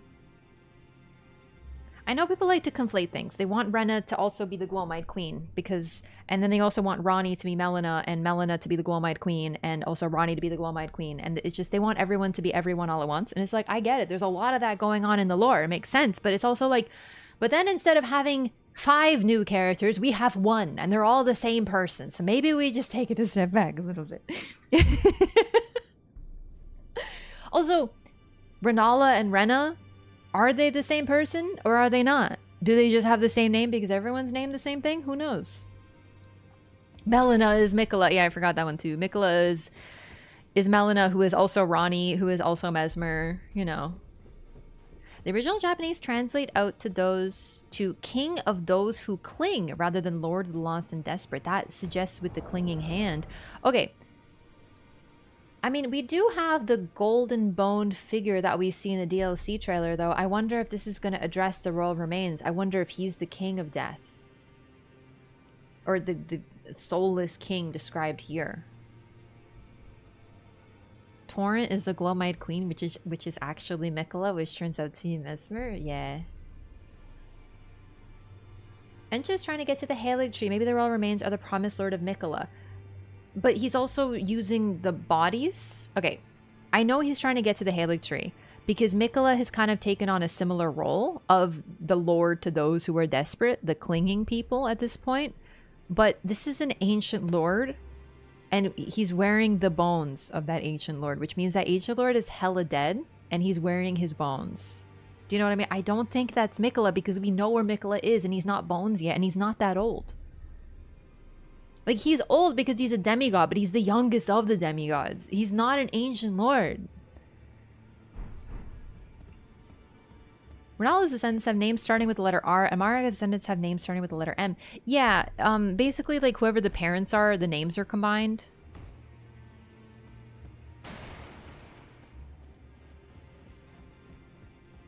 Have a place to just see it all? The problem is that that's still someone's translation.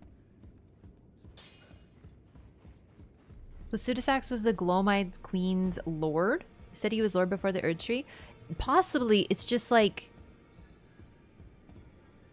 He was definitely an Elden Lord, so there had to have been a figure that took on the role of the host of the Erd Tree, or Elden Ring. We just don't know. I don't think we have all the pieces yet. No, Melina is likely Marika's daughter. Yeah. Lord is way more ancient than Mikola? I believe so, yeah. I honestly think it might be the figure we see in the trailer. I mean, they have golden bones. They seem to fit with what we're seeing. Speculating Radagon was a god during the Crucible Erd Tree before Marika became a god?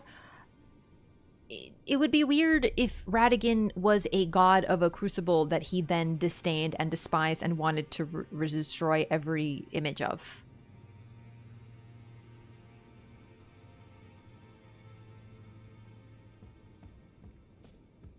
For Souls games? Yeah, I mean, it's better than what we have, I guess, which is like a bunch of different translations. I don't know, I guess it's just me. I'd rather have like chaotic various translations like in the lore that we have right now. Because I feel like it almost fits better with the game. Do you know what I mean? Yo, Lightning! Thank you so much for 19 months. Welcome back. Thanks for the support. Good to see you. Gone over the Gideon and Owls theory. Gideon and Owls. Oh, the slumbering owls? I mean, his face does look owly.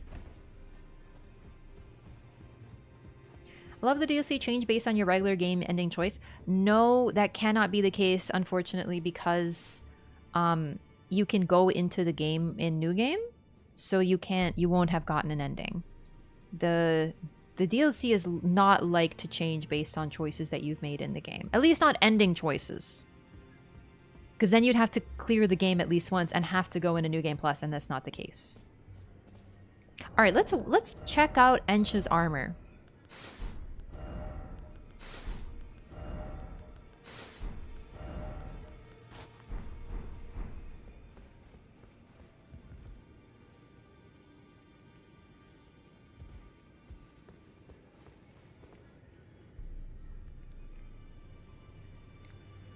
I don't see any eyes in there. That's creepy as heck. Just hollow. Yeah, the little thing around the butt, that's exactly what Malekith wears. Owls have glowing golden eyes and they'll randomly track your character. Oh, you think that Gideon is using the owls to spy upon you? Intriguing. I don't think I have any slumbering eggs right now, but that's an item we should go get. To be fair, even animals in the lands between have grace in them. Everything has grace in them. So it's not surprising that the owls are watching you, but it still is interesting considering his face is so owl-like. Gideon also kind of reminds me, in a way, with Odin. Odin, who used crows to spy and observe everything, and he could see all through his crows. So the idea of him using birds as, you know, tools for spying wouldn't be unheard of. Cool to need to go into New Game Plus from extra DLC content. I personally wouldn't like that. Also, frankly, one thing I can say almost for certain, I don't think they're going to make one ending canon. Right? Because why would they make 5 endings and then add a DLC that makes one canon? I think choice will make a difference, but not like ending choice, personally.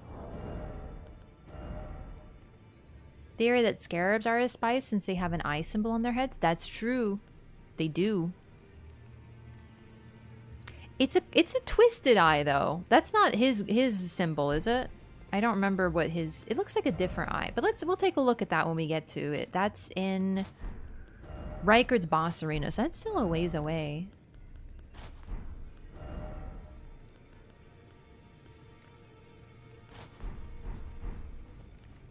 Do you do when it makes no sense how we'd know? Yeah.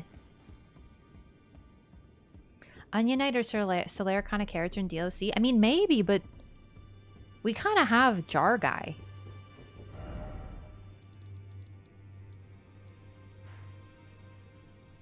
Raya. Okay, let's do that real quick.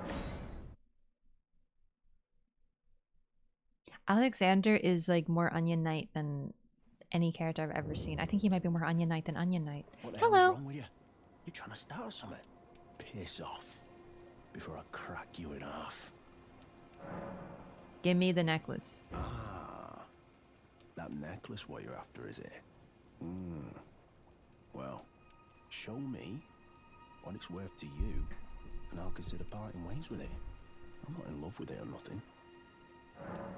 You're a shrewd one, Chief. First, you hand me the runes, and don't try nothing, neither.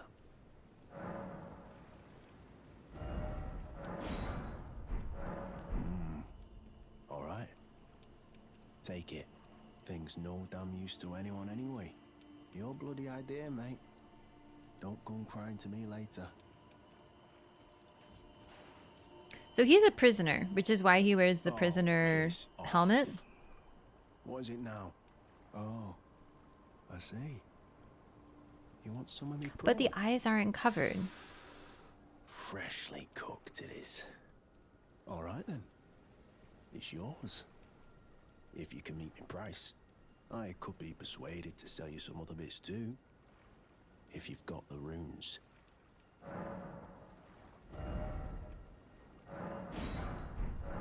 Never met someone with a taste for prawn I couldn't trust. We'd make good mates, I reckon. I'll be seeing you.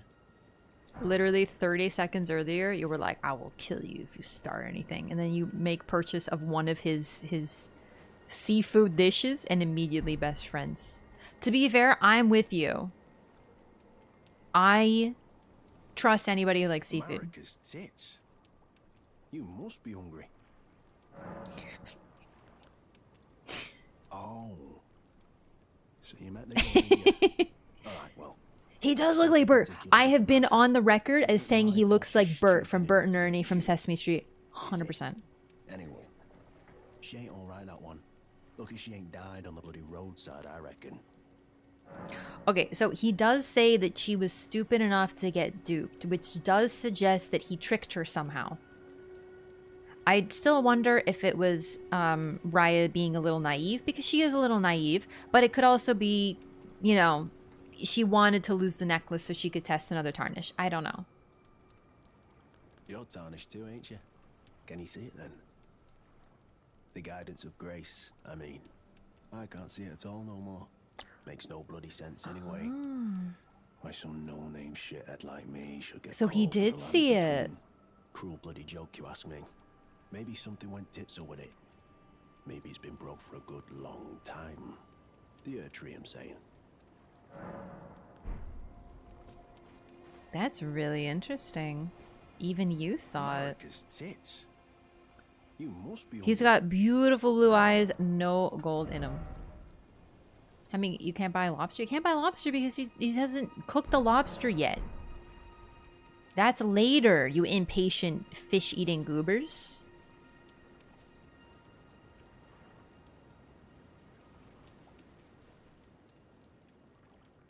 Camouflage.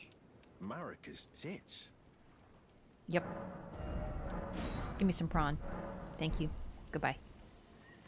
Alright, let's go get this to Raya. Owls don't react to you killing anything near them and never fly away. Interesting. Let's go find some owls to kill.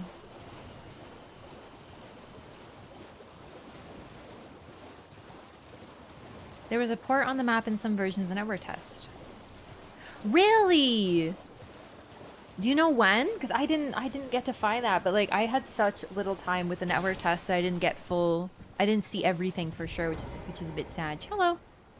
The thug should be resting at an abandoned home down the way. Please, I must have the necklace back. Jalapeno P, thanks for the follow. It's on the map, but it wasn't in the world. Oh, interesting. Don't give it. Marika's tets, get out of my cooking pot. Marika's tits. The thug should be resting at an abandoned home down the way. Please, I must have. Oh, we gotta read the necklace. Sorry. There's lore in your necklace, baby girl.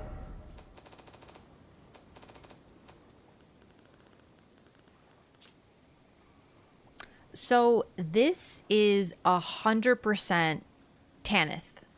She has the same hair. They both have the same hair, but this is likely Tanith. If you take off her helmet, this is what Tanith effectively looks like. Necklace stolen from Raya by the blackguard. Features a relief of a dignified-looking woman from a foreign country. It appears to hold great significance for Raya. It's possible it's someone else and they just all have the same hairstyle, but I mean, Tanith does have that exact hair. Right north of the Fort Height West Gate of Grace. Hang on. We finished this. Hello, have this. Have necklace. Oh yes, that is my missing necklace. Thank you kindly. I am in your debt. Did I forget to announce myself? I don't think she has eyebrows. I am Raya, in the service of Lady Tanith of the Volcano Manor. I seek stalwart Tarnished, who might join our house. You are very brave yourself. Not only a steady hand, but a steady heart. Merciless, even to your own kind. Such strength is precisely what my mistress seeks. Please, take this. Brave Tarnished, seek the Altus Plateau, the realm of the Erd Tree. Most Tarnished are doomed to wander the outskirts of the lands between, peering wistfully at the towering Erd Tree. But you are no ordinary Tarnished. And once that is proven, the Volcano Manor will fully extend its invitation to fight. amongst a family of champions. Oh, and one more thing. Only for you. We charmed her. This land of Liurnia is connected to the Altus Plateau by the Grand Lift of Dectus, beyond the high road.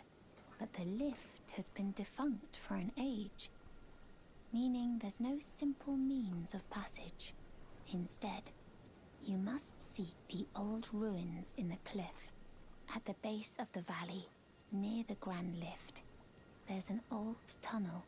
It was excavated from both ends, linking Liurnia to the Altus Plateau. I have faith in you. A champion through and through. I do hope that we can meet again. Seek the old at the base. Okay, that's it. I have faith in you. I do hope. Also, Please stop, brave Tarnished. just a You side will note. only tire by striking this barrier. Roderica I has see one that too. You have reconsidered. Thank goodness. Seek the old. Alright, we cool. So, Tanith is Raya's adopted mother, stepmother. So, she did not literally carry Raya, but she cares about her as a daughter. Raya knows about the magma worm there? I don't think so. She's just trying to give you another way up there. Definitely a child of Rykard. But it's hinted at, based on her reaction to the data card talisman, that that is her mother.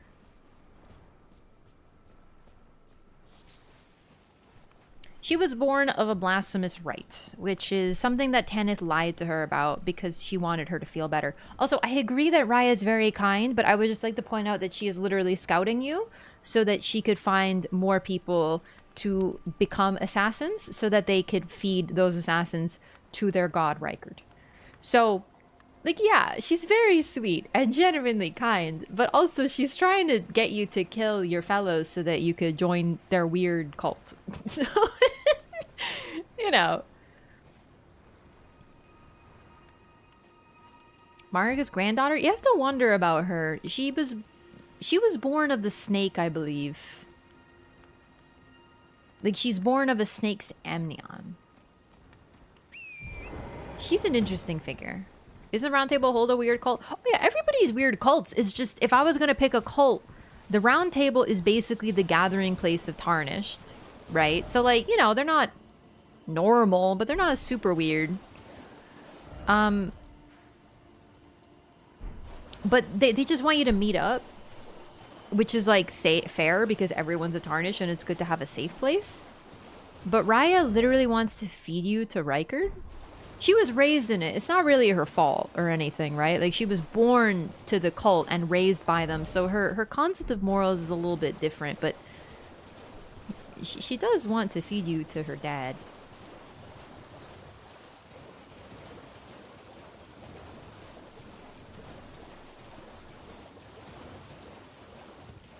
Potentially dad.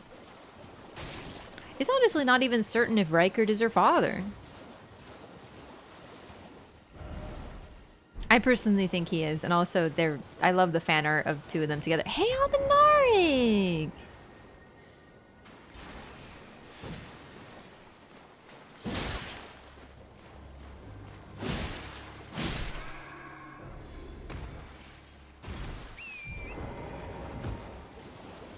What Rykard did in the Shattering War?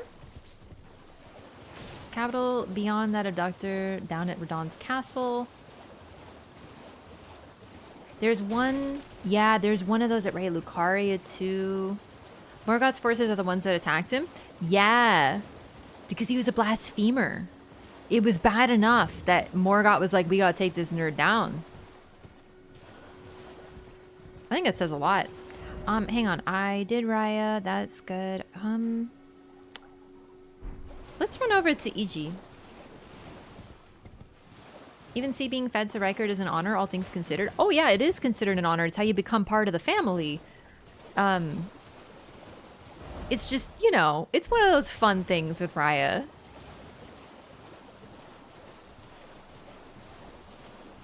The first thing she does is tell you to go kill another Tarnished.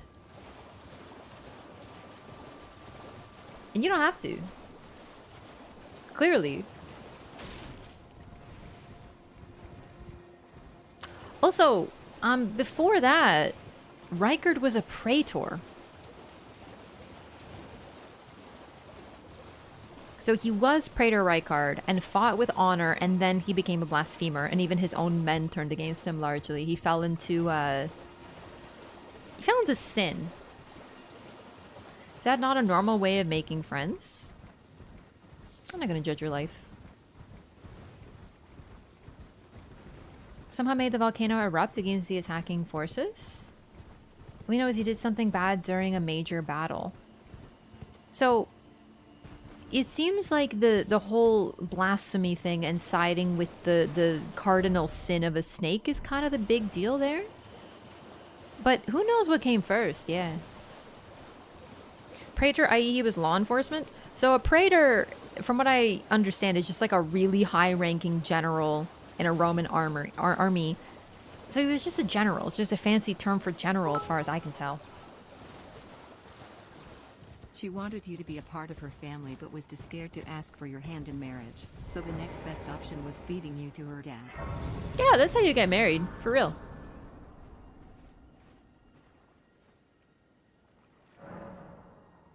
Connection between the serpent that devoured Rykard and the red snake around Mesmer. So just a side note, because absolutely. But Mesmer actually has two snakes.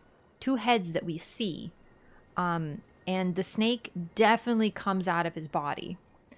So what's interesting about him, I think he personally, based on other precedent, but I think he was born that way. So Rykard is attempting to link himself with the serpent, thus choosing the cardinal sin that Mesmer appears to have been born into. So it's an interesting depiction. Okay, let's get some decks for now. It's like one. The two people next in line under the consuls, they were elected, and they were the ones who ran the judicial system. It's actually really interesting how he fell so far. So they were elected. That's really interesting. Because he doesn't seem to have been, like, elected. But it is an interesting title. Don't see his third snake head? He definitely got a lot of snakes under there. Also, it's a two-headed snake that comes out of his body. So he's kind of like a three-headed guy, right? Like, he's got two snake heads and one human head. It's really neat. E.g.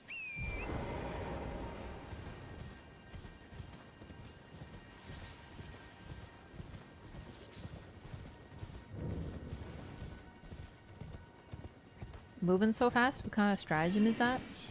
It's the torrent stratagem. He was maybe the one that introduced the Briar stuff as punishment because he was the law?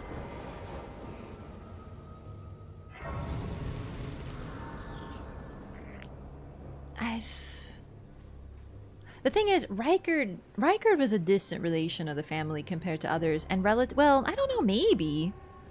It just depends, because he was a part of both the Golden Order and the moon side of the family. So he could have been like, yeah, the cop of the family. I don't know. Honestly, I never looked too far into the title.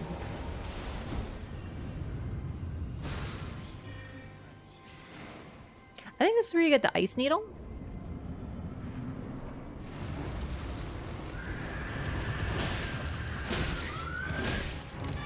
Also, I have very important information. It turns out I did find Jarberg in my first playthrough, and I don't really remember how, because I completely forgot, but I do go to Jarberg in the first playthrough. I was skimming through my VODs. Hey! Oh, way too fast. Way faster than I thought it would be. I thought I could dodge it last second.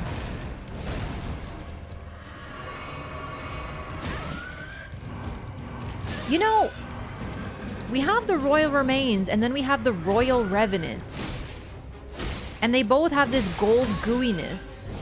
And their centipede, like, I think we might be looking at someone associated with that guy we saw in the trailer. I don't know. I'm not sure yet. I don't want to jump to conclusions. But when I heard gold bones, I'm like, know.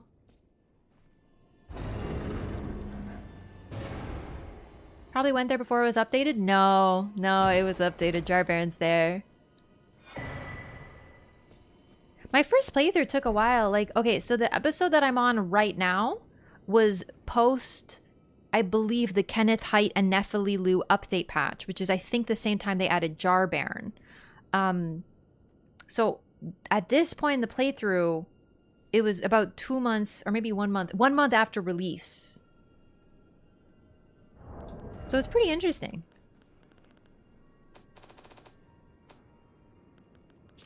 Frozen Needle, a razor-thin piercing blade of ice, forged by Iji, the Karian royal blacksmith, can inflict frost upon enemies and launch its blade with a strong attack. The blade immediately regenerates. So he hid it over here, which is interesting. But piercing blade of ice, considering his mistress was of the dark moon and ice, it's pretty interesting. This New Game Plus? No. Do you think the snakes are a separate entity or are they just part of Mesmer's body like an arm? I don't know. I'm really not sure.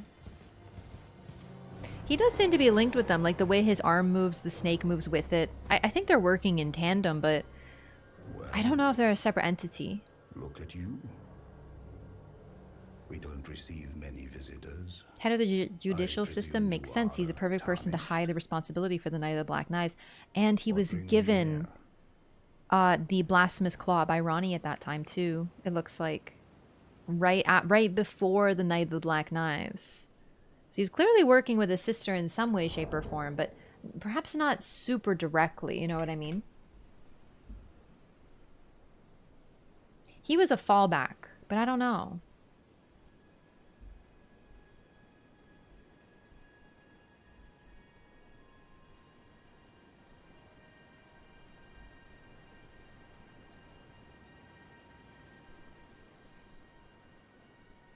One sec.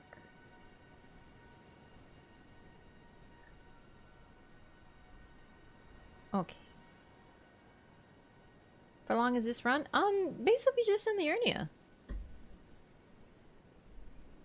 Okay, hi Yuji. Oh, pardon me. It's hardly my place to ask, is it? I am E.G., a blacksmith who once served the Karian royals. An old codger who refuses to retire his rusty hammer. So here I am, still quietly plying my trade on this spot. Perhaps you'd like a display?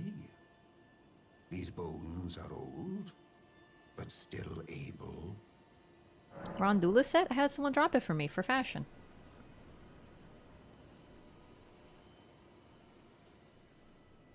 What's with E.G.'s helmet? So E.G. wears a helmet, I believe, made by the Nox. It's a mirror helmet that was used to hide sins because it would like deflect the glances of others, like hide the sinful away. He's scared of being hunted down, so he wears it as best as I can tell. It's been a while since I've seen the item description, so we can find it, I think, in one of the catacombs. So we'll get to it. Yeah. Radon is the middle child who rebels. I really feel like Rykard is probably the firstborn. I'm not sure though. Supposed to ward off the greater will's influence. So that's why the Nox wear it. That could be why. So I think E.G.'s supposed to be a giant, but he looks like a troll. I know, but I think he's supposed to be a giant. Giants were the origin of blacksmithing in the first place. I forgot, but that is the description of the hammer found at the Round Table Hold. That is Hugh's, purportedly Hugh's hammer. So, yeah.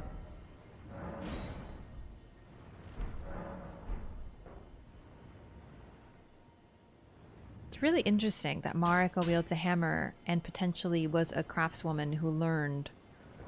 Also, is that red hair under there? Yeah, he's a giant, all right. I can't believe I never noticed that. He's got fucking red hair. Or it could just be like cloth attached to the thing, but it sure looks like freaking red hair to me.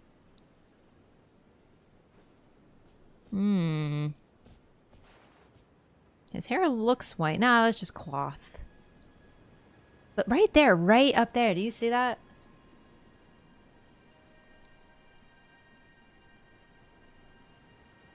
It says in Japanese that both of them are Ronnie's older brothers and she's the younger sister. Oh, that makes sense.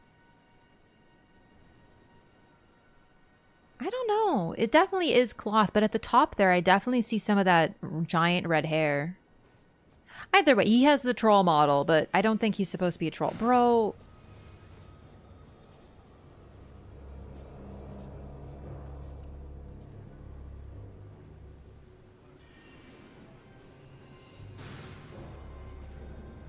E.G., can you call off your weird ghost guys?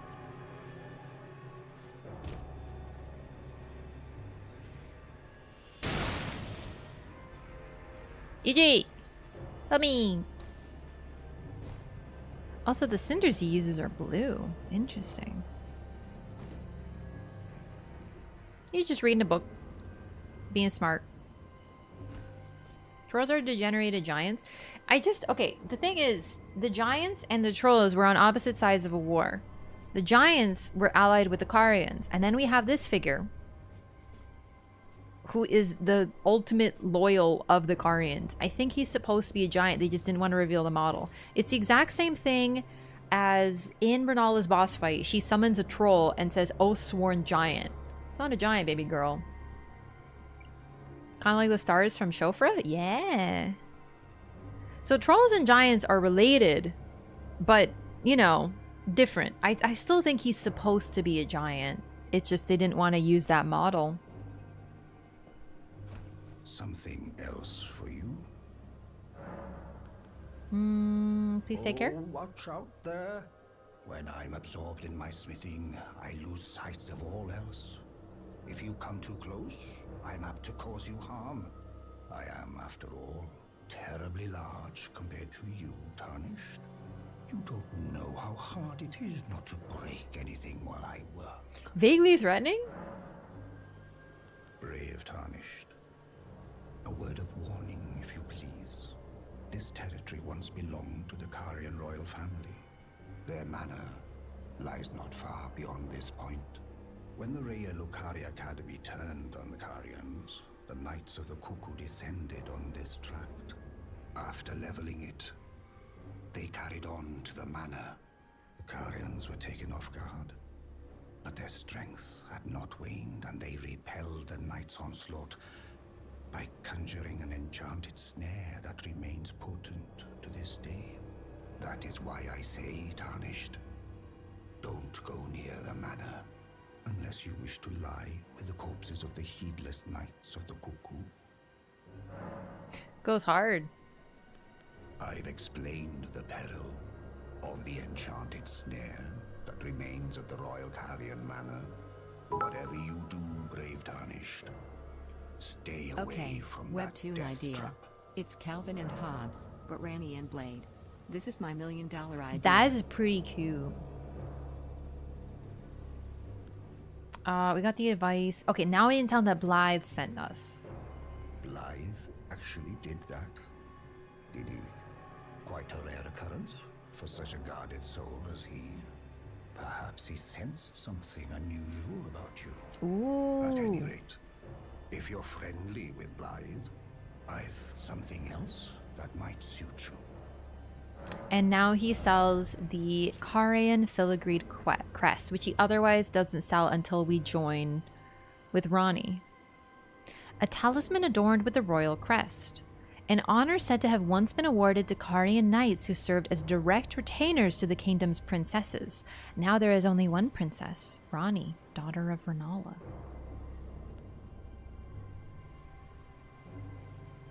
Would like to buy this, but I ran out of runes. Okay, I don't want to goof up Roger's questline, so I don't want to go too far in this direction, I just realized. Brother...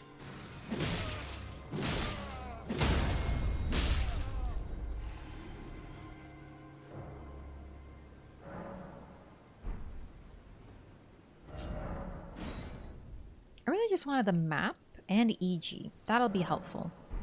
But let's go talk to Roger. Seen that armor before? The armor I'm wearing? Yeah, it's altered, which is, it looks very different with the cloak, let me tell you. Nothing. Ah, well then.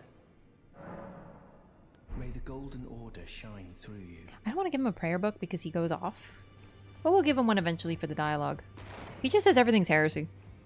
Right, we can talk to Nephilim. Roger.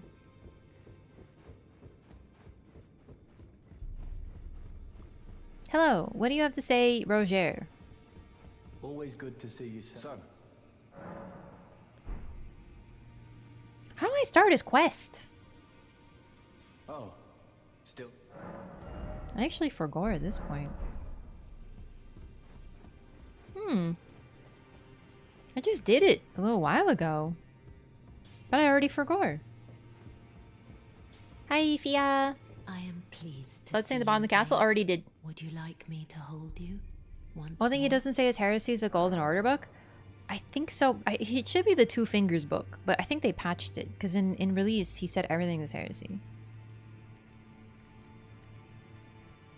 Now, come closer. I don't know what's going on with Roger because we found that whole thing with him. We found all of his bloodstains and marks. But we'll go back down to the basement because I wanted to beat that boss down there anyway. You are so very warm. Doesn't he say something about Roger? Already got that dialogue, yeah.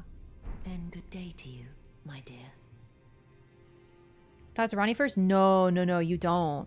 You absolutely don't. That's a different route to his quest. You can do, like... See my first playthrough if you want to know the weirdest possible route of Ronnie's quest. To see you again. Almost said Rari. The blessing is still. Would you like to? Then I forgot. to you, my dear.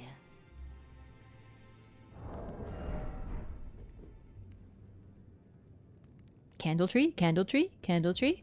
You know what? These are the exact same type of lights that we see in Leyndell too. Almost look like a leaf, non-moving.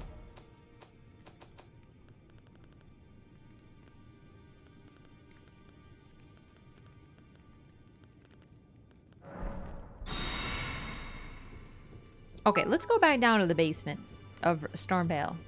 Rarni.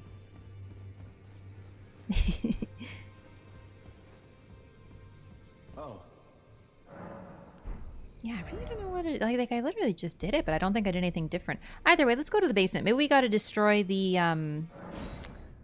boss down there. Because I definitely activated that bloodstain. Okay.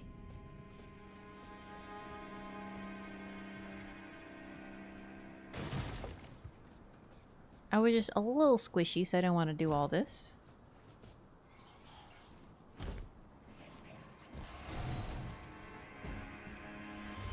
Oh shit. I made a slight error. I thought I could make that jump. It looks so makeable. Find the cave where the hidden assassin is. Those are 3 ways I remember. So Chow was telling me that Roger can tell you, or Fia can tell you where to find the thing you need for Roger's quest. And I have never done that route before, so I want to try it. Of course, I left it over here, huh? So that's kind of what the goal is here.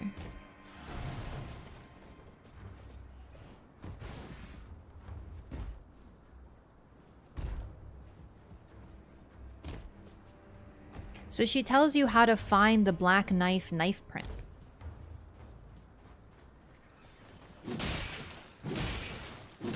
Apparently, in my first playthrough, I found it by pure luck.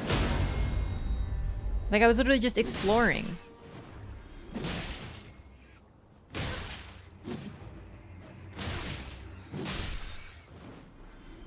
Gives you a map fragment? I don't know. That's what we're gonna discover. I've literally never done that particular route.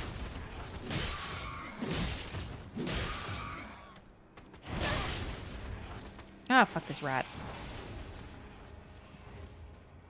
Do you have his blade yet? Yep. One-handed weapon? Oh, that explains that. It's because I freaking updated it. Gosh darn it. I hate how the blacksmiths do that to you.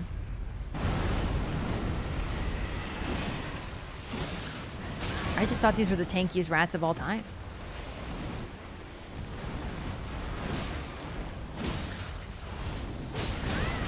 No, you freaking hit me.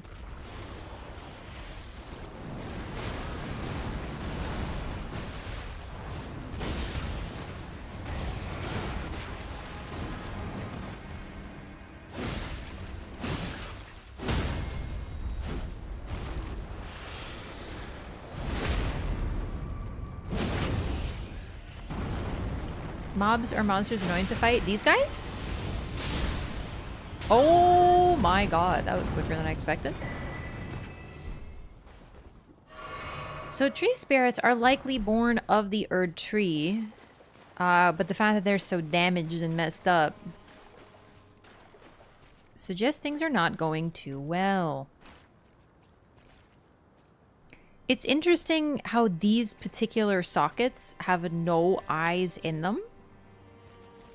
Oh god. But, okay, so we talked about this actually. This looks more like a freaking pimple, but I think it's supposed to be something like an eye. On the Discord a couple days ago, we were talking about the depiction of Trina on the St. Trina's torch, and her eyes are covered by hair, but on her forehead is a single opened eye. And we were just like, it's probably referring to the third eye, which, you know, centered here. And then I was thinking about it. I'm like, the only other figure we see with a third eye is Godwin here in Stormvale Basement. And it really makes you wonder what the heck is going on with him if he has an open third eye. It's a husk, leftover skin. This is growing, like his whole body is growing out here.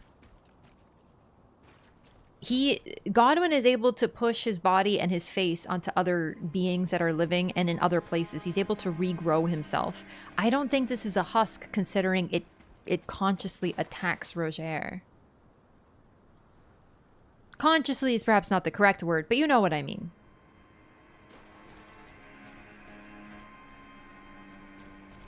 Spooky.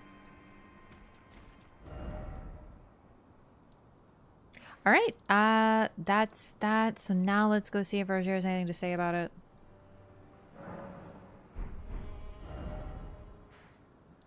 Yeah. This is the only other place where you get this much of a growth. Exactly. It's really interesting why Stormvale Basement. Also, according to Zuli, way more of his body is regrown there than we see.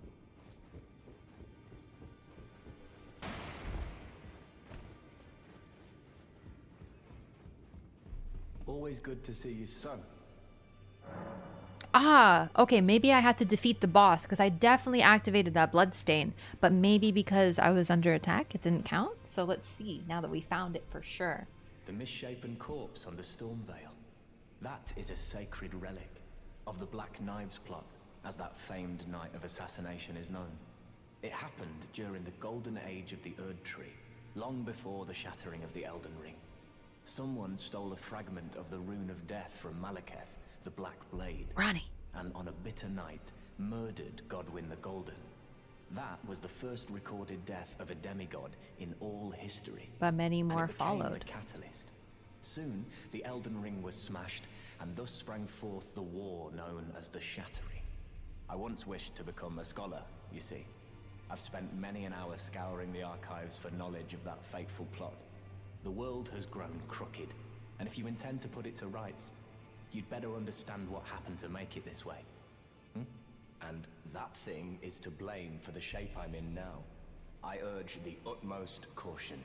Don't disturb the corpse more than necessary. Neat. No, don't. You don't have to tell me. We're gonna find out together. No, I don't need to know. Don't worry, don't worry. I'm not reading it. I'm not reading it. Go away, Dan. I'm not trying to talk to you. Freaking freakazoid. He probably has more dialogue, but let's rest, talk to him again. Rest, talk to him again. You know, the usual. And then... Okay. I mean, no, it's not a spoiler. It's just like part of the fun of the very few things that I didn't know in this game is to try to figure out how to do them ourselves. Do you know what I mean? I don't want a guide to do it because I want to see if we can figure it out. Would you like me to hold you? Now. Honestly, now that I know it exists, it's probably easy. I'm assuming it's basically talk to Roger, talk to Fia, talk to Roger, rest a couple times maybe. Let's see what happens. Is it spoiling? No, you're fine, gamers. Just chill. It just, I think it's going to be literally like talk from one to the other a little bit. You know what I mean? So very warm. Thank you. Do you know? Question mark, question mark, question mark? Or sorry, dot, dot, dot, question mark? My dear, Have you ever heard of Black Knife I've never prints? gotten this before. Dear Roger likes to talk of them when abed. And the ancient plot in which the first of the demigods was slain. The black knives wielded by the assassins who This is committed so the act, funny. along with the impressions they made, somehow hide the truth of the conspiracy. These grand affairs are hardly my forte. Oh, stop. But dear Roger began to weep as he spoke. Have you ever heard of don't hug and tell? Just kidding. In truth, I've heard tell from someone else about the black knife prints that fascinate dear Roger so. Sick! But This is how you're supposed to find it. To give this to him, stuck as he is in the round table hold. Perhaps you could make use of it? You found a simple map. Check an inventory. Oh, I don't know anything about these gods and assassins. That is not my forte. This is such a grand affair. I am but Hug Lady. Uh-huh. Dude, I did not realize that she puts up such an act for such a long time. Poor Roger. Yeah, Roger's having a rough go. You can't blame him for wanting some hugs. You know what I'm saying? He's got nothing else to look forward to. Simple map. Knife print clue. A simple map given by Fia. A clue to the whereabouts of a black knife print. Neat! Let's go talk to Roger. Ronnie will reject you initially. You have to come back and talk to Roger about her in order to get her to take you in. Yeah, that was literally my first playthrough route. I know how Gideon is trying to play Fia. I actually really wonder if Gideon knows what Fia's up to. I think Gideon is very fixated on his one little circle. He's looking for the demigods, he's looking for great runes, he's looking for medallions. Godwin doesn't have a rune, so he doesn't care about Godwin. Godwin predates everything going on. He does not care. I wonder if Gideon is even aware of what Fia's up to. Since he is specifically looking for demigods with runes, I think Godwin might be a blind spot for him and he has no idea what's going on. It's also possible he simply doesn't care. I don't know. Always good to see you safe. Hey, So, Roger. What do you need?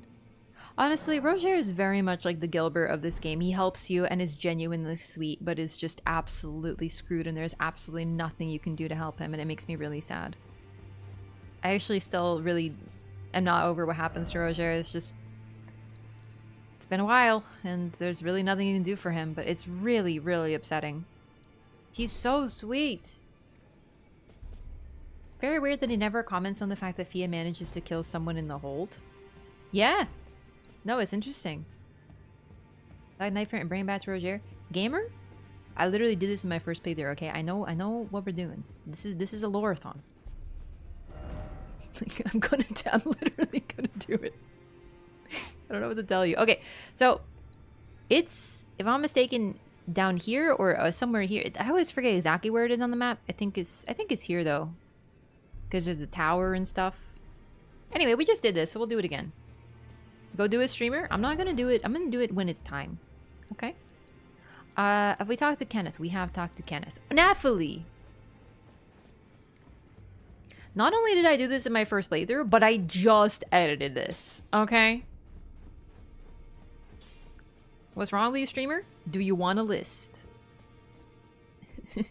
And second question, how much time do you have? Ah, you. Please, leave me be. It's pathetic, I know, but I need to think. It's not pathetic. You've just had your whole world and your worldview rocked. Ah, you. Please, leave me be. It's pathetic, I know, but I need to think.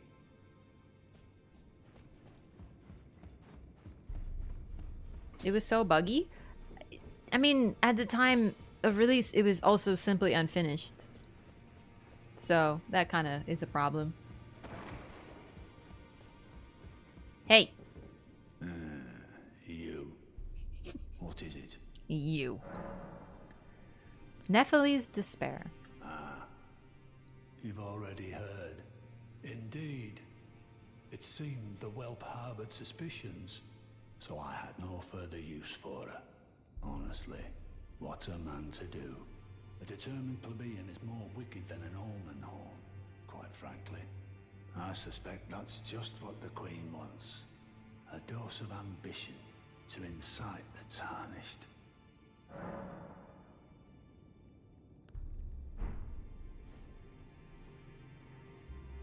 I hate him.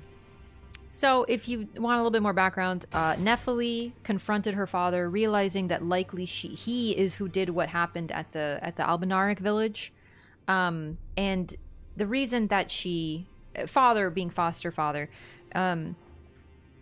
Gideon is an opportunist, and he used Nephili because she was helpful, but when she wasn't, he had no use for her anymore.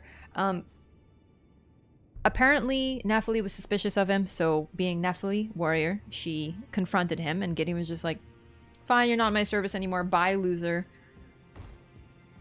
He calls her a plebeian, you know, clearly it was just using her because she was convenient, but, you know, Nephili described him as a father. It's absolutely devastating to find the figure who effectively in some way, shape, or form raised you, turns out to be a huge prick who was just using you.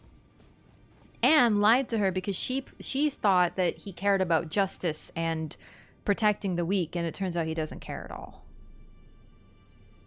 Ah, you. Please, leave me be. It's pathetic, I know, but I need to think. I heard from Gideon. So you know already, do you? Right.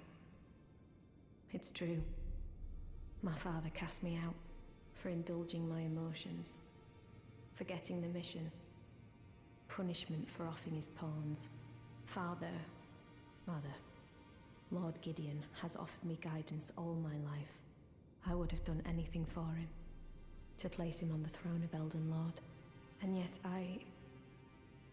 though it was not my intent, I betrayed him. Wouldn't be surprised if you knew her lineage to use her that way as well. Possible. Definitely possible. But, the thing is, Gideon wants the Tarnished to struggle eternally. And also, he says that is surely what the Queen wants. And I think some people interpret him as doing what the Queen wanted. And I think in his sick way, he is doing what Queen Marika wants. But I don't think he understands what Queen Marika wants. But also, what he does understand scares him. So he doesn't want there to become an Elden Lord. And I can no longer trust in Father. To think he'd order his men to enact such tragedy. Where is the justice he purports in that? He once told me that if he became Elden Lord, he would never allow the downtrodden to be cheated ever again. Was he simply lying to me?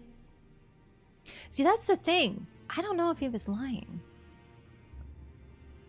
I don't know. He's an interesting one. No. How could I say that? Father has always given me his guidance. And now,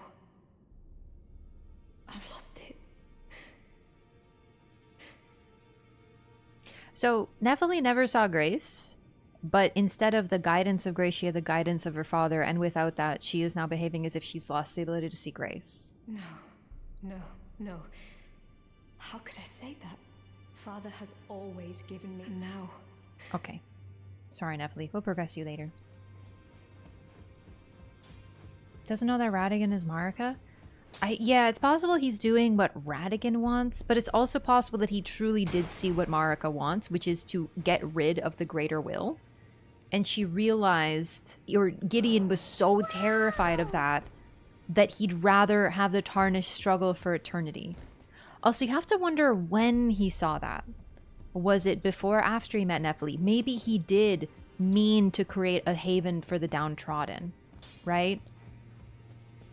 Like, maybe he wasn't lying to Nephili, but he saw something and it scared him so deeply that he ended up changing his mind.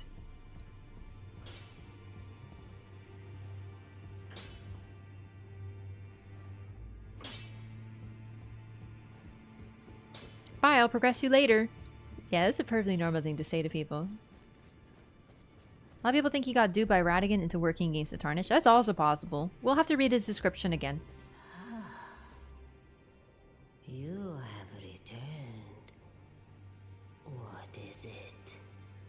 Once Gideon saw Godfrey, he was like, nah, if I can become Elden Lord, then no one can. Hunting Mikola because he doesn't understand him, his motivations. I mean, he just wants to collect the Great Runes because if he has the Great Runes, he can decide what happens, right? So that's why his whole goal is to look after Great Runes, and Mikola had a Great Rune last he checked, which is why he's going after him, right?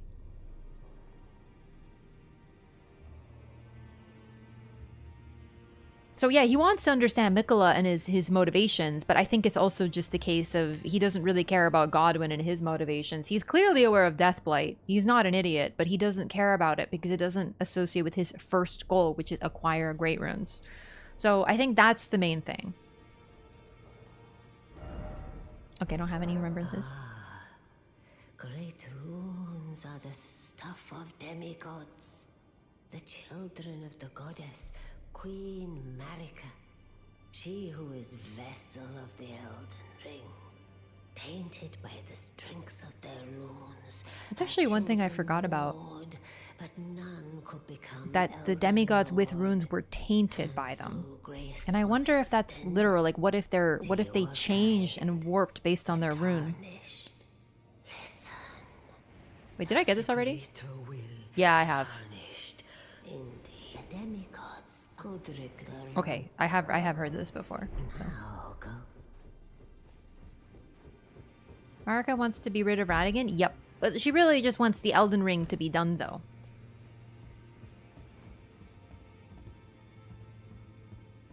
Care about Deathblight when it corrupts all the lands between? As long as it doesn't affect him, I don't think he cares that much.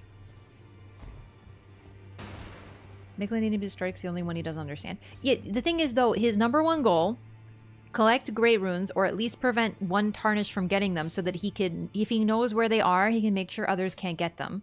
And then prevent a Tarnished from becoming Elden Lord. Those are goals. Actually, goal #1 is prevent Tarnished from becoming Elden Lord. Goal #2 is anything that helps him do that. So, honestly, as long as he's not touched by Deathblight, I think if he could hang out in a round table hold that is perpetually untouched by it, he would just do that. Send out his spies into the actual danger. So, Mikola is dangerous because he has the highest chance of a demigod. He's the mightiest of the demigods and the one closest to Marika, and therefore is kind of a wild card, and that's what scares him so much. But it's more also the Great Rune thing and preventing anyone from becoming the new Elden Lord.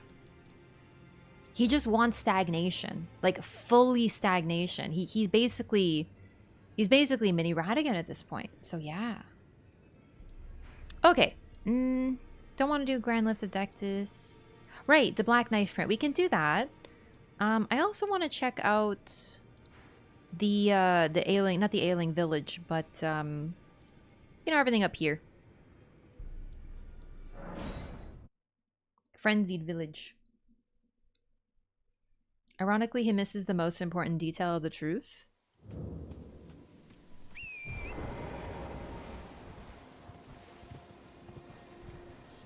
But it's just, he just talks about what the queen wants, which is ambition to incite the Tarnish, but he says that so derisively. So does he even think he's doing what the queen wants? Chad, I genuinely think he's trying to fight against the queen. It just, he doesn't realize what he's doing. The First Liurnian War, Radigan's glory burns red as his hair.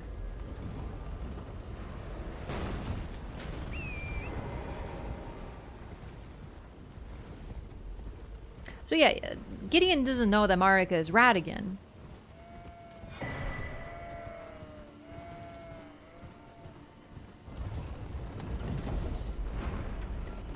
But I just don't think that he's trying to help Marika or Radigan anyway. I think he's just so scared of Marika getting what she wants.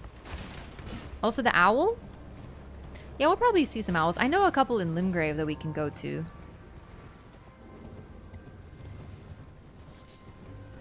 Didn't he lose the First Liurnian War, or was it a stalemate or something? It doesn't sound so glorious. It was glorious until he actually encountered Renala. I think that was the second one, though. Hang on, we'll read that after. I just keep forgetting if it's the first or second. Alright, we got Sauron's creepy-ass Frenzy Eye over here. Also, it's interesting. This flame is being created by many people with the Frenzied Flame, with the flame coming out of their eyes and combining into that larger flame.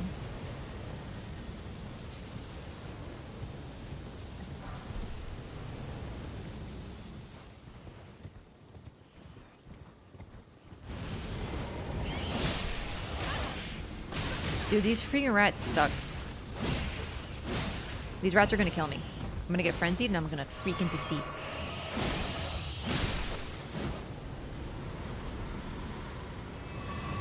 Rats, dude.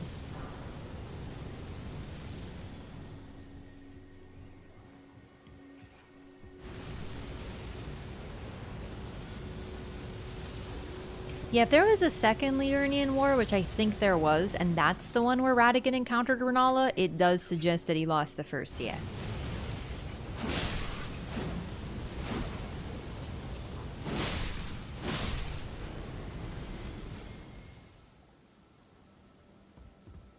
I really wish there was a little bit more to this flame, to be honest. Like, I wish you couldn't destroy it right away, but it is pretty neat. Oh, hell nah. I know you don't think Renala's ugly. She's gorgeous. Tolkien reference used in a totally original new way. I know. I still think Bloodborne did it better with the Flame of Frenzy. Sorry, with the Brain of Mensis, I mean. But this is still pretty cool, and it's more blatantly an eye. Although, the Brain of Mensis is covered in eyes, so same thing. I'm literally gonna ban you for saying Renala's ugly. Just kidding, I'm not gonna do that. But also, are you out of your mind?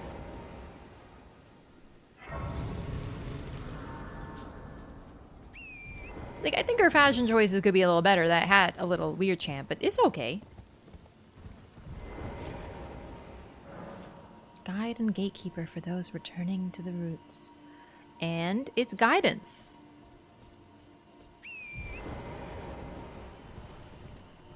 Any woman that gives me a sword as an engagement ring cannot be ugly. That's true. Factually true. Wait, isn't this the freaking black knife print, actually? Is it really here? Oh my god, it is. Well, that's much easier than the route I usually take. Okay.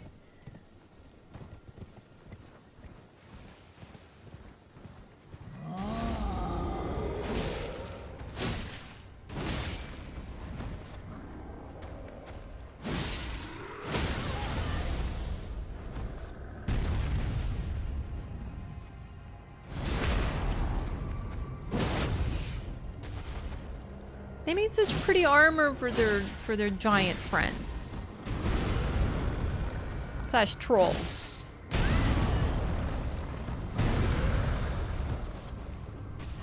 I'm just gonna put it out there. You are the only one who thinks Renala is ugly. I think that might be a you thing. Are you perhaps a bit of a Gideon figure?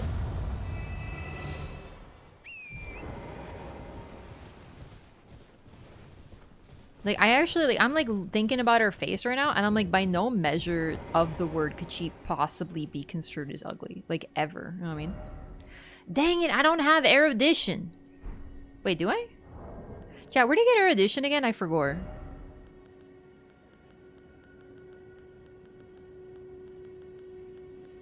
I actually don't remember. Is it in Raya Lucaria?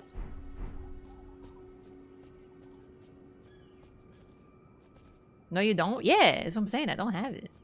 We'll be back. Nothing is recorded is true. Nothing true is recorded. Real. Tops when you give him the key? Dang it, freaking Topes. We'll get him. Wait, I learned it from Topes? You mean the complete dingus? He doesn't know anything. Me.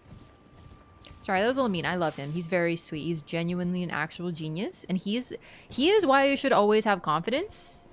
Because he's actually so smart, and everyone tells him he's stupid, but he's actually really smart. Do you do Deathblade, by the way? You sure do! Huh. We talked about this. I was like, I wonder, like, why they don't have Deathblade if they, like, protect the soulless demigods. Also, the symbol on their, cloak is like a... and their shield, for that matter, is an eclipse.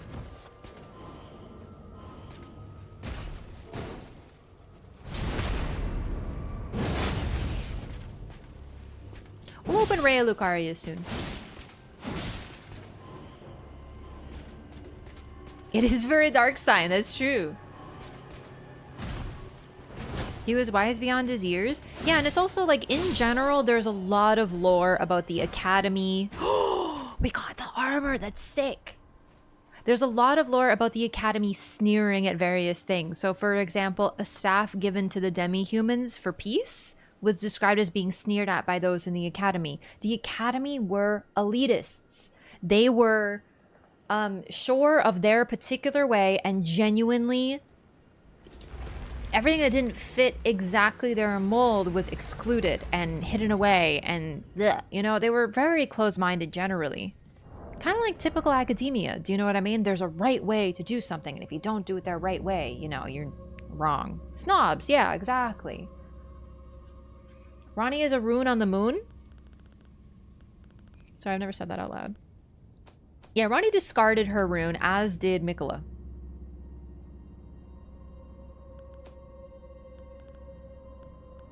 I love the rune on the moon. We gotta kill some freaking dragons, too.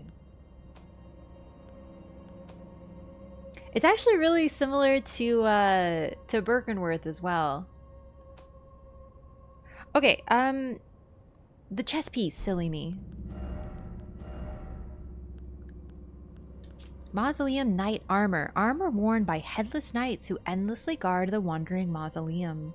The wing-shaped ornaments on its back evoke the death bird, a self-inflicted curse that ties the spirits of these loyal knights to the land, having willingly beheaded themselves so that they may serve their masters in death. And on their the little chest thingy, they have a wandering mausoleum. Also, the colors: yellow and blue, green and blue, it's like a swampy.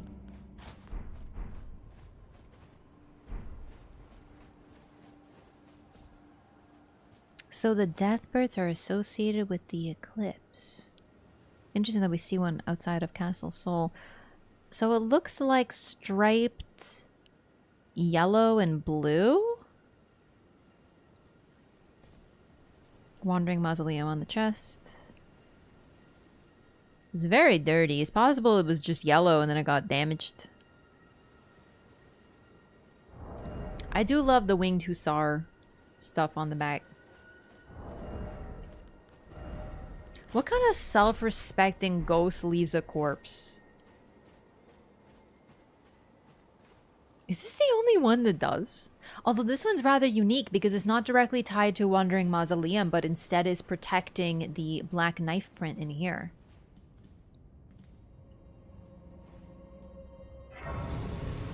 Everyone is Mikola, that's just true. At this point, that's going to be my main addition to the conversation.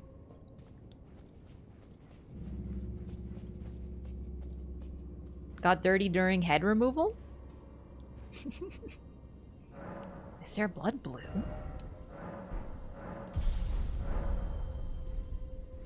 Dead ghost. Alrighty, so this place has also a death root in it, which is very nice and helpful. I believe this is a place with, this has the hidden wall with the black knife, and that's where the black knife print comes from. I really do love this side quest because we get to do, like, CSI Lands Between. Do you know what I mean?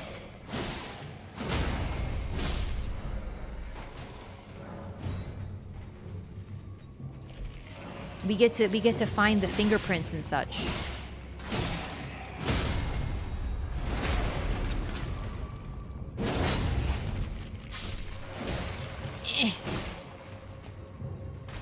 Oh, right. This is the place with these guys.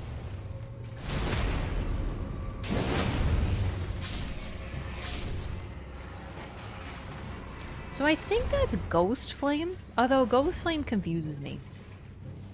CSI Miami theme just played in my mind. Hell yeah. Oh, a scimitar. How nice.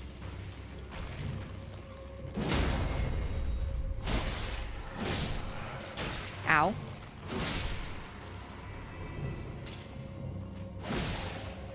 We also talk about how these skeletons are absolutely massive.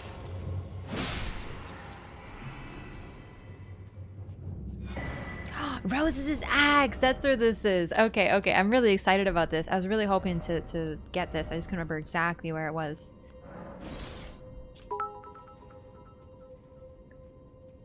It's Dark Souls 1 Catacombs, the dungeon. It really is, actually. Okay, So here's Roses's axe.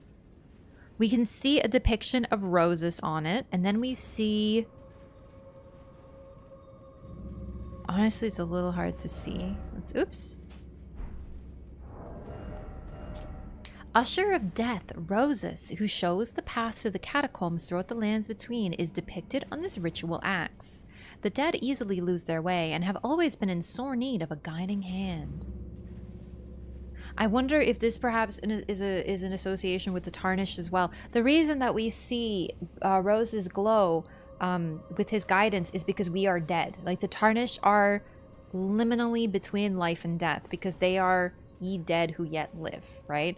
So they are able to see grace, likely because of a similar reason, but they're also able to see the guidance of Roses.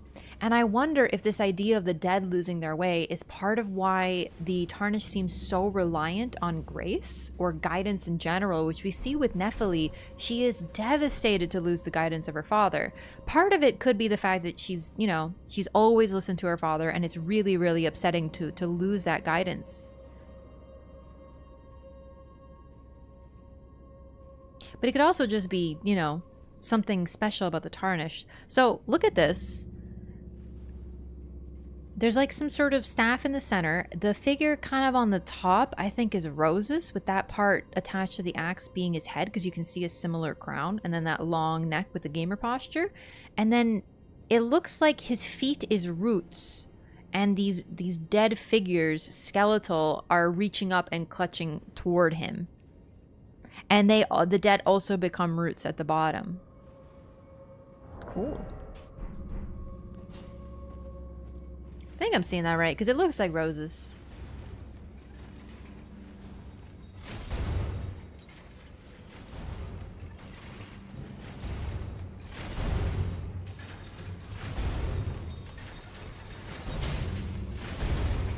You!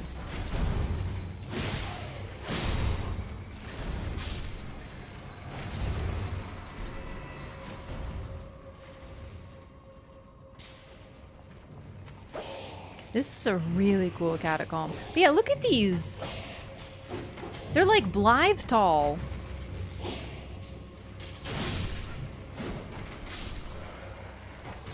Goodness, these are huge skeletons.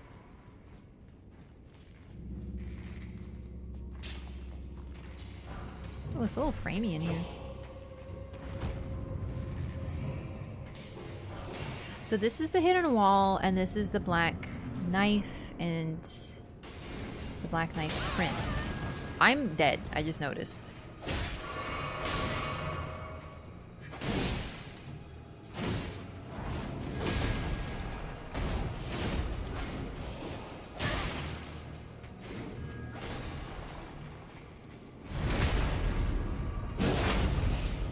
A bit of a Dark Souls 3 moment where I just drank juice in her face and she couldn't out damage me. The PvP experience. Ow. Ow. She might still kill me though.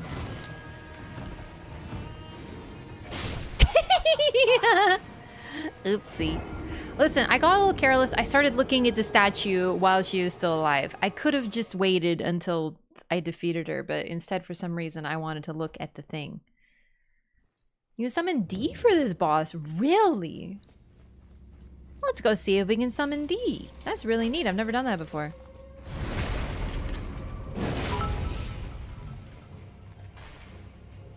North.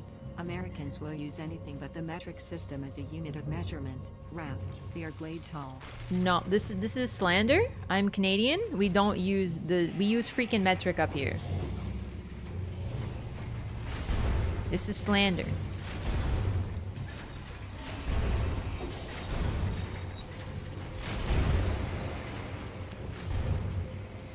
This is a really good bit though. We use both. The problem is that many products in Canada were manufactured by like American companies, and thus they use weird things like ovens. Like our ovens use like Fahrenheit. So we kind of are vaguely familiar with both, but we use metric. Hey baby.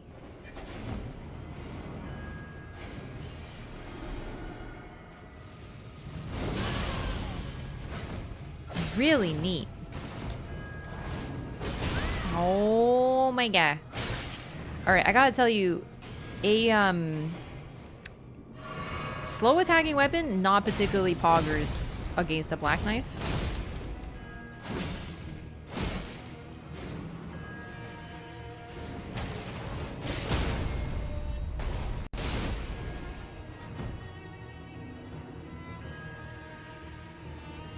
Blythe is an absolute unit. He's huge.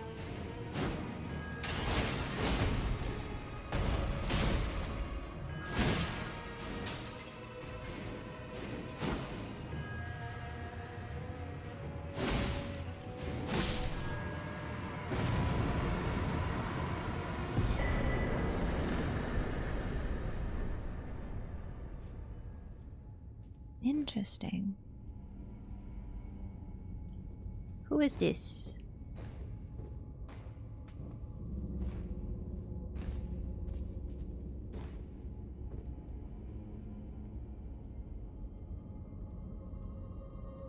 Looks like a veiled woman. A hidden chapel within tombs. I think there's really only a couple of these. I don't know. It's interesting the Black Knife is here, though. I don't think she's just hiding out. It's Mikkel. Oh, I'm so... It's Mikkel. Of course.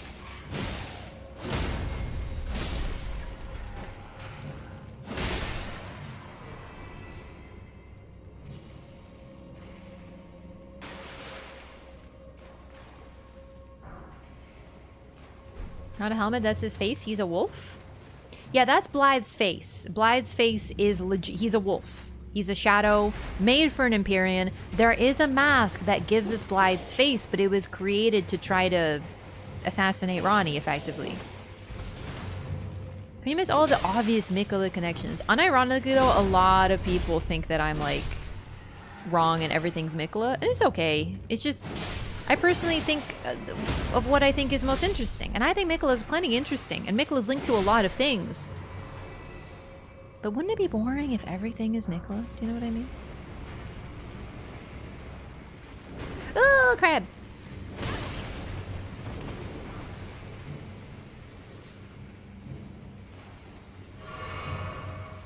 Use the metric to start. And then we move to the listen, I wasn't born in the 70s. I don't know. Use metric. Ow.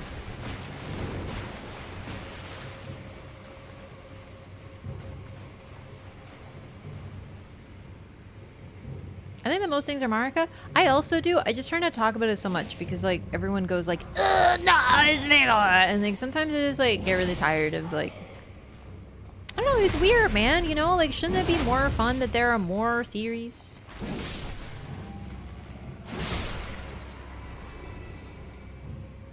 Imagine if we are Mikula. God, no, don't get me started.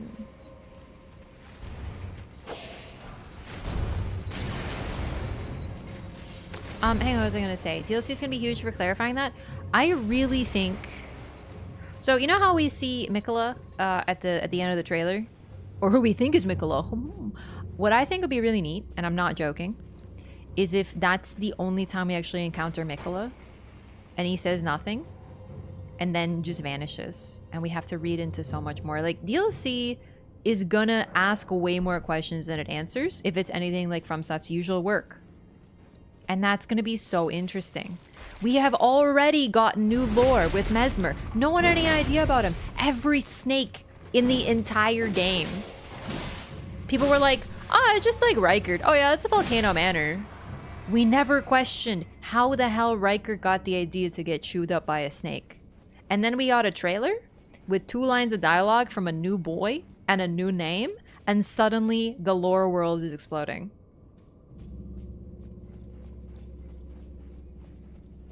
We're gonna get plenty of new stuff. And I really feel like if FromSoft does a good job, and they usually do... Like, there's always missing pieces, do you know what I mean? Like, always, always, always. My god, there's so many wow, I forgot this boss kind of sucks.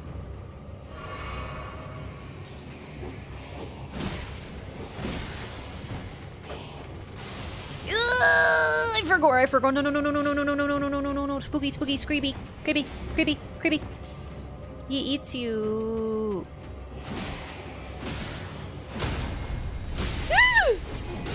Holy shit.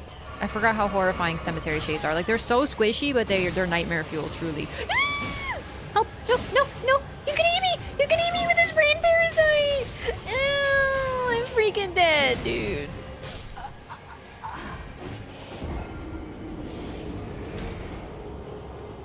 Okay, I'm a little glad we got to show that, but I also hate it.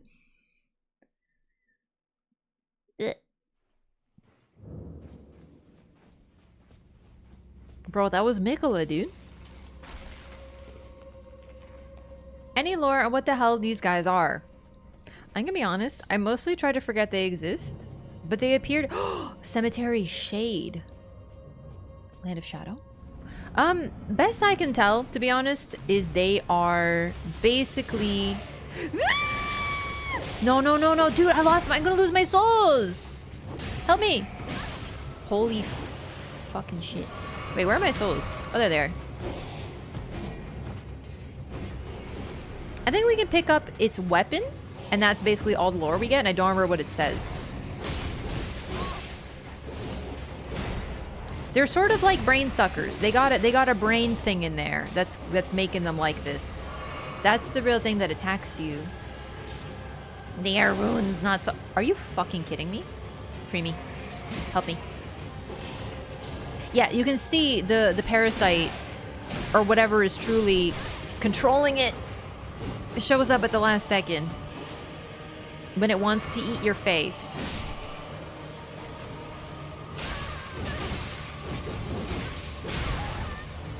Jesus Christ.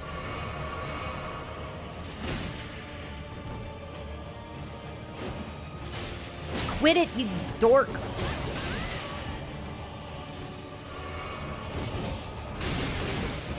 I absolutely forgot how annoying these things are, despite dying in 3 hits. Callback to Solaire's bad ending? Could be. Brain suckers. These things are very reminiscent of a couple of Bloodborne enemies. First, they are the literal shadow boys who appear in Helmick Charnel Lane, but only if you've progressed the game that it's nighttime. They look almost exactly the same. The black bodies, shadowy movements, teleporting movements, and very fast attacking. I forget what they're called in Bloodborne, though. And then, of course, the brain suckers, who suck things out of your head. And they have, like, a parasite in there. Skeletons are only a difficult part of this fight? Yeah, for real.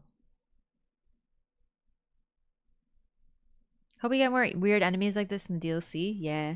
But yeah, also, the Solaire mention's a great call. I completely forgot. Yeah, Solaire with a parasite in his head. Definitely similar to the concept we got here. Okay, so we got the black knife print. We got the... Here we go. On the night of the black knives, someone stole a fragment of death from Malekith, the Black Blade, and imbued its power into the assassin's daggers. This mark is evidence of the ritual and hides the truth of the conspiracy.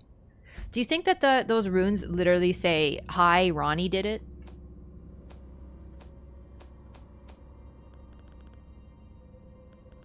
I forgot to use the Baldachin's blessing, but whatever. That's how you got so many runes. Oh, these are my forbidden runes. I asked someone to drop them for me so we could do the LOREATHON.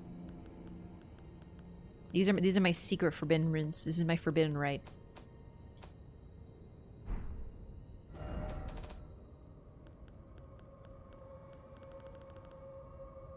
No, it's not a weapon. It's a talisman. Here we go. The Assassin's Cerulean Dagger. An assassin's dagger misshapen and stained in cerulean.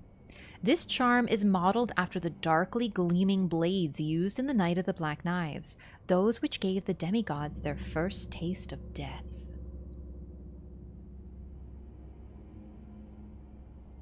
Doesn't track with Ronnie's quest at all. Haven't done Rosier's quest? Yeah, it does actually. YouTube chat is not being ignored. Did someone say YouTube is being ignored?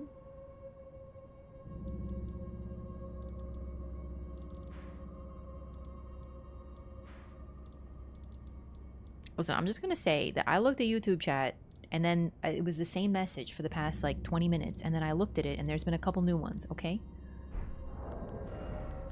I'm also playing the video game.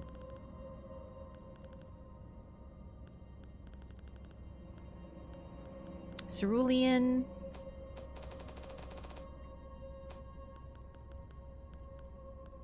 Black knife print. Death root. We got a death root. I don't think I read the death root before, now that I think about it. So let's read that. There we go. A source that gives rise to those who live in death. The beast clergyman found at Bestial Sanctum in the distant east collects and devours these roots. On the night of the dire plot, the stolen rune of death enabled the first death of a demigod. Later, the rune of death spread across the lands between through the underground roots of the great tree, sprouting in the form of death root. And this is directly tied to Godwin's body. So the rune of death, like, infected him, and that's what we see. And then he grew, and it spreads in the form of death root. But it's still described as the rune of death spreading. So it's really interesting. It's almost like some sort of alchemy occurred within Godwin's body. It's like the mixes of life that occurred there, when death was mixed with life. Kind of interesting. Very similar to the Chaos Flame. Twitch versus YouTube fight time. Like, listen, I know I pay a lot of attention to chat.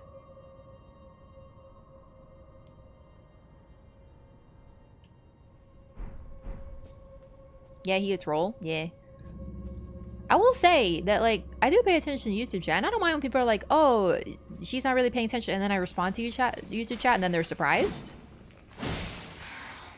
But, like, I do find it weird how people on YouTube are like, meh, you're ignoring me, and then they're always, like, a weird troll. Like, most people are genuinely just like, oh, cool, you're paying attention to YouTube chat. And then it's like the, okay, thought about it before on Discord the other day, but I was like, I find it really weird that there's so many people who comment that, like, my reactions on YouTube are fake. And it's like, why would anyone do that? Like, it really weirds me out. I don't really watch react contents. Maybe that's why. Maybe that's why I don't know how comment, because that's, like, not what I watch. So I don't know what's the problem with it, right? But there's occasionally people who are like, hey, how did you get 2 wings of Estelle? And then I explain it, and they're like, ah, cool. Just like people just now. They were like, hey, you know, why do you have so many runes? Well, because I asked someone to drop them for me, you know? But then I get people who are just like, this is a fake reaction. You can only get 1 wing of Estelle. And it's like, nah, dude, someone just dropped it for me because I wanted a second pretty wing, dog. Like, I just wanted a second pretty one, right? But they act like it's this big gotcha. And that, to me, is the same energy. Do you know what I mean? Anyway, I don't remember what we were going to do next. Oh, right. Roger. Are there any good tools to combine the chats? No. No, you can't. There's a couple that have tried, but, like, nothing that works with how I stream, unfortunately. Tivo! Thank you for the fake resub at 38 months. Thank you for the tier 2. Like, I agree. Sometimes I miss YouTube chat. I do, of course. But sometimes I miss Twitch chat. That's what the YouTube chat does not understand.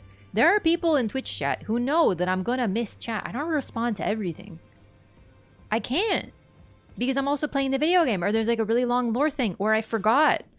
It's just YouTube's the one with a chip on their shoulder about it. Thanks so much, Shiva. Welcome back. Thank you for the tier 2 again. But can you fly? Not until the Shadow of the Erdtree DLC. Twitch has more civilized. No, I'm not even trying to make it like YouTube versus Twitch. It's just, you know, I find it interesting because, like, I do get people on Twitch who are like, you're ignoring me sometimes. And let me tell you, if you want me to ignore you, the #1 thing you should do is say that I'm ignoring that particular person, because then I will. Never say that or I will start ignoring you. You will see. Always good to see you safe. Hi, Roger. So, wait, no. Let's talk to Fia first.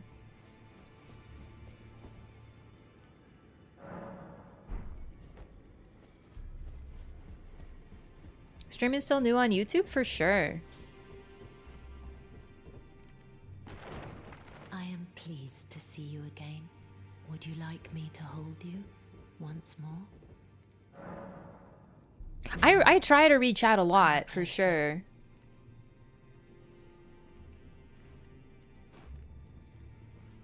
But, like, it's just, it's so funny because I looked at YouTube chat and because I don't stream very much on YouTube. I'm, like, mainly on Twitch, right? So the YouTube streaming is new. Very warm. So I'll look at the YouTube chat and it'll literally be nothing there for like half an hour. No new messages. So I'm just like, you know, I get a little bit of that like, what do you call it? When you grow complacent, you're like, oh, okay, I glance. Okay, there's nothing there. Okay, I glance, there's nothing there. And then the moment you don't look, there's messages. And then I'm looking, I'm like, oh, dang, there's a bunch. It just be like that. We have Ronnie's body. Why didn't she get twisted as well? So her body is dead, but her soul was moved elsewhere, and then she's in this doll body, and there are definitely consequences to that, but we don't know what they are. Well, we know some. One of them is that her eye is sealed. We don't know necessarily what the sealing of the eye means. There's many different interpretations of it, but one could be that she has something has to be sealed. Her soul is also partially sticking out of her body. There's something to be said about that. But the other consequence seems to be, as she says, she has to sleep a lot. That is a problem with her body. Yeah, so that's a big one.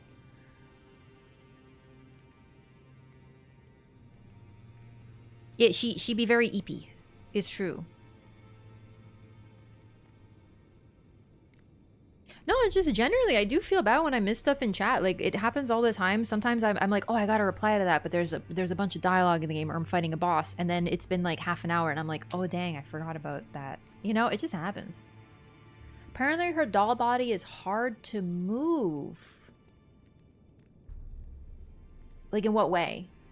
She doesn't ever walk or stand, actually. Except for once. And then she vanishes really quickly.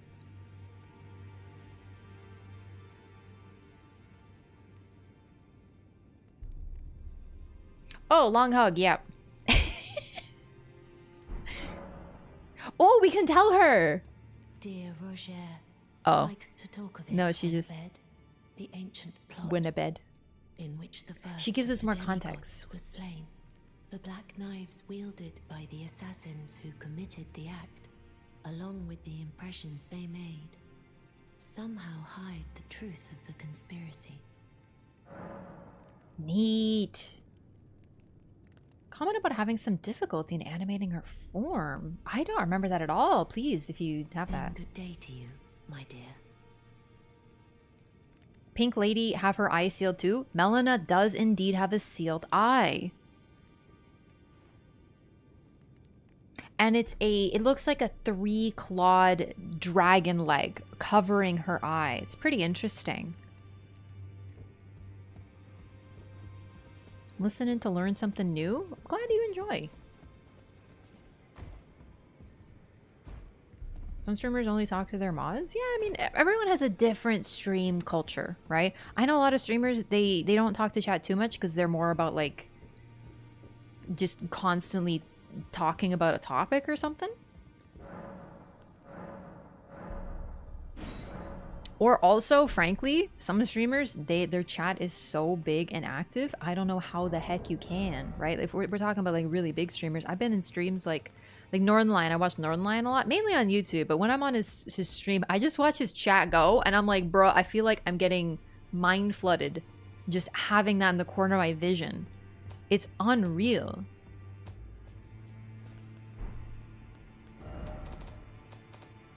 Okay, so we actually get some dialogue about her from the Black Knife, about the Black Knife print, but either way we can give it to Roger. Wait, did I read the description of the map? Does it have a description? It should. A simple map given by Fia, a clue to the where... Okay, that's it. This is a shockingly good map, too.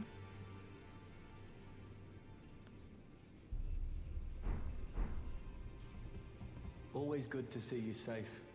So, what do you need? It's what do you need, my brother? This is a black knife print. I can scarcely believe you managed to get your hands on this.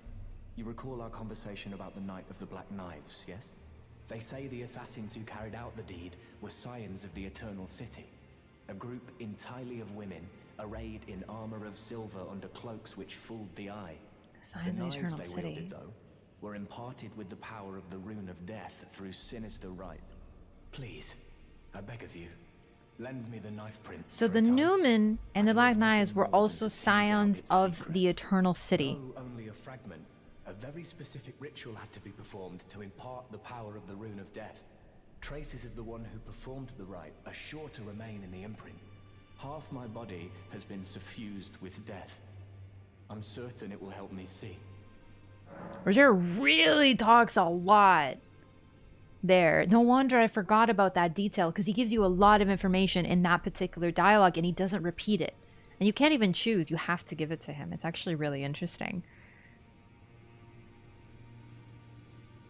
Not to put down big streamers or anything. I have zero interest in streams of that size. Oh man, honestly, I used to get really shy in streams that were like 300 and over. I'm like, whoa. Right? Like that's, at least I used to. Now, but before I was like, oh man. Now I'm like 600 and over and I'm like, that's a bit much. That's so many people, you know? It's like, I almost get like social anxiety. I'm like, oh my God, there's so many people here. But anyway, you know what I mean? It's just, something's got to give, you know?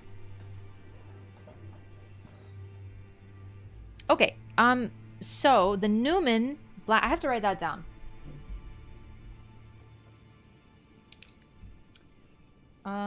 Roger. Also, I want to point out something here. Fia and Roger are tangentially allied. But, hang on. Oh. Wait, did something happen?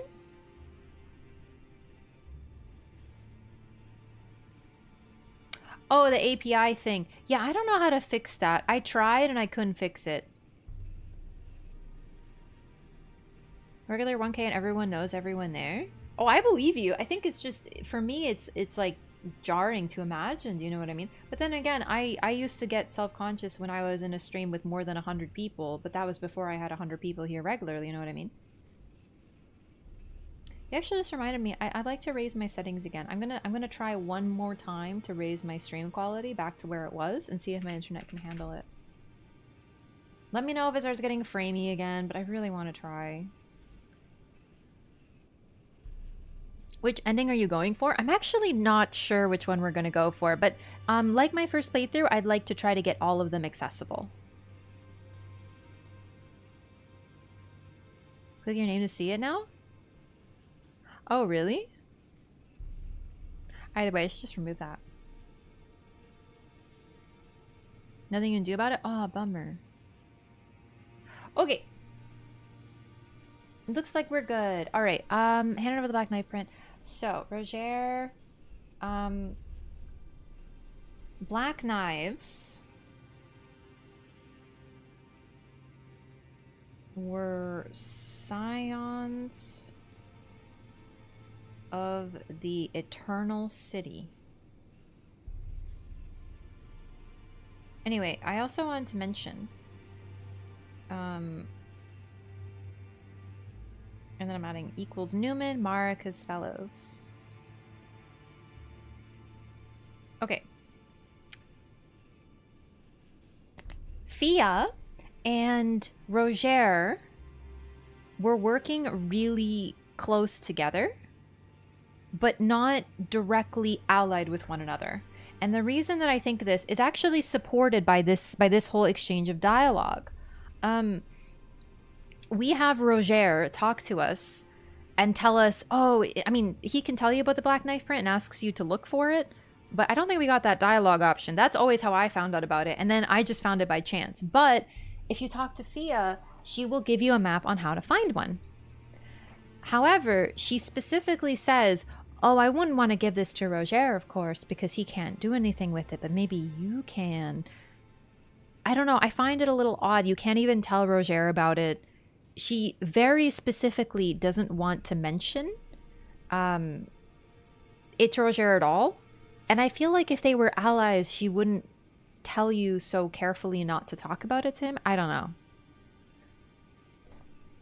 Age of Order / Golden Order is considered the good ending. If you ask me, that is absolutely not a good ending. That is just, that is the Golden Order without the ability to break it ever again, like what Marika did. It's actually possibly one of the worst, but in a way that doesn't seem like it should be.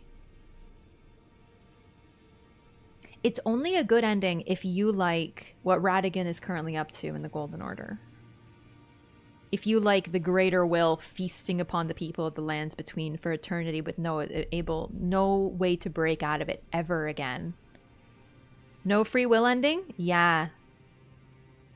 Indestructible order of oppression. Yeah, exactly. The last interview? No, I don't think so. Is that the flaw in the order was free will and perfect order removes that? Yeah. That's really interesting. That one's arguably one of the worst. They're all bad in different ways, but some of them at least you can read there as being good parts of them. Okay, anyway, we handed over the Black Knife print. Oh, I gotta click in. Oh, still need something? Okay, now we rest. Age of Fracture. Find odd that Marika does not show up even in that one. Marika is either gone or somewhere that she cannot reach anymore. Like, that is in the lands between cost style. I am pleased to see you again. Got anything Would to say? you like me to hold you once more? The blessing is still aflame. Would you like to? Sure. Now, come closer. Oh, Marika did a lot wrong, but at least she's able to undo her mistake. And if you choose Gold Mask's ending, there is no way to ever undo the mistake again. You are so. About Roger. Okay, this is brand new to me. So, I wonder. Okay. I made a new page. I heard that you lent a hand to dear Roger. He seemed positively elated. Aww. He must be possessed of great mental fortitude. It anchors his will and sustains him, despite his grievous wounds. You truly are a champion. To dear Roger, and myself too. Interesting. A sacrificial twig. My god, I never did this. This is so neat. Then good day to you, my dear.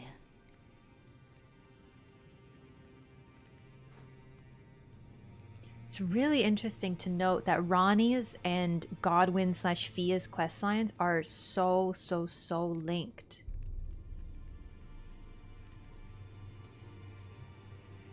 Like they're weaved in. I still really wonder.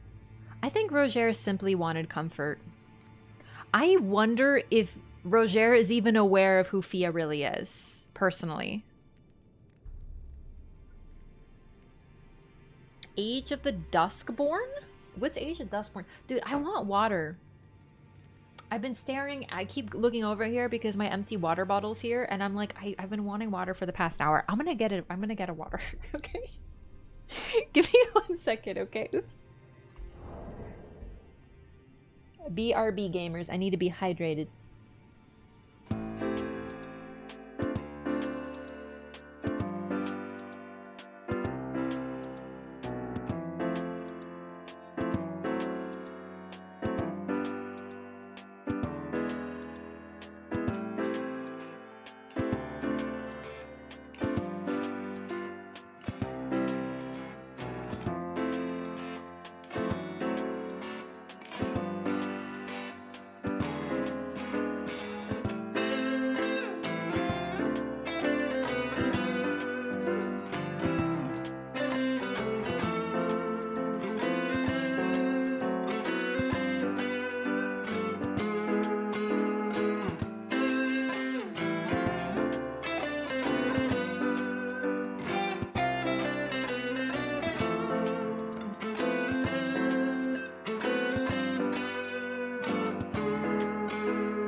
Hello.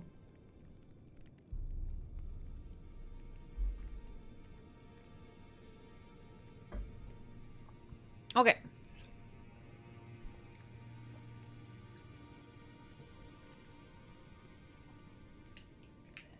Marika's intentions were pretty bad. What I will say is she is very similar. Okay, here's another point I have about Marika. I just want to point out because it's really interesting. Marika fought a war in order to create her age, where she was the ruler. But what's interesting is the moment it happened, I honestly read it that she ceased to be the ruler and she was always ruled by someone else. But despite this, she realized that she needed to fix it. And she tried her best to do so, and she made a whole plan to do it. And then we have Gwyn and Vendrick, who take on different roles. Gwyn genocided the dragons in order to create his age.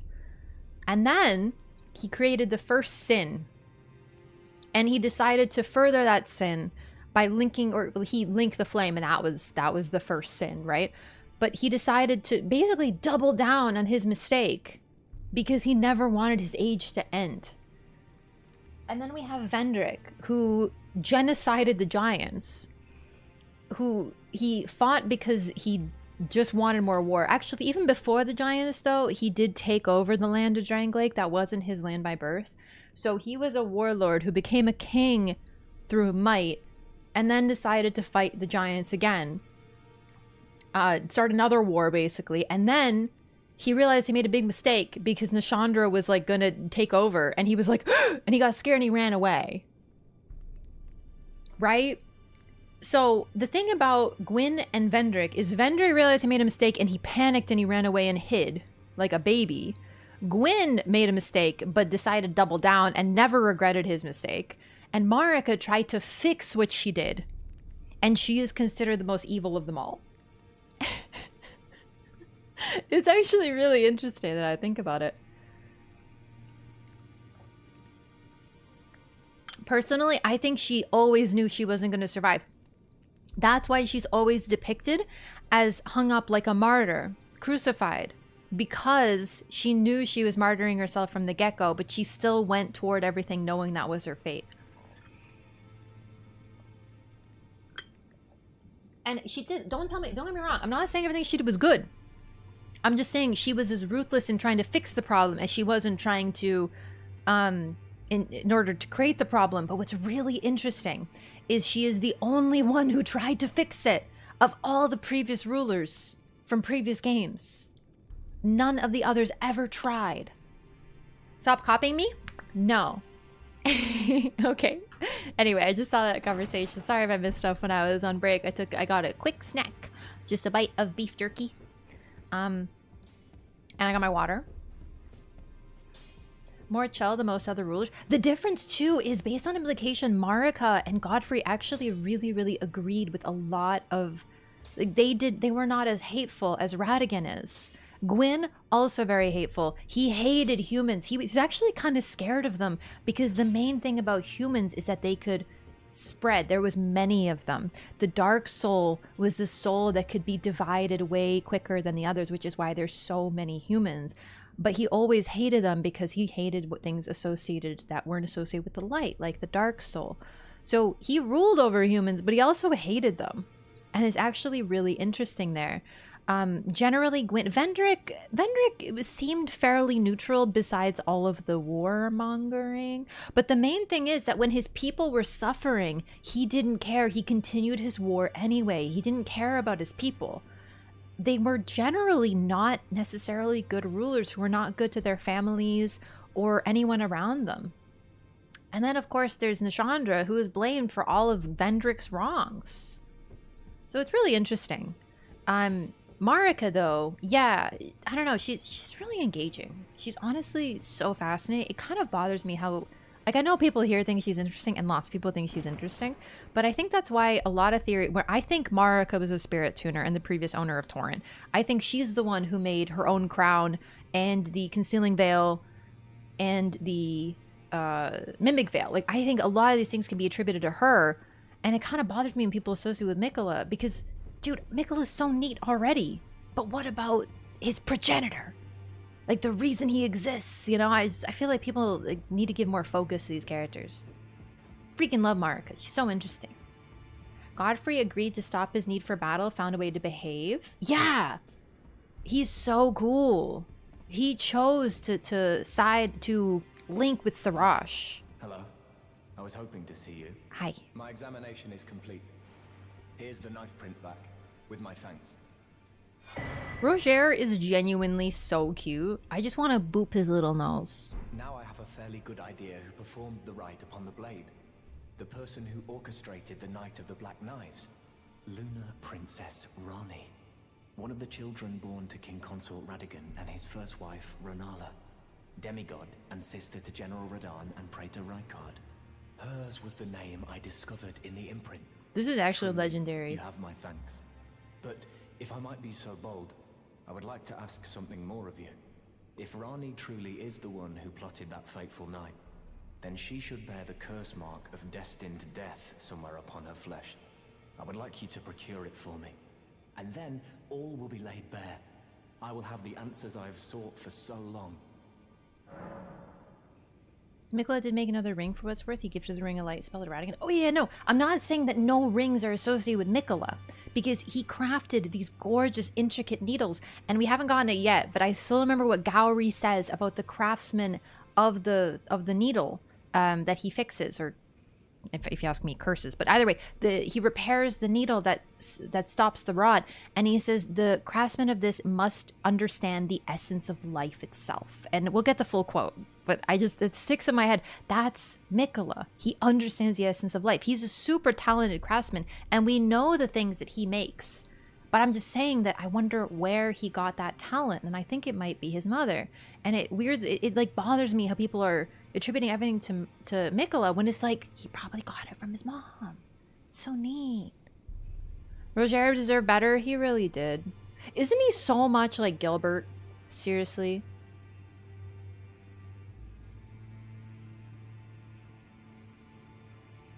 Possible to get there and he still be alive? Sorry, get where? Gilbert from Bloodborne. From Bloodborne. He's a really, really sad figure, actually.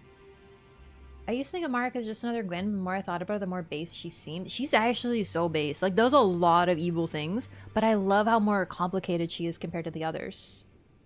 One of the most reliable exposition dumpers in the game. What's great about Roger, once again, this is my first time doing this quest. How haven't I heard that name from Bloodborne yet? Gilbert is very, very sweet. He's one of the first NPCs you encounter, but we only really see him as a person. We never see him. I almost don't want to talk about this yet for the folks who don't know Bloodborne, because we're going to get to Bloodborne in the LOREATHON, and I'm really excited. But yeah, we only talked to him through a window. It's not possible to get to Ronnie's body without Roger dying? No. Yeah, literally, he will never fulfill his goal ever. Radigan was a pretty big craftsman too. So the only thing that he made, as far as I know, is what do you call it? Sorry. Oh, the sword. The sword that his wife Renala gives him, he transforms it into a relic of the Golden Order. That is not creation. That is bastardization. Do you know what I mean? Like, he literally, it's the only thing he creates, and oh my god, he's basically traced someone else's art. It bothers me so much. He did not make it himself. Ugh. Basically gave it a paint job. Freaking freak. Also, if he was able to create, he would be able to fix the Elden Ring. Just saying. Just saying. But he couldn't. Because he a bitch who don't understand the essence of life itself. Okay?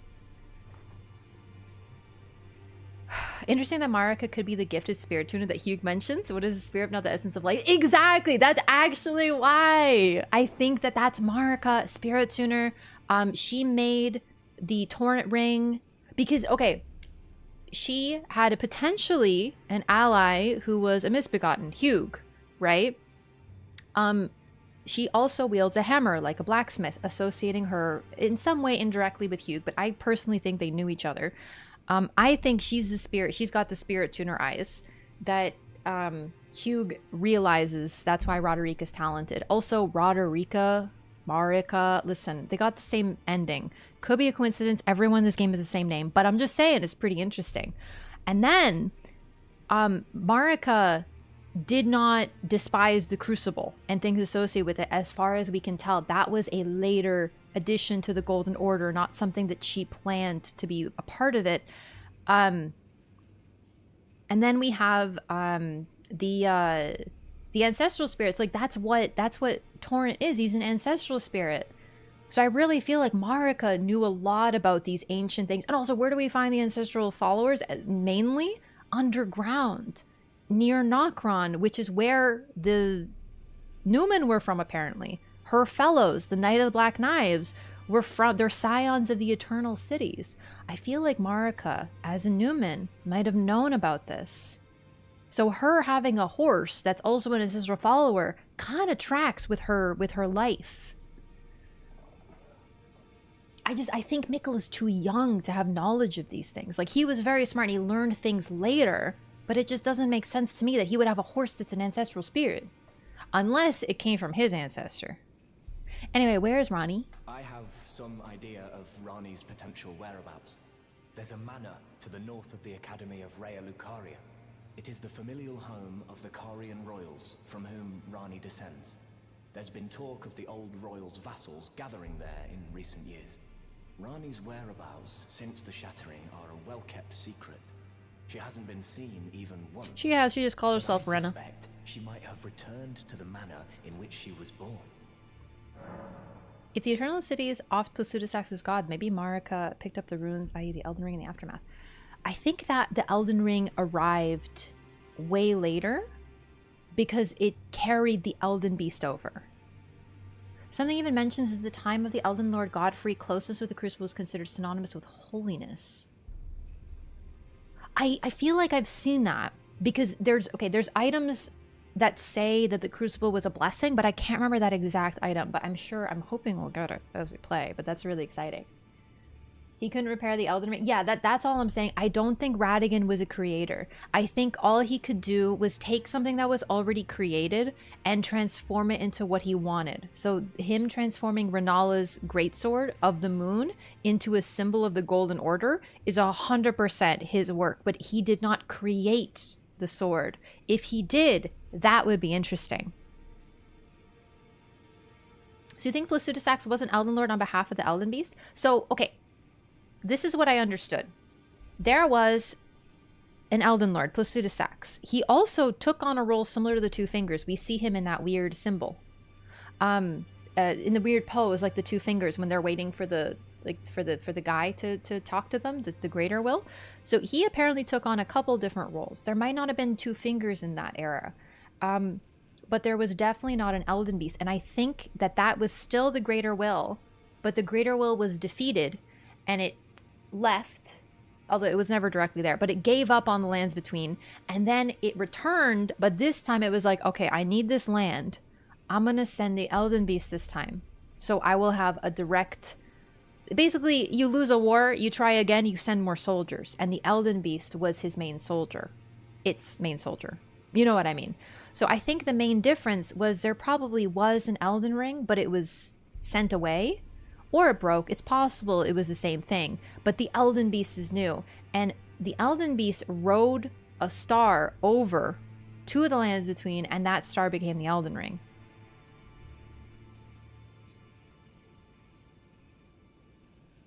No, not the Erdtree's favorite talisman. Also, we have that. Neat hair color. Caught me off guard though. Who this? It's true. If you change your hair or hair color, you become a different entity. It's true.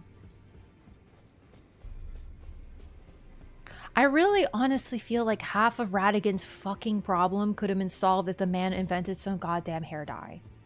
Wait, I hate my red hair. Bitch, dye it. Oh my god, wine. All he does. I'm telling you, Radagon would probably be the most insufferable MFer on the entire planet.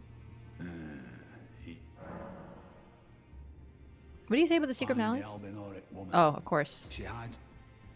Oh, actually, let's go do that right now. I just remembered because we have completed that. So we can go talk to Latenna the Albinaric.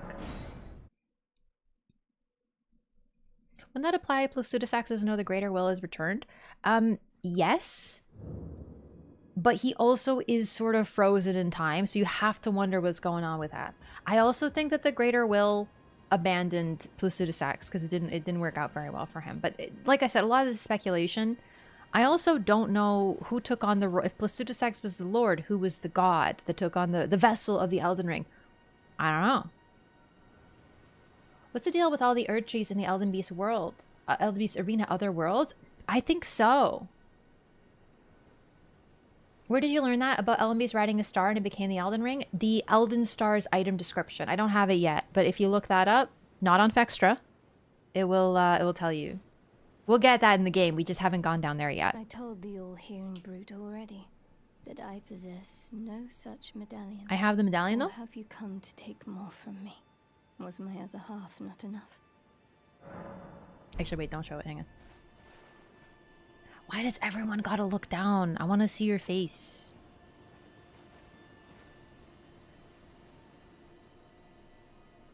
Blonde hair.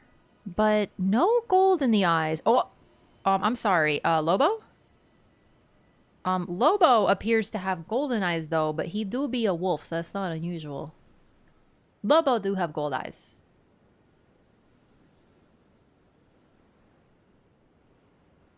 Sometimes they kill her for her armor. Honestly, understandable, but also, how dare you? It's great armor, though. Whoever the god was, I think it's possible the Finger Slayer blade was made from its corpse. Oh, interesting.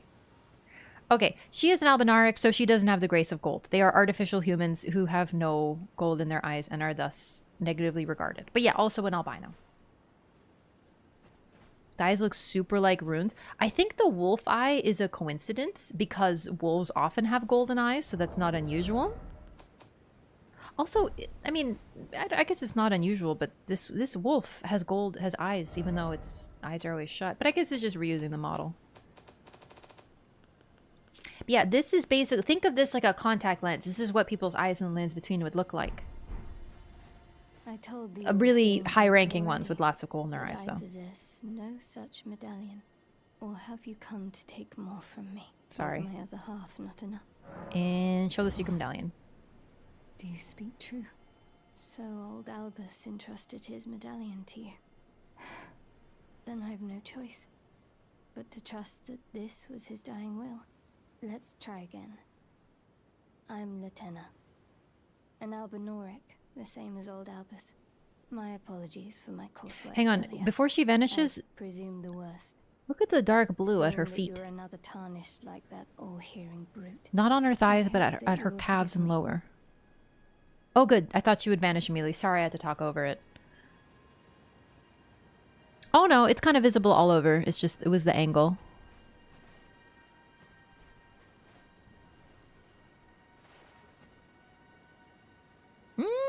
Is it though? She's got like veins of blue, but they're more at the bottom of the armor. It could just also be the light. The blue silver mail. Not her feet, I swear. The medallion's better off in your hands anyway. Would you consider doing me a great service? I must go back. There is something I must do, even if I must say farewell to my wolf Lobo. Will you show me the way? To the land of Miquella's Halig tree. If you accept, I would gladly apprise you of the whereabouts of the medallion's other half. Hear her request. Thank you kindly. They say the other half of the medallion is beyond the Forbidden Lands, north of the Erd Tree, in Castle Sol, on the mountaintops of the Giants, accessible by the Grand Lift of Rold. Then I suppose it's time. Farewell, Lobo. My faithful wolf. My better half.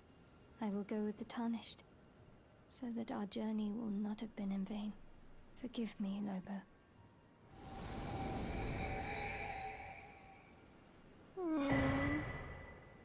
Call upon me when needed, and I will fight at your side. So she's unable to move because her legs, like the Albinarix, lose. Like she can't use her legs. This happens quite early. It looks like in the life cycle of an Albinaric. Latenna and the female Albinarix look significantly younger, and their legs are not spectral, but they do fade, and they aren't able to use them, so they ride wolves into battle. We don't see this anywhere in the game until we get way up north. But it's really interesting because we consider the Albinarix were likely made by the Nox because they have silver blood. These are the really early Albinarix. The later Albinarix, the ones who look a little bit more frog-like, are interesting. I wonder, I know there's different generations of Albinarix. I'm not going to get too into that because I still find it rather mysterious. But generally, Albinarix are effectively homunculi who are artificial humans created by likely the Nox, because they have a lot of experimentation with silver and blood and mercury. Anyway, I also wonder if that's maybe why Mariko was so good at alchemy and was able to turn herself into a rebus eventually, was because her people were also well versed in alchemy. She was just the first to succeed. Then the Carians make some of the Albinarix too. So it's possible that the astrologers made the Albinarix, because the Albinarix, or the astrologers, they basically split, and some became the Carians and some became the Nox. So it's possible the Carians made all of these Albinarix. But either way, at some point in time, the folks who were against the Erd Tree and against the Golden Order made Albinarix. Yeah. Yeah, sorry, Mikola made them. Sorry, I mean, I couldn't resist. That was a good one. Mikola made them all. What about the red ones? So, Albinarix literally have silver blood, and because they are made of blood, especially the late, like the what do you call it? The froggy looking ones, they are like literally just blood. So I think that that's what made them so susceptible to Mohg's blood-based infection. Do you know what I mean? I mean, why not? Because Mikola is so fucking young. He wasn't even alive at this point. Mikola was a twinkle in Marika's eye when this was occurring. This is before his time. That's why he didn't make the Albinarix, especially not these ones.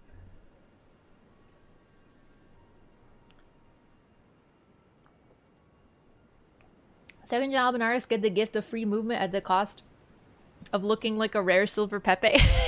Exactly. They seem way less intelligent than the other ones and don't seem able to communicate either. Anyway, sorry, my point to all this, I don't remember what the initial point was. Oh, the wolves! I wanted to point out that the female Albinarix use combat. They ride wolves in order to fight you. The wolves take on the role of their legs, and they describe themselves as other halves. So that's why the loss of Lobo is so devastating. Latenna is not able to move anymore because of this, and that's probably why Gideon did it. He kept Latenna alive because he needed her information, but he wanted to hurt her, so he killed her wolf. Put him to sleep. This is the slumbering wolf shack. This is a slumbering wolf. Lobo's fine, he's just sleeping. Nox mimics also have silver blood. Yeah. And a lot of things associated with silver are from the Eternal Cities. In fact, I picked up a larval tier, so we can take a look at that. I don't think I read that. Here we go. First one I picked up. This was in the Albinaric village. Core of a creature of mimicry known as a silver tear, as much a substance as it is a living organism. Material required by the amber egg cradled by Renala, queen of the full moon, to birth people anew. Being born anew allows... Basically, it's a respec. But the first one I found here was at the village of Albinarix. Grotesque whitish boss riding a crippled horse and DLC trailer being Albinaric. We were wondering about that. Volpine, what was the creature that you said that that could be like on the Discord? I hope Volpine's here right now. Loretta may not be an Albinaric, but her blood being red makes it kind of shaky. I don't think she's an Albinaric. I think she just felt for their plight. But she also doesn't use her legs and rides a horse, so it's possible. But there is an absurd rumor that she was an Albinaric. Oh, so yeah, sorry. Someone's asking is my first playthrough. No, it's not. We're doing a lore hunt. I played the game quite a bit, but the goal today is to get really into the lore. So we're doing a loreathon. We're playing this game and all the other games in a marathon before the DLC drops. They're too precious for that fate. You know what? That thing looks more ghostly to me. I never know. Yeah, okay, I don't know how to say that for the life of me. Nukalavi? That creature. Volpine was theorizing it could be one of those. They're like, nightmare horse demons. So we talked about it, but it was like a week plus ago. I don't remember anymore. But the fact that it's like combined with the horse is pretty interesting. Okay, of course. We got Latena now, so let's read. Ashen remains in which spirits yet dwell. A rare case of one who chose to become a spirit voluntarily. Latena was renowned as a deft magic archer, but having lost her beloved wolf companion Lobo, she cannot move from the place where she was summoned. No legs. Oh, take it easy, Luke. Have a good night. It do be late. Okay. Latena's done. Patches is still here. Let's talk to Patches. Let's tell him that we helped Raya. I wonder if there's any dialogue about that.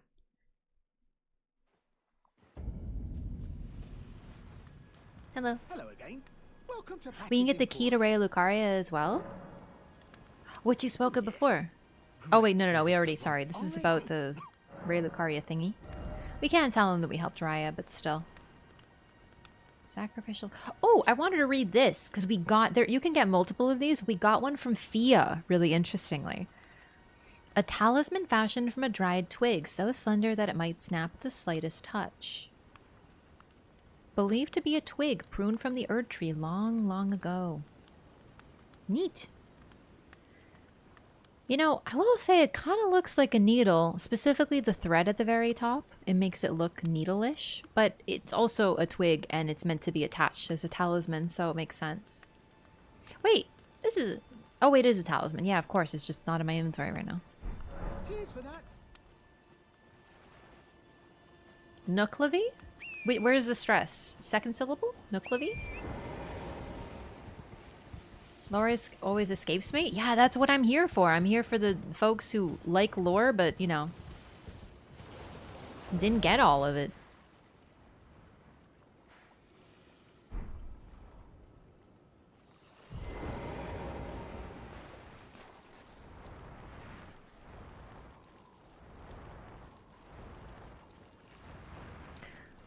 What are those growths on his body? Those aren't ovaries, are they? It's just they kind of look like they're ovaries, no? No. Where's the ovaries? No, these are...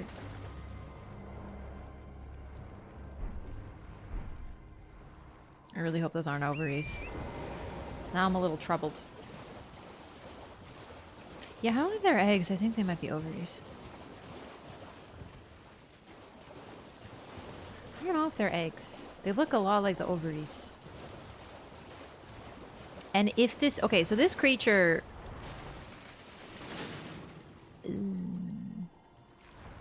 So this creature consumes humans and then uses their blood to produce more of its kind, because the blood within the ovaries that drop from these enemies is human blood. So the children that it creates are kind of human and kind of octopus.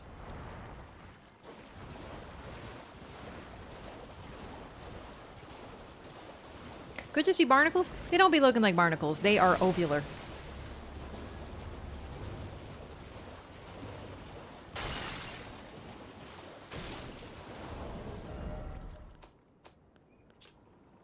And the ovary, if you look, it does appear to be peeled from an outer shell that looks a little bit more white, like that thing. So land octopuses eat humans in order to bear young, and theirs is the blood that runs through these ovaries. That's messed up. Thanks for the nightmare. You're very welcome. Land octopus, land octopi are way scarier than they seem. That's what's so neat. If I had a nickel for every time FromSoft made enemies that can't walk but instead shoot you full of holes, I'd have 2 nickels. So wait, hang on. The wheelchair guys in Bloodborne The Albinarix. Giant gargoyle that can't move but shoot fire at you in Elden Ring. Those count. Renala doesn't really walk, she just crawls.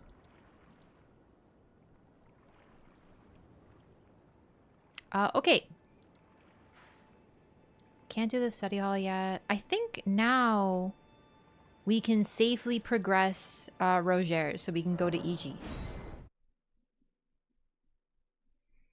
Game crashed as soon as it popped. No! But it saved the trophy. You're fine, right? My favorite boss theme? I think it might be the Ancestral Spirit song. That one's glorious. In this game, though? I really like... there's another song that I hear and I like, but I can never remember which one it is. I can't remember. I don't really love Godskin's track. It's not my fave. I don't love the Crucible Knight track. Okay, I didn't think this would hit me from over here, but okay. Moog. Moog has a phenomenal theme. I hate Moog, but really great. Really, really, really great track. Fortisax has a really great theme too. I love it. I think it's an organ. So gothic. I wish Fortisax was a little less annoying to fight. The lightning really hurts my eyes. Okay. The resting place of the contemptible cuckoos lost in the siege of Caria Manor. Ah. Fortisax is a phenomenal theme. Radon, Morgott. I'm gonna be honest, I don't remember Radon's soundtrack because there's so much else going on in the fight. Malekith, yeah. This game has great music. I'm really looking forward to getting to show off some music from Bloodborne and Dark Souls 2 in the LOREATHON later. I really like Bloodborne and Dark Souls 2 music, but it doesn't, you know, every game has phenomenal music. Yeah. Master Hand head ass.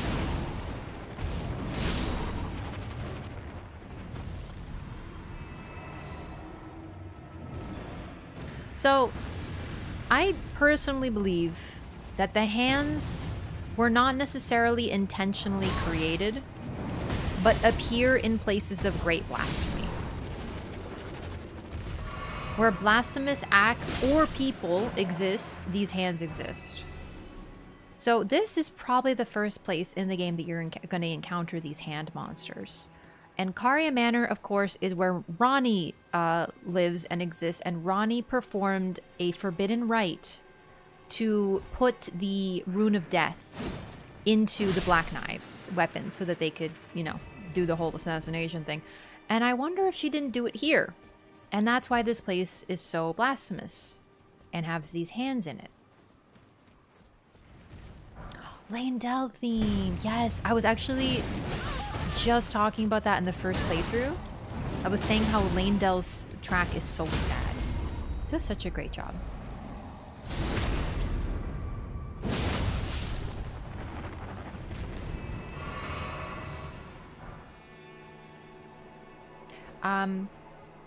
Yeah, so the Leyndell sewers, you can find some of them, and right nearby, notably, is Dung Eater, one of the most blasphemous, disgusting enemies and figures in the entire game. Also, they're in the sewers, close to Dung Eater, but also Moog, potentially Moog and his whole thing. But I think it's more likely to be Dung Eater, considering they are right outside of his arena. On the mountaintop of the giants, we have the whole all the giants were brutally impaled thing going on. Not necessarily blasphemy, like in the direct sense, but cursed things. Very, very cursed things. Rykard has them outside of his Volcano Manor. So, covers the one up in Leyndell outside the sewers. So, those are actually still in the sewers. It's like all a part of the sewer system. It doesn't connect directly. But they're all in the sewer system.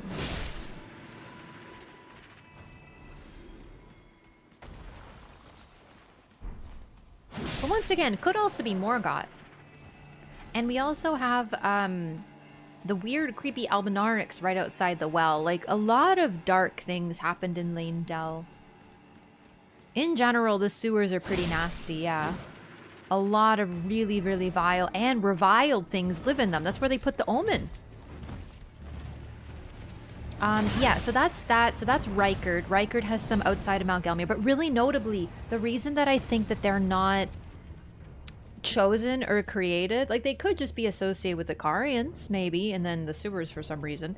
But, and the hands do look a lot like Rykard's hands too, right? Like they got the rings, many fingers. But at Caria Manor, I'm gonna let this hit me. It's pink. It's very pink. More pink magic. Interesting. In fact, one of the only other pink spells I can think of. Anyway, the hands are here not... Okay, there's no other defenses here, right? Like Ronnie, once we get into the manor proper, there are puppets, and there are wolves, and there are Carian soldiers, and there's even like some Lucarian dorks chilling, potentially attacking, I don't know. But the point is, there are defenses that are associated with Caria, but the moment you walk in, you get these hands, and there is nothing else around them, as if they would attack anything else they encountered. Also, on the mountaintop of the giants, where we encounter the biggest hands, they attack other enemies. There's friendly fire in this game, so it's not unusual. Like, even in Caelid, the dogs will hurt each other. If they attack, they have these huge sweeping attacks, they will hurt each other. But I still find it interesting that the hands will aggro and hit other things because they're not allied with anything.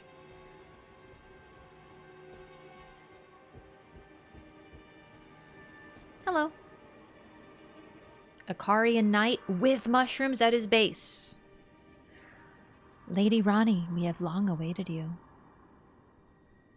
I pray for your house's swift revival. May the full moon shine upon Caria.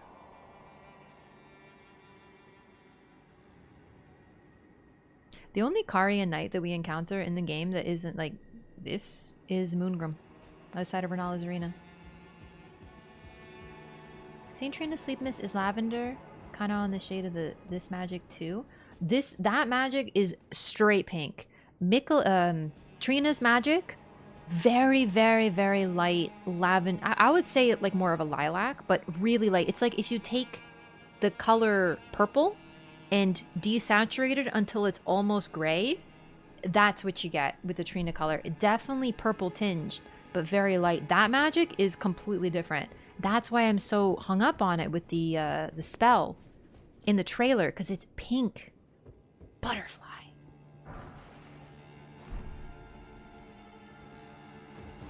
Heard a theory there are the impaled giant hands. Could be. It's just interesting that we find them in so many other places. Rob, thank you for the gifted sub to Steve Buscemi 420. Thanks so much. I appreciate that. Hands to be sheddings from Rykard, and he did collaborate with Ronnie. However, that's assuming he was eaten by the snake by then. Yeah, but then why are they at the mountaintop of the giants? Right? And the biggest one, suggesting the largest, the strongest. You know, I think them being associated with the giants is possible. And it's interesting that we mostly see them in places with the Carians, because the Carians had an alliance with the giants, so maybe they took giant body parts and turned them into hand puppets. I don't know. I don't even know if we're going to get an explanation, but I will say they look pretty nasty, and they're at places where really nasty things happened. Second playthrough? No, this is a targeted lore playthrough. I have played the game a whole lot though. Saw the follow name pop up and couldn't resist. Oh, well, thank you for the follow, Steve Buscemi 420. Right, so here we get the proper defenses of the manor.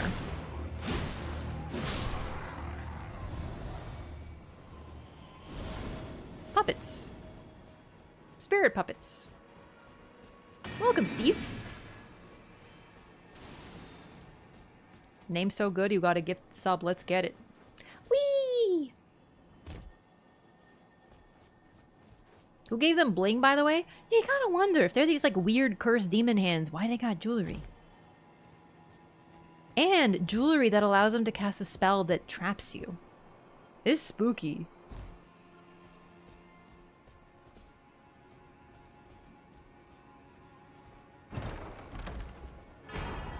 The Sword of Night and Flame. Really deeply fascinating item in the lore. And this is where we get confirmation that the Carians had an alliance, if only I could freaking find it, with the Giants, and the link between the astrologers and the Carians is cemented. With a bit more information, of course. Oh, I forgot to read the Great Mace. It's a mace. That's about it. It's a pike. Okay, where... It's a sword. There it is. Storied sword and treasure of Caria Manor, one of the legendary armaments. Astrologers who preceded the sorcerers... Ah, it does canonically talk about the astrologers. Ah, I forgot. Okay. Astrologers who preceded the sorcerers established themselves in mountaintops that nearly touched the sky and considered the fire giants their neighbors. And then we have the Sword of Night and Flame. Which the night, of course, the night sky that the astrologers looked at, and the flame of the fire giants. Now, I don't have the stats to use it, but it is gorgeous and intricate, and let's take a look at some of this iconography. There's a little tree down there, you see that?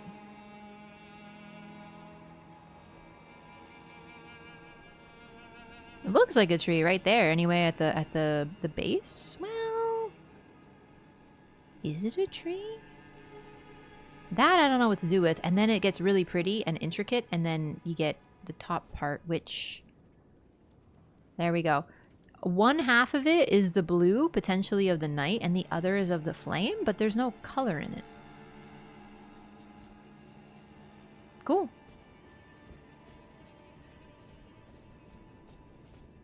Always been to storytelling and books? Sure have, yeah. These games, like, I've always loved lore, art, literature, the sort of study. I love reading something and being confused by it, and then analyzing it and realizing the truth of what it was trying to tell you all along, and realizing it's there for anybody to see. It's almost like you need to speak a language to learn it. That's what this sort of level of lore and analysis and study is. It's a mix of so many different things. And I love it so much. I've always loved literature. Are these bones? No, that's wood. Okay. Do you know what kicked you out of the zone after killing it? Yeah, honestly, you missed so much in the Fortisax fight. Like the sky. Okay, hang on. I'm looking for a thing that I forgot about. Dive into the lore about... Nah, this son of a... Dive into the lore of Elden Ring has enriched my playing experience immensely. Yeah! And it's really great to see what you get right and wrong. Like, listen, in my first playthrough, I got the item description talking about, like, some stuff. This either... I think this went up today, right? Someone was confirming it came up today, but I literally looked at Garank and stood next to him, and I'm like, I think maybe this is Malekith. And me in the present day editing this from 2 years ago, I was like, holy shit, dude. Like, the game does such a good job of telling you these things that you realize it. It's so freaking neat. Okay, I was trying to go back to the start, but I got freaking harassed by hands.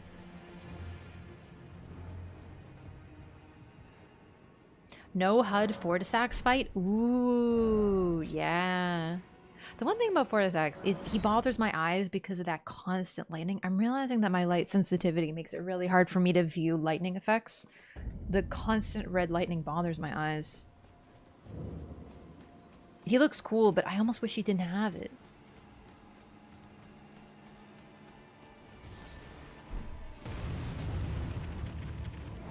Yeah. Oh my god. No HUD LOREATHON? I could never. Oh, for goodness sake, see?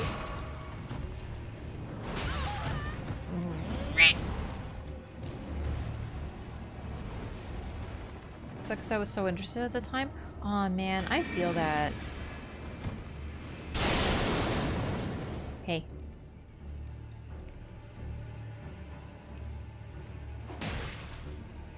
So these ones have robes on.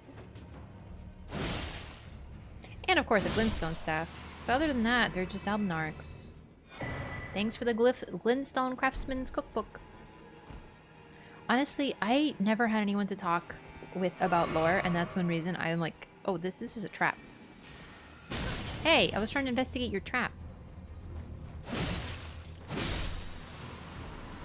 I never had anyone to talk to about lore because I didn't know anyone who played the freaking Dark Souls games. Interesting that it's just a sword placed into the ground, and then when you go near it, it's like the sword seals a glyph. That's really interesting. I've always been into lore. I was talking about lore theories with my friends and I was playing COD Zombies. And I was like, listen, the eye color is important. They're only yellow-eyed because Samantha controls them. If anyone else controlled them, they'd be a different color. And then it turned out I was correct because when Richtofen became the one who controls the zombies, their eyes became blue.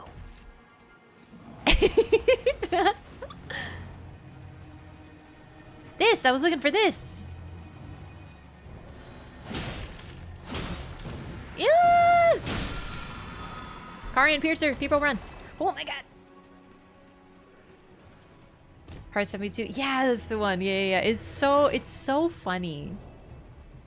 COD Zombies used to have really sick lore. I've just been out of it since like Black Ops 1. Black Ops 1 was the last one, but not lore isn't good anymore. It's dumb. I don't know that it's dumb, but I'm just assuming because everything about COD has gotten distinctly worse over the years, so you know. Okay, I think we can continue in the manor. I just wanted to grab like the important lore items. But let's read Karian Piercer before I forget. I have a bad habit of forgetting to read my spells. One of the sorceries of the Karian royal family. This sorcery forms a counterpart to Karian Greatsword, highly lethal when used against single foes riding alone. I'm gonna have Karian Greatsword right now. Fortnite lore? Armored Core lore. I'm really intrigued about Armored Core lore. I just don't know if I'm going to play all of them because, you know, it's just... I'm not really good at fast-paced shooty type games. Helldivers lore. Greatsword combos into Piercer at higher max cast speed. I think I remember that. Okay, a bunch of puppets. Ow. Automated defense systems. Fall Guys. I really was not the biggest fan of Fall Guys. Although, Final Fantasy XIV, I don't play it anymore, but they had the whole thing with Fall Guys. They had like a collab. I played that a little bit. Dragon's Dogma 2 is out next week. Don't get me started. I want to play I haven't finished Dragon's Dogma!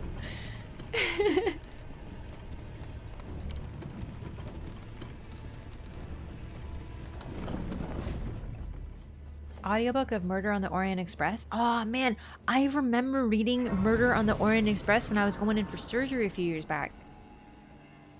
It was very good because it was very distracting. And there's a lot of waiting before you go to surgery. Honestly, awful.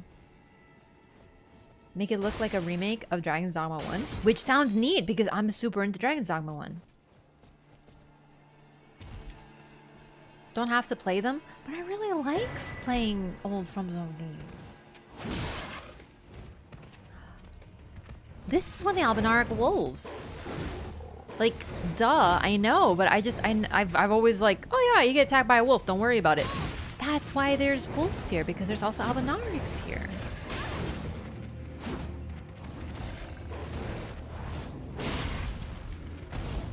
But there are no Albinaric women here.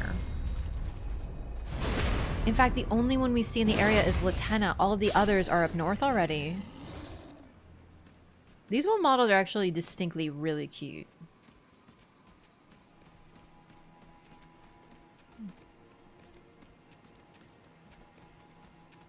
Those are actual wolf sizes IRL? I mean, wolves are big. They're not this big.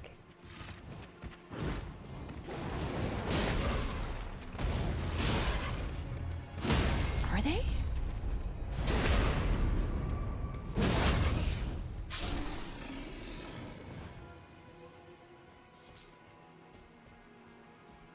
I mean, I know they're huge.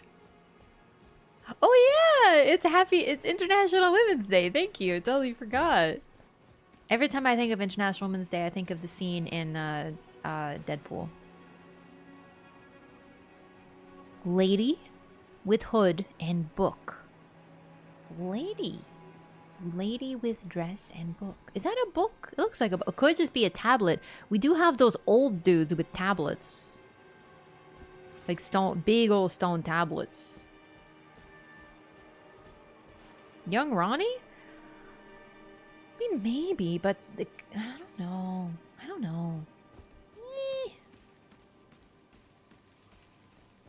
Blue flame, neato. That's a sandwich? That's how I eat my sandwiches, actually. That's true.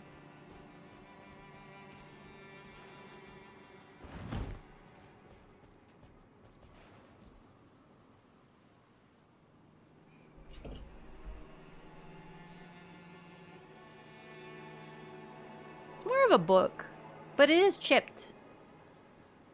Wait, no, it's more like, hang on. Like this, kind of?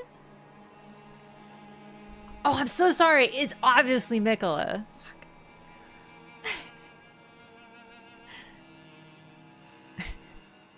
Y'all don't eat your books? I mean, I used to say that I could devour a book a week. I don't think people meant that I would actually eat it, but little did they know. That is... So the cross, staff, and sword is the one part of the royal, the Karen royal symbol. Eat the book to gain knowledge, yeah. Yo, Blanks! Oh, Blank's new name! That's Poggers. What's up? How's it going? Thanks so much for the raid. How's it going today? Oh, you freaking thought nerd. Oh, that was the most anime thing I've ever done in my life.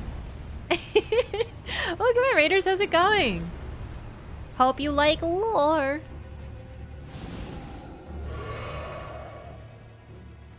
Verdite, are these Nox-like statues? You know what? They are kind of similar to the Nox statues, but the Nox statues all have the hat. As far as I've seen, but we gotta look because we have to remember the astrologers became, it's like a split. It's like a cultural split, but they came from the same people. It's also possible that the astrologers... Shocky, thanks for giving us up to Blanks. I appreciate that. Thanks so much. Anyway, sorry. Hello, raiders. We are hunting for lore. Gamers, if you don't know Blanks, check out Blanks. Good gameplay. That's the big thing. Like, honestly, the challenge runs you do are astonishing to me. I don't know how you do it. I really don't. Enjoy your butterfly and welcome back. Thanks so much for sending your community over here. We'll take good care of them. We have been largely talking about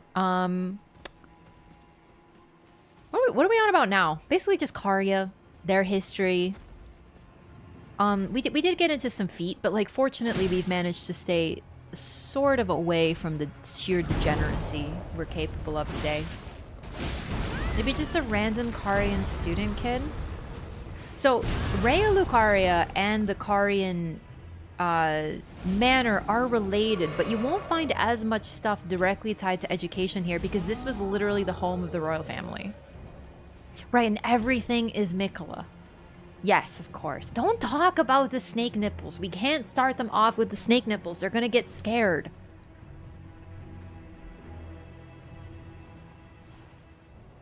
But no, this would be depictions of the Karian royal family or their history. Not the school. Holy shit, dog!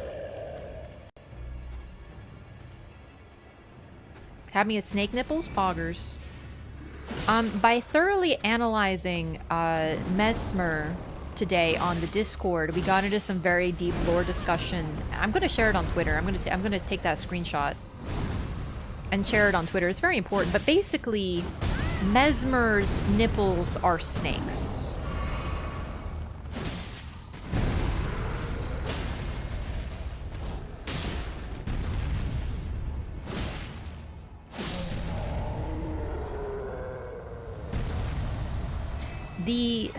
The troll knight sword. See, it's so interesting. The troll, the giant. Do you know what I mean? Like,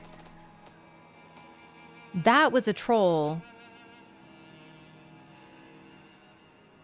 Greatsword embedded with a blue glintstone. Weapon of the trolls in service to the royal family of Caria. Called into service when the queen invoked an oath they swore. The trolls are treated as true knights of Caria and fight arm in arm with their human comrades. It's really weird because the trolls apparently sided against the giants and sided with the Golden Order. The trolls and the giants apparently fought each other, but they're probably really closely related. So I wonder, potentially some of the giants that remained became trolls. I don't know, because Caria had an alliance with the giants. Yeah, so basically what we mean is that the snakes are coming out of his chest. At least one of them is like full on poking through the skin directly in his nipple region. It's true lore. So truly, the snake is coming out of his chest 100%. Carian alliance with trolls. I don't think they ally with giants. So the thing is that when you fight Renala, during her boss fight, she says, Oath-sworn giant. And then a troll shows up. So that's kind of the problem too. And then we have this sort of Night in Flame, which explicitly... Astrologers who preceded the sorcerers, so astrologers became the Carians. So this is a treasure of the ancient astrologers. Established themselves in mountaintops, touch the sky, considered the fire giants their neighbors, and they allied with each other. This is a symbol of that alliance. I personally think it's just that they did not want to use the unique boss model that would appear hundreds of hours potentially later in the game, this early. But I don't know, it's sort of odd. It could also be because, okay, all the giants were killed except for the one, right? Thank you for the gift of sub to Sniffles. Oh dear. Thank you so much for inventing that. Also, of course, the invention of the term snipples comes from Robtman. Thank you. Like how dragons and Souls games get less magnificent the longer they go on. Yeah, we do definitely have some lore about devolution and that being a concept for sure. It's possible that the giants became trolls, but trolls also existed concurrently with giants also. So I have to wonder about that. Kari had a few external influences like Crystallians and Nox on Ronnie's side via the Dark Moon. So the Nox are also descended from the astrologers. And I wonder, okay, I have a theory that Rena, her teacher, was a Zamor, but there really isn't any evidence for it. I just think it's personally rather intriguing. But it's also possible that Rena, the Snow Witch, was a was one of the Nox, potentially. Nomai trolls have a void in their midsections. That's likely where the Fell God was cut out, and then they replaced it with something else. Not exclude an architectural influence from Nox? Yeah, like, the thing is, though, the astrologers became the Nox and also the Carians, so it's also possible they simply have an ancestor in common, so to speak, right? I don't want to fight Loretta right now, because she will kick my sweet ass.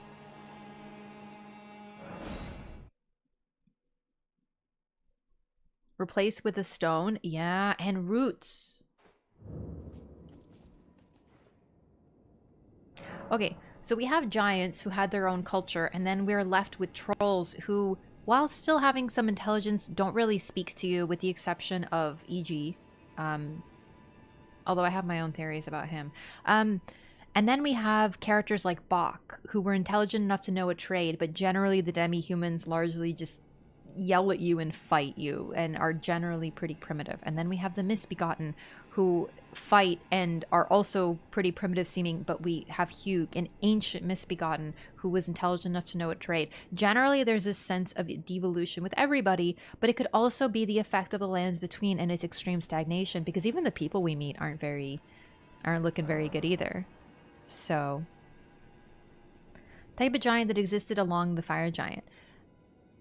It's hard because it's always gameplay first, but I think some of these figures that we see are meant to be trolls. Use 3 golden seeds to... Oh, right, yes, we can do this. Neat. I think we can also get a couple levels. Let's get some decks. Oh, you can only get 1 dex. That's enough. Great Club and the troll hammer, right? Yeah, and giants were the origin of smithing. We get that from Hugh's hammer, very interestingly.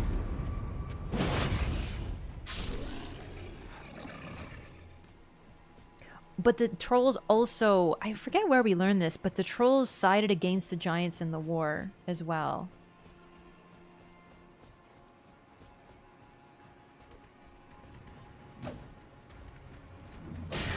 Call e.g. a giant or a troll the first time he mentions him. He mentions a large blacksmith. I don't think he tells you. I don't think anyone calls him a troll or a giant ever, as far as I remember. Like, there's no mention of like what he is in that context. He has the model of a troll for sure. The Royal Knight Loretta, who was not an Albinaric, by the way. There was an absurd rumor that she was.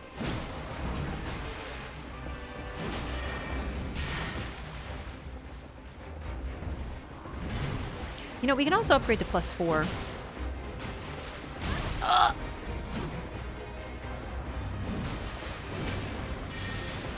Oops.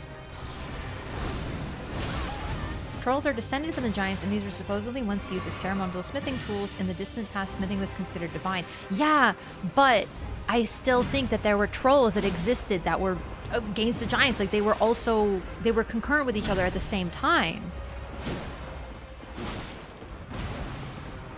Why would she care about the Albinarics otherwise?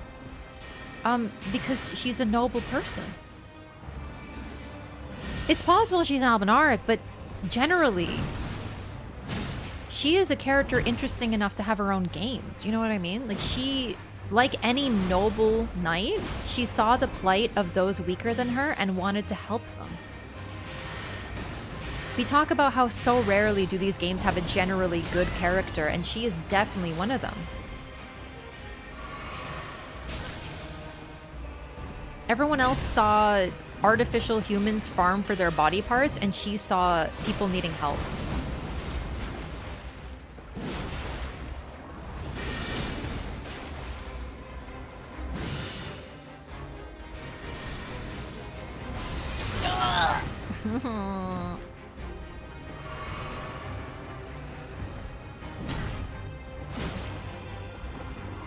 Why forsake her oaths? The fact that we still see her spirit here, like, I think this is another automated defense system, but I wonder if she was like, hey, I'm gonna quit the job because I want to help the Albinarics.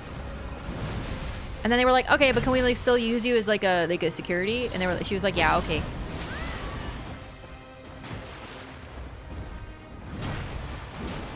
Also, they were kind of weirdly cool with sharing. Like, Jaren was allied to the Carian noble family, and then he's like, actually, I'm gonna pick Radon as my fave. Do you know what I mean? Loretta just wanted a place for the Albinaric. She didn't know that would be with Mikola until later. I don't think she went to a journey to the Halig Tree with the intent. I think that's just where they ended up. In the forbidden cold lands. Loretta's great, bro, and Loretta's slash. I think generally, though, Loretta is a character who is just meant to be noble. She saw people in need, so she helped them. It's actually really touching. The giants see their own kind who are short as sullied and terribly grotesque. Bro, didn't realize that the giants were all over Tinder. Ayo! Sorry. No, that definitely makes sense too.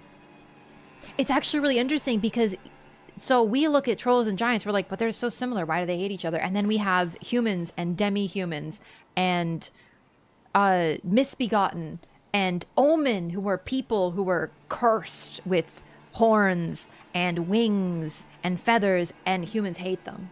It's actually pretty cool. Giant is all faith styled. Well, the giant that we encounter is loyal to the fell god. So the fact that he uses flame-based incants and faith-based incants makes perfect sense, yeah.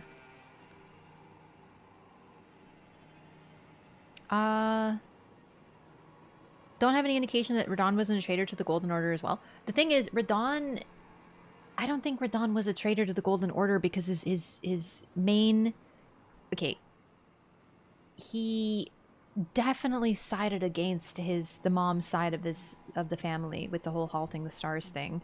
He modeled his armor after Godfrey,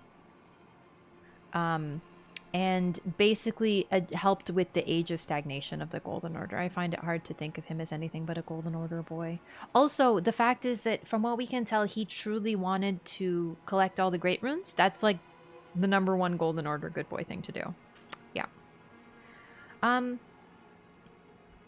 Okay, hang on. Let me read this thing. Troll's golden sword given to the giants who fought for the Erdtree during the war against the giants long ago. That the giants have lost their minds. They stay inseparable from their swords that are in sad shape, such that the gold plating have flaked away. What about, is this that sort of blatantly says that the trolls sided with the giants? Yeah, or sided against the giants? That's what I'm talking about. It's really interesting. Would have also exposed Noxtella. Well, it would have exposed the treasure of Nokron. Yeah, I really can't see Radon as anything but betraying the mom's side of the family, to be honest. I just don't know if he was intentionally malicious or just stupid. Both are possibilities. Fate as a rotting zombie in hospice care is pretty ironic. That's actually a good point. Yeah, it could be he kind of got his wish, right? He gets to be stagnant forever and ever, wandering around on the only battlefield he ever fought on. It's tragic, but also fits. Okay, sorry, I'm forgetting what I'm looking for, because we're still talking about the giants, and I kind of forgot. But we're looking for Loretta Slash. Loretta Slash. Skill of Loretta, the Royal Knight. Leap forward, imbuing the blade with glintstone, then descend, accelerating into a sweeping slash. It's interesting that we see a depiction here of Loretta on her own 2 legs rather than mounted. Sort of, that's because that's what we would do, but it's still neat. And then we also got a sorcery. Sorcery used by Royal Knight Loretta. Creates a magic great bow and fires a great arrow. It is said that the bow was Loretta's favorite weapon. Neat. It says sword given to the giants who fought against the giants. Shows that the game kind of is inconsistent with the terms troll and giant. Oh, yeah. No, for sure. I definitely agree with that. There's definitely some issue with that, but we can't know because we're, translation stuff. I think this is the biggest one of these that we get. And this is the Royal Moon Gazing Grounds. I love this. If the moon was perfectly aligned, this would be a massive moon pool that would fully reflect it. That's so neat. People might have thought it was only usable while mounted. Oh, I see what you mean. The 3 sisters. Let's go get this bonfire over here. Site of Grace over here.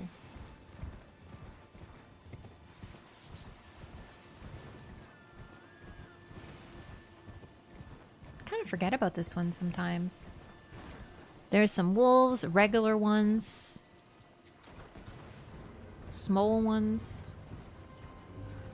Ooh. Also crave for glory in the battlefield, like what Godfrey experienced? For sure! It's just his other behavior. Oh, frozen armament. Interesting.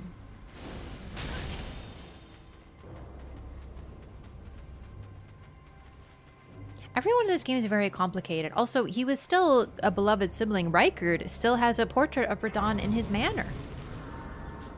Translation from Google. I don't wanna trust a Google. Sorry. Translation is an art. We can do our best, but I'm afraid we have to deal with what we have in English. Unless you read Japanese, you know? Then feel free to give your interpretation, but I'm not gonna trust Google. Not with something as delicate as this. Rykard liked Radahn the most. Rykard also worked with Ronnie, and he was given a piece of the Rune of Death in the form of the Blasphemous Claw, so he could take on Malekith as needed. But no, thank you for that. It's just, you know, it's already so difficult. We're already dealing with a human being who knows both English and Japanese fluently, translating it, and there's going to be some problems, so I don't want to trust Google. You know what I mean? Here comes a doula. Oh, yeah. Turtles. Wait, what is this bonfire called? Behind Karia Manor. Neat. One was Titans, the other was Giants. I mean, think of the term Oni. We would potentially translate the term Oni as ogre, but the ogre and the Oni has specific connotations that are only present in the original language. Do you know what I mean? Like, we can translate things, but it's never going to be perfect. Especially with, like, mythological beasts. Like, Attack on Titan. Attack on Titan is translated as Titan, but why not Giants? Why not something else? Also, speaking of which, Attack on Titan, it's Shingeki no Kyojin. And basically, it's almost like a weird pun in English because initially the anime is about fighting back on the Titans because it's an attack on the Titans. But then, spoiler to Attack on Titan being said here, you find out that the Titan that our boy Eren has is literally called the Attack Titan because it attacks on. So it's sort of like a double meaning, but only in English. The name was a lot more obvious in Japanese. That was an interesting translation choice. And we got an interesting benefit from it in English, but otherwise wasn't there.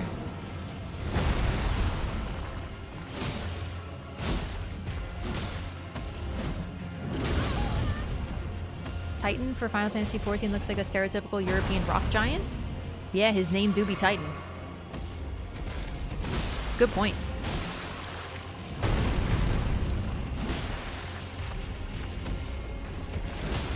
Oh! He was about to fly away, huh? Whoa! Oh my god, do you think we can kill it? No, no, no, come on. Fuck. No! Cheater.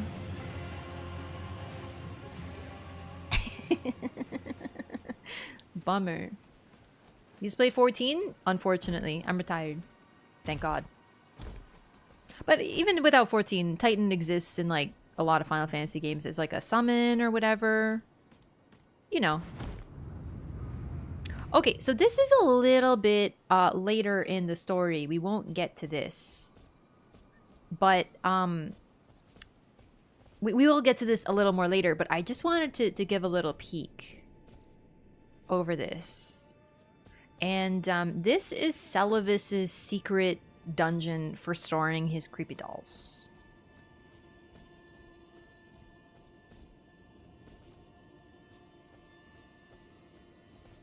Omen Killer.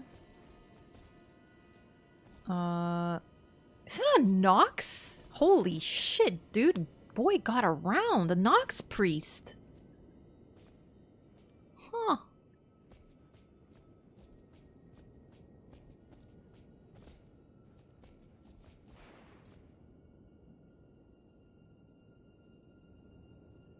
Could this be the I think the hat looks familiar. Is this the Silent Bow or whatever the heck her name was?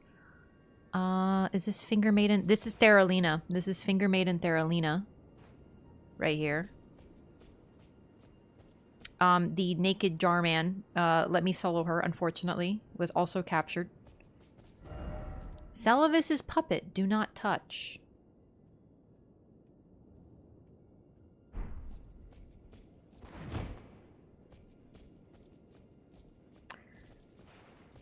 And Selen.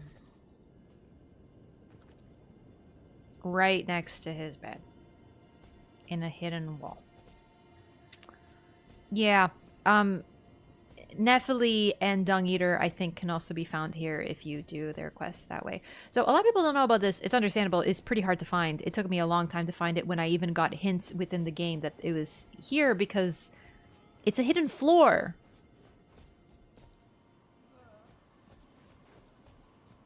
She probably doesn't know who's Selen? Oh, Ronnie. I think that Ronnie knows that Celavis is a freak and degenerate. It's just she, for the time being, needs him and is okay using horrific people as needed to fulfill her goals because the end for her justifies the means. And, very notably, when she leaves on her journey, Celavis gets it. And I really think she did it, personally. Selen has a couple fakes. Just the one, actually. And that's a part of her questline. Selen's questline, we could actually probably do it. I haven't gotten there yet. But it involves her body has been trapped. And you have to... The version that we speak to is actually projection. And she tells you that eventually and asks you to take her glintstone out of her body. So they can put it into a new body. And that's the body. She already knows about this body... because Celavis is a little freak and she used to know him.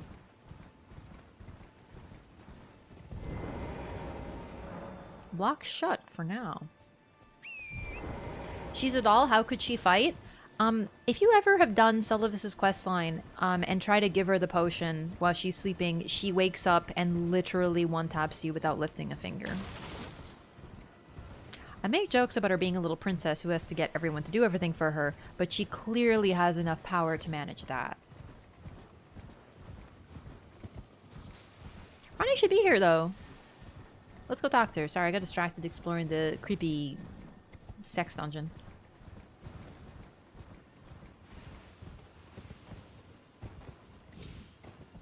I think Ronnie knows. I think it's really interesting. Wait, this is Random's Rise. How did I pass it? Hang on. Unless it's closed. I don't remember the trigger for this, but it should be open. I think it's this one. Anyway, I don't remember what I was saying. But basically, I think she knows. Because Celavis doesn't live when she leaves. And when she asks you to say goodbye to the people she loved, it's only E.G. and Blythe. Because she knew what Celavis was.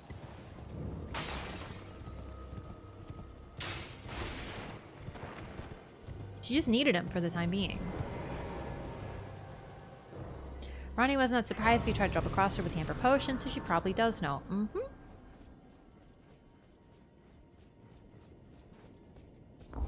She simply doesn't care. As long as he's just collecting his dolls, it doesn't affect her or her plan. At all. She does need to spend a lot of time sleeping, though. Okay, so. Hello, Ronnie.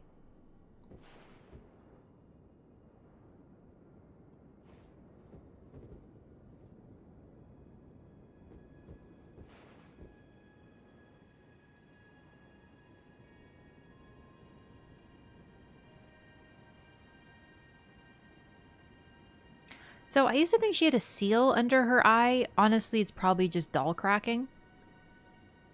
She has lots of cracks here on this part of her body. Here you can actually see what look like the strands that are inside the body appearing. Her feet look very similar to this. 4 hands. But there is this part where the spirit and the face cross over.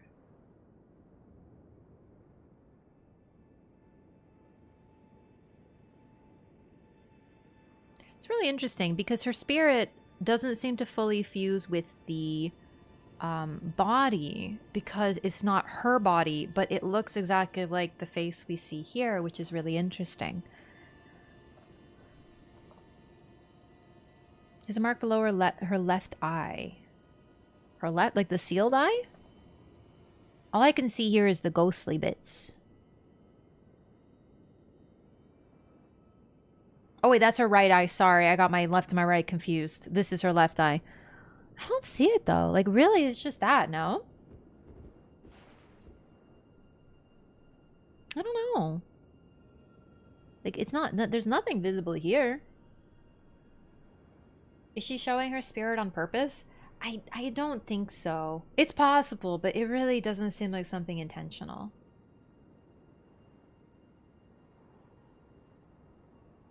Why did she give herself forearms? It's possible that her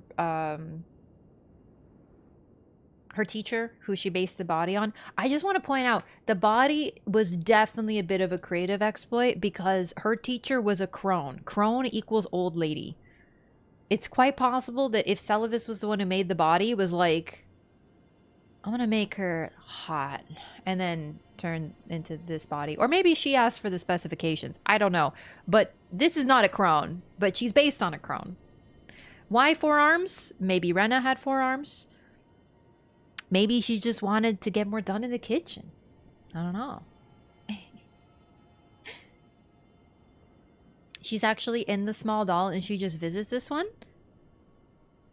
Well, the thing is, when we encounter her having killed the two fingers, she's in this body. This suggests to me this is the true body.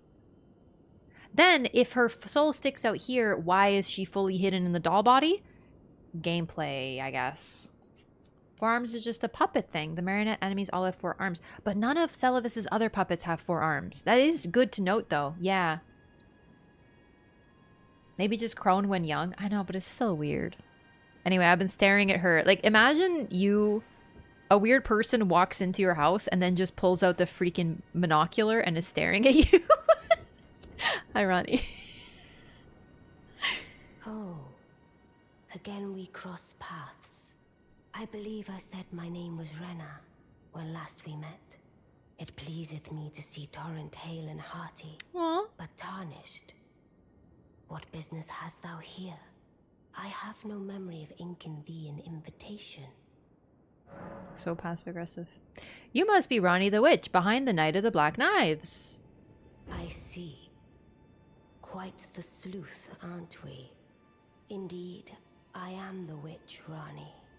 I stole a fragment of the Rune of Death and used it to forge the god-slaying black knives through fearsome rite.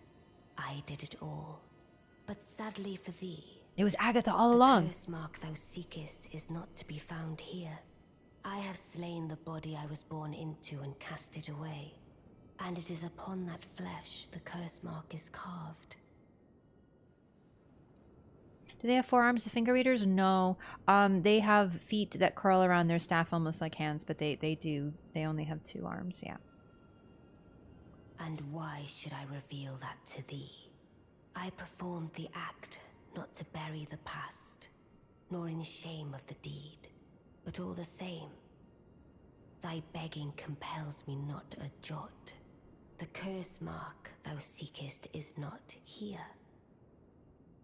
That is all I will say. Now, be gone. Any more? The curse mark thou seekest is not here. That is all I will say. Now, be gone. Okay. Roger!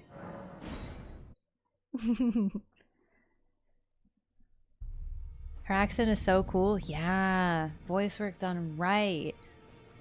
Okay. Sorry, Roger is over here. Let's talk to Fia real quick. Now that I know that she's involved in this questline, I am intrigued. Not a jot. I love that. I know. She's so great. I love how she talks. Quite the sleuth, aren't we? I am pleased to see you again. Hi. Would you like me to hold you once more? Okay. Now, Come closer. The Wraith Callers in the Urnia have 4 arms also? They sure do, yeah. Think I purposely annoyed Ronnie as much as I could in my first playthrough? Oh, wait until you let me meet Ceливus. We're gonna annoy the hell out of him. It is fun to annoy her a little bit though. Purposely annoyed Ronnie as much as I could in my first playthrough. Oh wait, I already read that, sorry. Hervier is the co-protagonist in Xenoblade 3 also. I have not played that. I am now suddenly interested. You, my dear. No new lore?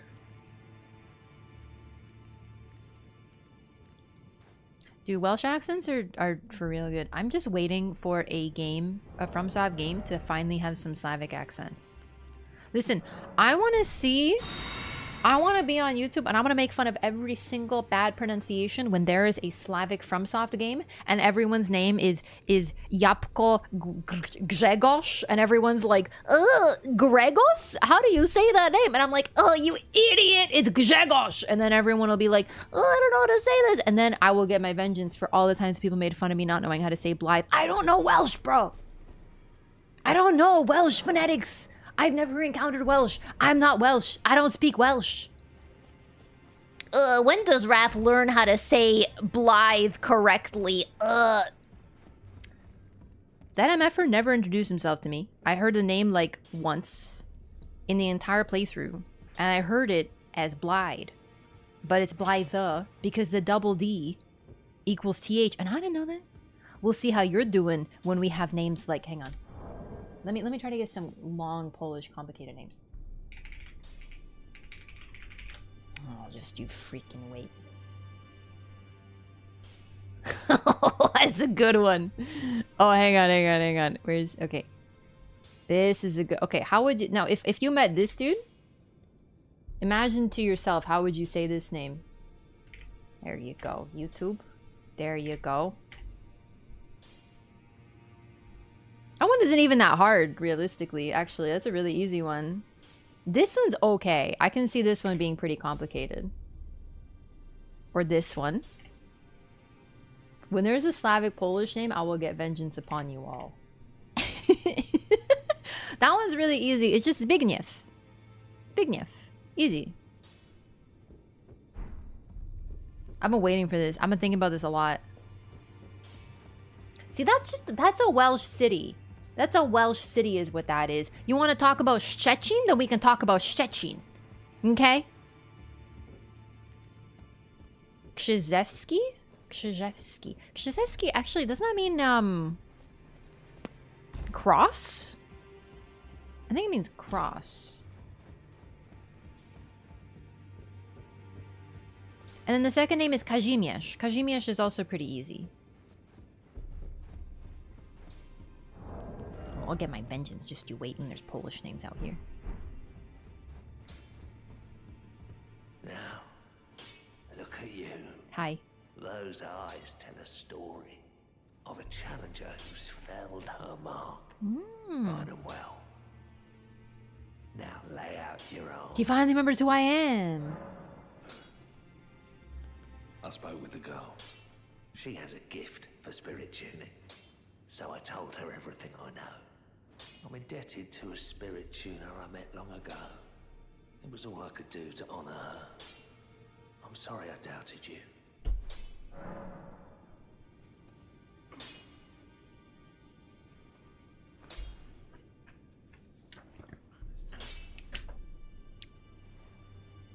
The spirit tuner that Hugh knew was a woman.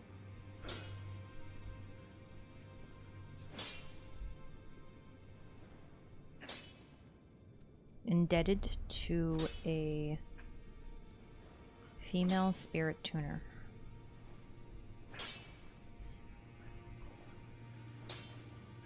Wanted to honor her.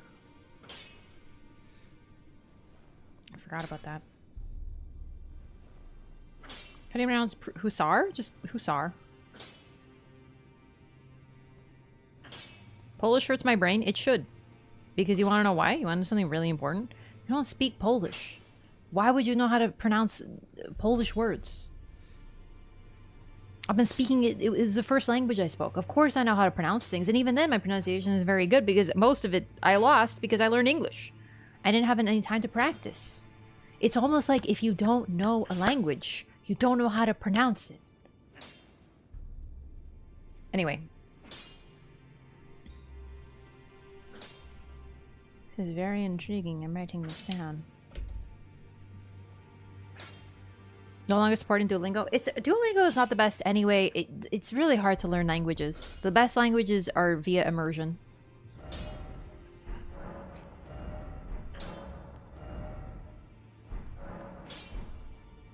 Back already. No matter. Lay out your arms. So we don't know it was Marika, but either way, the spirit tuner was a woman. Greetings. Are you here for spirit tuning? Really interesting.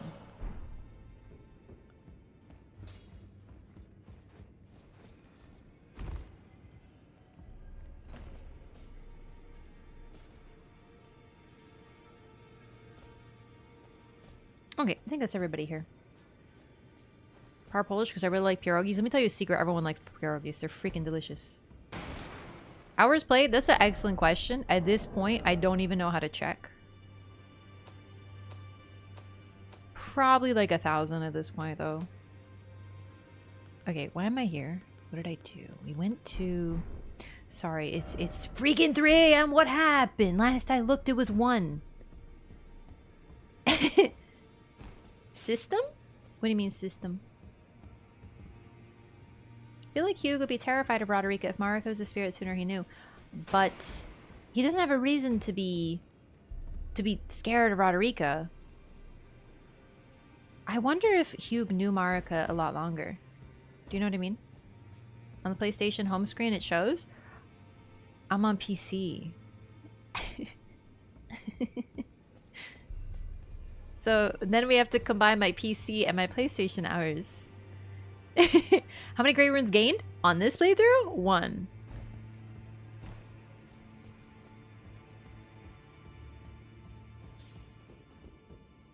Greetings. Are you here for spirit? Yeah, actually. Actually, never mind. Most are filled with cheese. Cheese, cottage cheese and potato is the traditional filling. But you can also try sauerkraut pierogi. You dirty PC gamer. I know. Okay. We've mostly done this area. It's really just Muriel. We can do Hayeta's questline. Hayeta! Yes! Where does that baby girl appear? I always forget. There's like a rune somewhere. I haven't done this questline in a freaking minute. I think it's over here. I think she shows up here. Oh, I'm so pumped. I haven't done this in a really long time. Pierogi with meat filling? Or that not traditional? You know what's funny? I actually have never had a meat-filled pierogi. It's always been, or pierog, I guess in this case. If you have an opportunity, you should definitely try pierogi filled with blueberries or strawberries. Dessert pierogi are extraordinary. You sprinkle them a little bit of sugar. Those are like dessert pierogi though. My grandma would make them. Also sauerkraut filled I've had. Those are like the big traditional ones. But you can have all different kinds of pierogi. Those are just like the ones. But now I think about it, meat is not traditionally filling for pierogi. Steamed or fried? Boiled, I guess? You just boil pierogi. Although to be fair, most of the time you store pierogi by freezing them, so then you boil them after, right? It's been so long since I've made pierogi from scratch. I actually don't remember how you make them. The dough is hard to get right because it has to maintain its softness. It's very doughy. Pierogi filled with watermelon? I don't think that's true. You can fill them with beef and poultry. I have never in my life had it though. Cabbage. Yeah, so pickled cabbage. Sauerkraut is pickled cabbage. That's like a very traditional filling. Okay, let's talk to her before we get this, actually. Oh, here we go. Right. So this is the hint. Let's go talk to her first. I think she's over here. And then the hint on how we access her whole thing.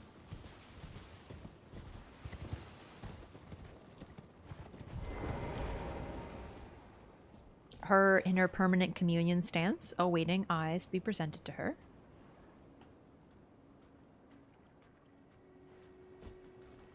So the brooch she wears is new, as well as the golden colored cloak that she wears. It looks like this is new. She doesn't have this when she's in her arena form. Goldish cloak with a symbol that looks like the frenzied flame with 3 bells on top.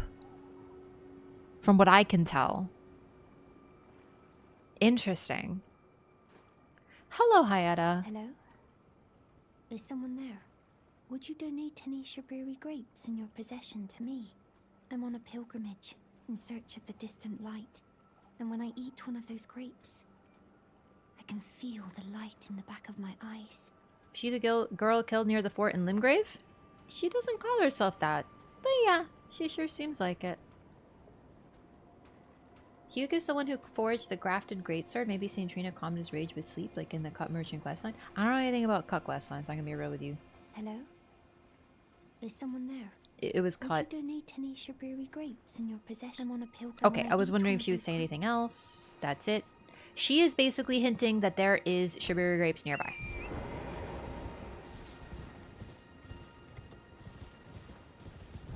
And then we have this guy in the typical frenzied pose.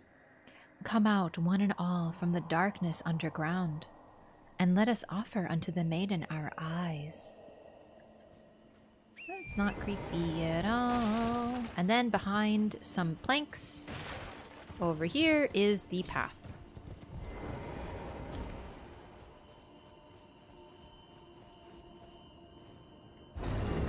It's not a raw eyeball, it's a melted eyeball, you big silly. 2 Fingers heirloom. Forgot about that. Here we go. A talisman engraved with the legend of the 2 fingers. And look at that. It's almost like it's standing up on more fingers. Fingers cannot speak, yet these were eloquent. Persistently did they wriggle, spelling out mysteries in the air. Thus did we gain the words of our faith. Gold Mask also speaks the language of the light, and Corin is apparently able to understand it. Interesting.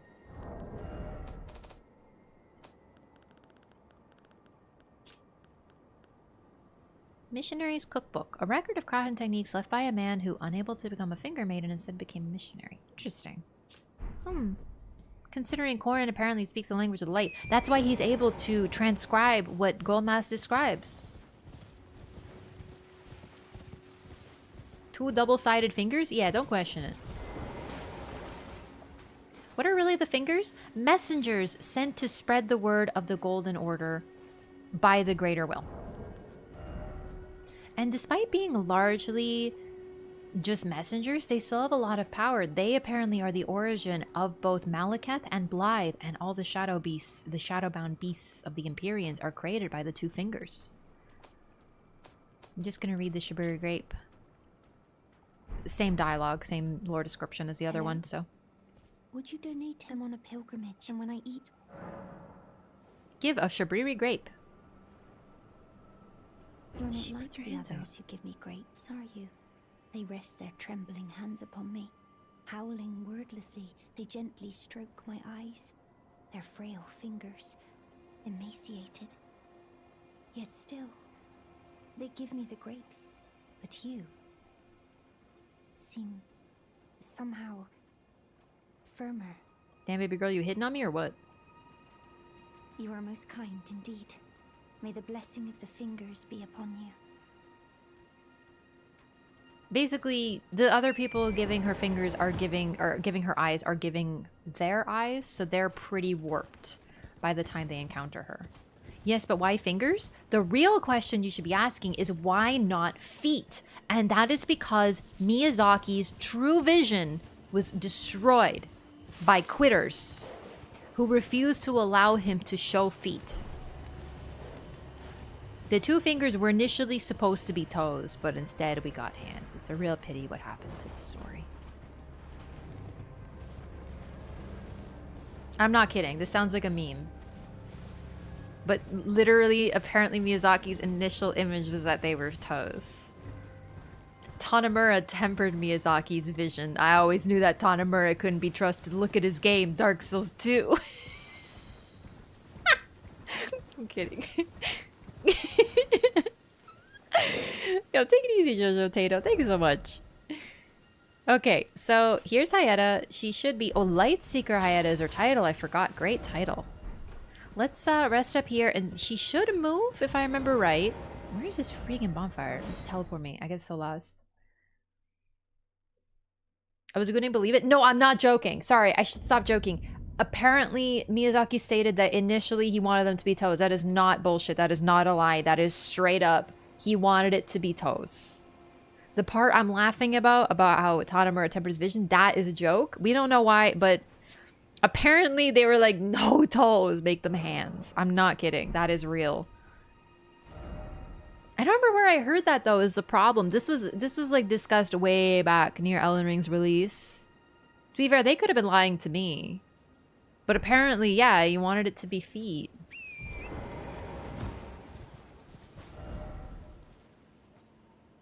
Might have been around an interview. I really don't remember, but he loved feet, so it makes sense. Ras fanfiction? Source my fanfiction. No! Talk to Rogerigan to continue questline? Oh yeah, no, totally. I'm just not I'm not fussed on that. We're doing other things right now. I'm doing Hayata right now. Okay, so Hayata is no longer there. I believe now she shows up right at the bridge here. 14 dragon hearts right now. Nice. Hello, Hayata. And this is the annoying one to find. This one took me a long time. I am not looking forward to editing this on the first playthrough, but Hello? we'll find a way. Is someone there? Would you donate any Shabiri grape? I'm on a pilgrim, and when I eat... Okay, I don't have any Shabiri for you, but I kind of remember where they are. Alright, so I remember it being way over here somewhere. I don't remember exactly where, to be honest. We'll just have to search. Here's where she puked. Oh, some things you never remember. Definitely never finished this quest. This is quite a quest. I don't blame you. Let me try to find it myself, gamers. But I might eventually ask for a reminder of where the Avengers shack is. But I want to see if I remember it. I remember it being way on this side of the map. We'll take a look.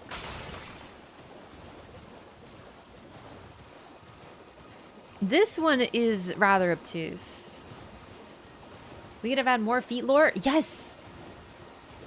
Hayata might have always been within Arena. How she had that many people give her eyes if she just recently came into being. That's true. I really, really think she was, I don't know. I think she was frenzy infected for a while, whether she knew about it or not, right? Normally don't look up. Oh, it's okay. It's not a big deal.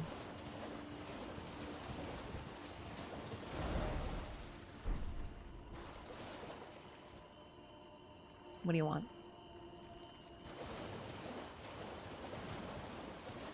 Why did she call them grapes? Oh, please, please. Take a seat and grab your popcorn, because you're about to find out exactly why she calls them grapes. She can't see.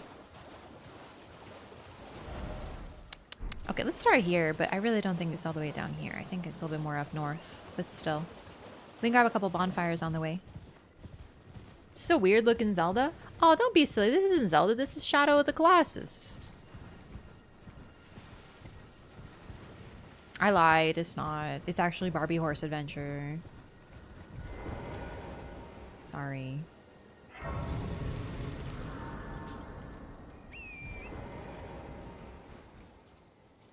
Okay, so this part is all the Albinauric village. Here we got that. I think it's got to be a little bit above that. This is clearly Animal Crossing? Sorry, remember that like thing I tweeted that was like scuffed legally distinct Animal Crossing, and it was like family of animal? And it says something really suspicious like the beasts are gathering or something like that. And I was like, bro, this would not be out of place as an Elden Ring DLC thing. Does Liurnia have a meaning? I don't know. Don't think so.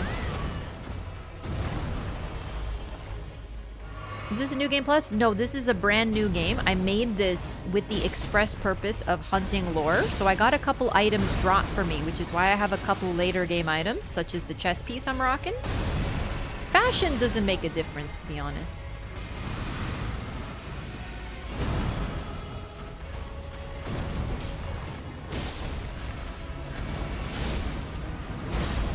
Oh, frame freaking perfect. Oh, that wasn't. I gotta find that tweet because it was so funny. I think a lot of us derive a lot of humor from legally distinct things. So like family of animal just got me so good.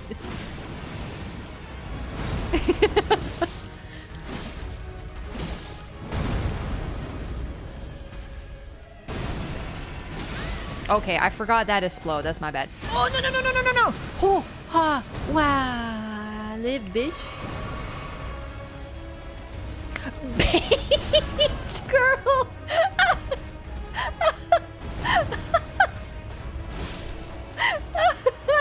That's the best thing I've ever seen in my life. I legitimately want a t-shirt that says Beach Giller on it.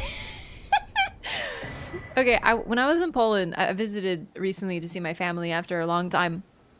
And they had this like the store full of nothing but knockoff stuff. And there was like a legally distinct Barbie that just had a t-shirt that was literally this. And I about lost it over Beach Giller. Here, I'm gonna post it for you, YouTube, because I literally stared at it and died. I almost bought it, but I decided to just take a picture because I was like, I ain't fitting this stupid thing in my suitcase. It's my favorite legally distinct thing I've ever seen in my entire life. Where is my tears? Here they are. Okay. Cerulean Crystal Tear. Restores FP, and the ruptured crystal tear. Oh, we can explode now. A defective crystal tear which possesses absolutely no medicinal qualities. A lesson said to be learned the hard way for some. Faith can be a volatile matter after all.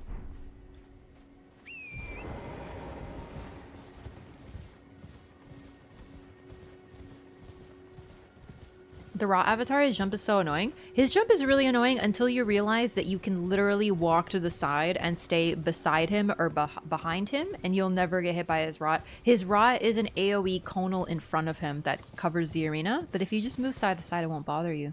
I think it's there. Let's go get it. Oh god, this is higher than I thought.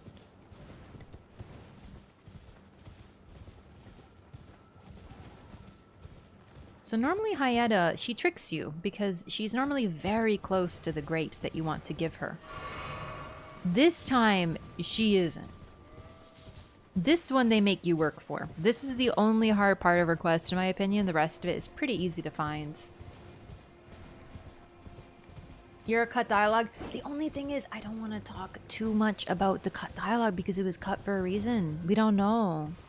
I agree we can drive some lore from it, but if it's not in the game... Do you know what I mean? The thing is, we can derive all that without Yura's dialogue. Invaded by Edgar, the Revenger. Do you think they were gonna call him an Avenger, but then they were like, oh no, he must be legally distinct? So this is Hyetta's dad. Or what's left of him.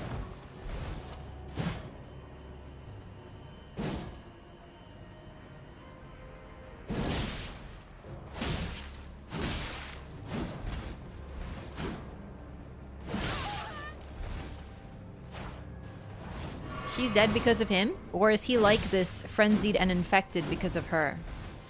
He is a real dingus. Like, he treats the Misbegotten horribly, and he's a horrific figure. He allows his area to fall to the Frenzy. He doesn't seem to care much about him. He's not a good dude, but you know. Edgar the Revenger has died, and in his shack there's a bunch of bodies who drop nothing but raw meat dumplings, and he drops a whole lot of raw meat dumplings as well. Why is he trying to kill the Tarnished? He's frenzied by this point. Who knows exactly what he's thinking. He could be seeing it as vengeance for what happened to Irina. It does drop the Banished Knight Halberd. That's interesting. I did forget about that.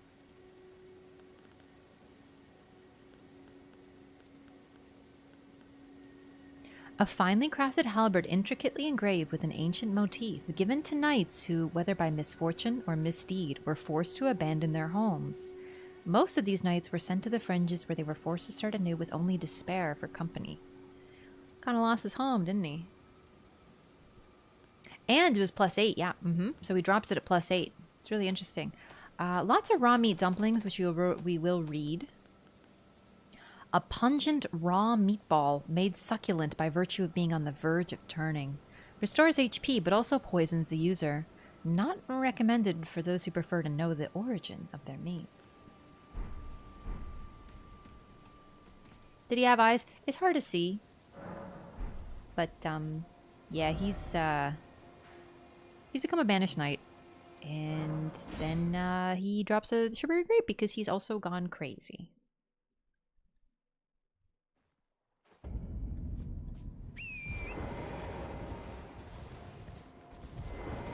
All right, so did you get your popcorn? Hello?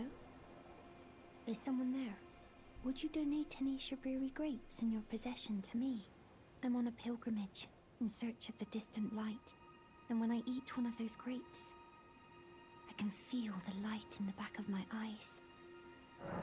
Oh, many thanks to you. Now I can feel the distant light once more. That aside, I wonder what Strawberry grapes really are. Delectably tender and sweet, yet searing. What a sight they must be to behold. They're human eyes. No. That's not possible. Not all of those people. Their own... So those noises I heard were...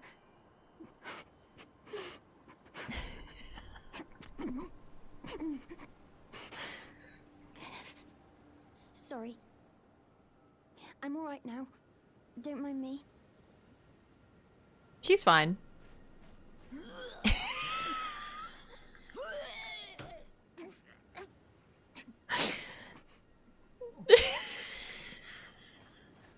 Like, it really shouldn't be that funny, but something about, like, the pause between you walking away and her just... and you do have to tell her to progress her quest.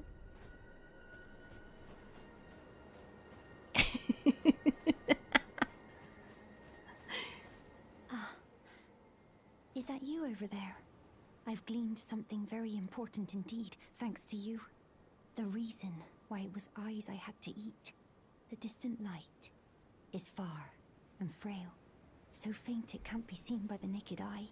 But with everyone's eyes together, it appears. Finally, it all Eyes on the inside? I'm certain now. I will be a finger maiden.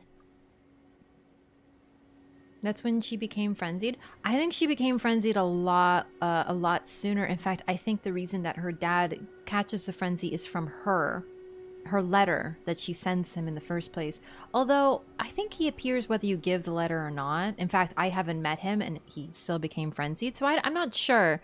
It's possible that it's not, but I love that interpretation personally because the flame of frenzy can be spread through the fingerprint shield, literally the imprint left by the fingers. I've gleaned something very Okay, that's it. I don't remember where she next appears, but I think it's near Vike's location, because that's the next eye you have to give. But we'll find her. Okay, she's gone. Now, I think she's at Bellum? Maybe? It's got to be near-ish. It's been a very long time since I've done this quest. Yeah, she's here! Oh, I remember. I'm really pleased. Bloodborne reference, poggers. Oh, hello. Is that you over there? Have you ever heard of fingerprint grapes? They're special grapes which only grow on those who've been clasped by the burnt fingers. I would truly love to try one. The distant light seems far closer than before, but I can't sense a thing from the usual grapes anymore. Please, could you donate a fingerprint grape to me? Without one, I don't know. I feel like I might go mad. Ah, I forgot there's golden centipedes here. This is a really interesting item to read. The golden desiccated remains of a centipede, kept as a fetish by Golden Order fundamentalists, especially the hunters of those who live in death. As such, they're found near churches and similar. Why they're kept as fetishes, we don't know. Here's on my first playthrough, I lost the quest. Really? See, what's funny is okay, so in my quest, you'll see this in the first playthrough eventually, and it was, oh my god, sorry. It was quite a journey, so it's gonna be really fun, but I gave her the quest, the grape by Bach, over here at the lake-facing cliffs, I think it was. What does desiccated mean? Dried and... Does that help? Like when Morgoth, after you kill him, his corpse is desiccated. Raisin-like, yeah. Okay. Already infected, the Hyena persona took over after her death. Yeah, I think that too, personally. Either way, so I gave her the grape here. Or, man, where is it? I'm like so freaking confused. Not Lakeshore. It's a lake facing cliffs. I gave her the grape here. Then I didn't find her forever. And then eventually, searching for her, I found her here. And then I found this grape. Actually, I found Vike's grape like way before. So it was really just a goal of trying to find how to give her the grape. So I had to find all the other grapes. Dictionaries need that GIF? Yeah, you're welcome.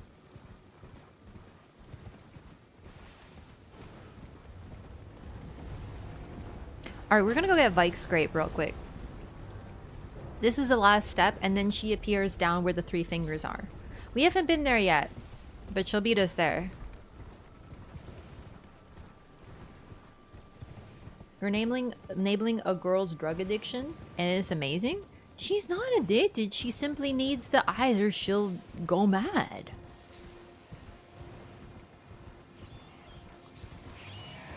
Ibe. Ibe. So the thing about Ayada's quest is she's actually completely optional, but she is how you're supposed to find out that you have to take off all of your equipment for the door at the 3 fingers to open. If you don't do her quest, no one will tell you how to open the door. That's basically your hint.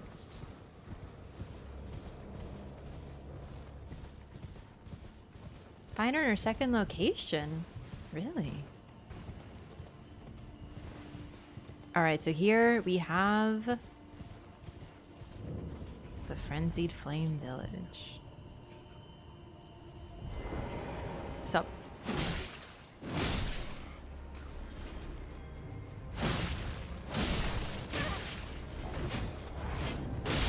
Ooh, baby, a triple. Frenzied cookbook. Very neat. Doesn't it say something about being a wretch to open the door?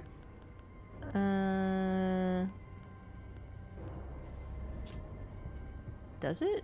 Did they patch that in? Bro, I'm busy. No. It's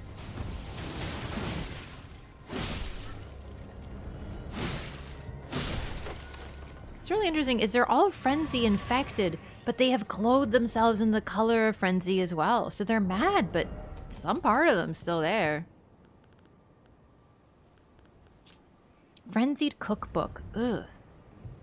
A record of crafting techniques left by those afflicted by the madness of the flame of frenzy. Clarifying boluses. So those afflicted by the madness of the flame of frenzy created boluses that allow you to cure frenzy. We need Dew-Kissed Herba, which is in the Eternal City, which we don't have, but you need an Eye of Yellow to cure it. Ooh, that's creepy. It's a plant, but it's... Ooh. What's the worst status effect in a FromSoft game for me? I am terrified of Sekiro's... Is it just called Fear or Terror? Because you just die. The reason it scares me so much, more than Frenzy in Bloodborne, for example, is because the creatures that apply it the most are the Headless, and they scare me so deeply. To this day, I hate fighting Headless. They scare the living daylights out of me. Terror. Yeah, thank you. I don't remember the thing about the wretch to open the door. I wonder... It's been a long time since I've been down there, so we'll take a look. But I wonder if they added that later, because I don't remember there being anything. Yeah, and you're still streaming? Yeah, I was going to end, but then I got into the lore.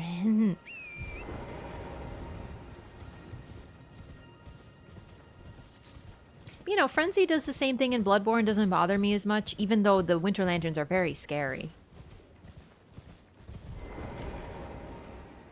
They don't scare me as much as Headless, though. Enfeeblement in Sekiro is terrifying, too. Ah, Lord Vike, it seems you are no lord after all. Then where is he, our true lord, our lord of frenzied flame? We beg of you, incinerate all that divides and distinguishes. Ah, may chaos take the world. This is what I was thinking of. So this is the direct line of chaos and frenzied flame. Remember it saying anything last patch? You remember more currently than me. We'll take a look, though. Lilac Umbrella lets you eat the terror attacks? Clever!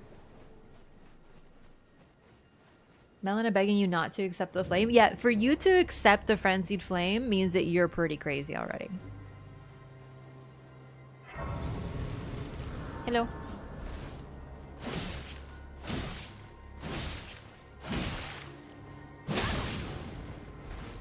Ow. Oh, shit! Woo!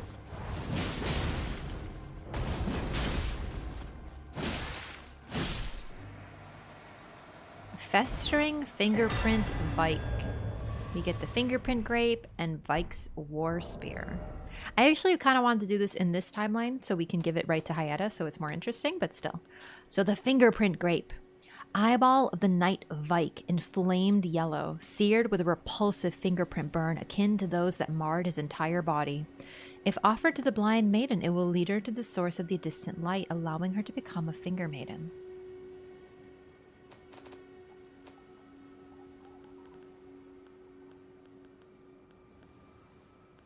Vike's War Spear.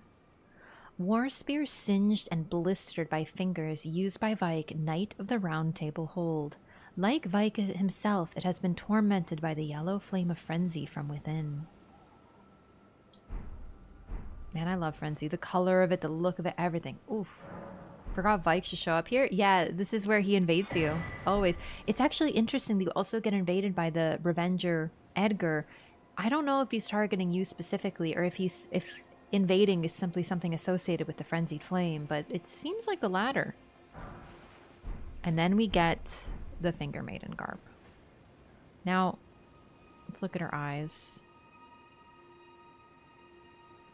She's got gold eyes. This is Vike's maiden. He invades also potentially to protect her. Her eyes are wide open. She's dead, but she doesn't appear to have rotted at all. It's interesting. You could still get fresh blood from her too if you're doing Bare's questline. Frenzy doesn't do much in PvE, that's true.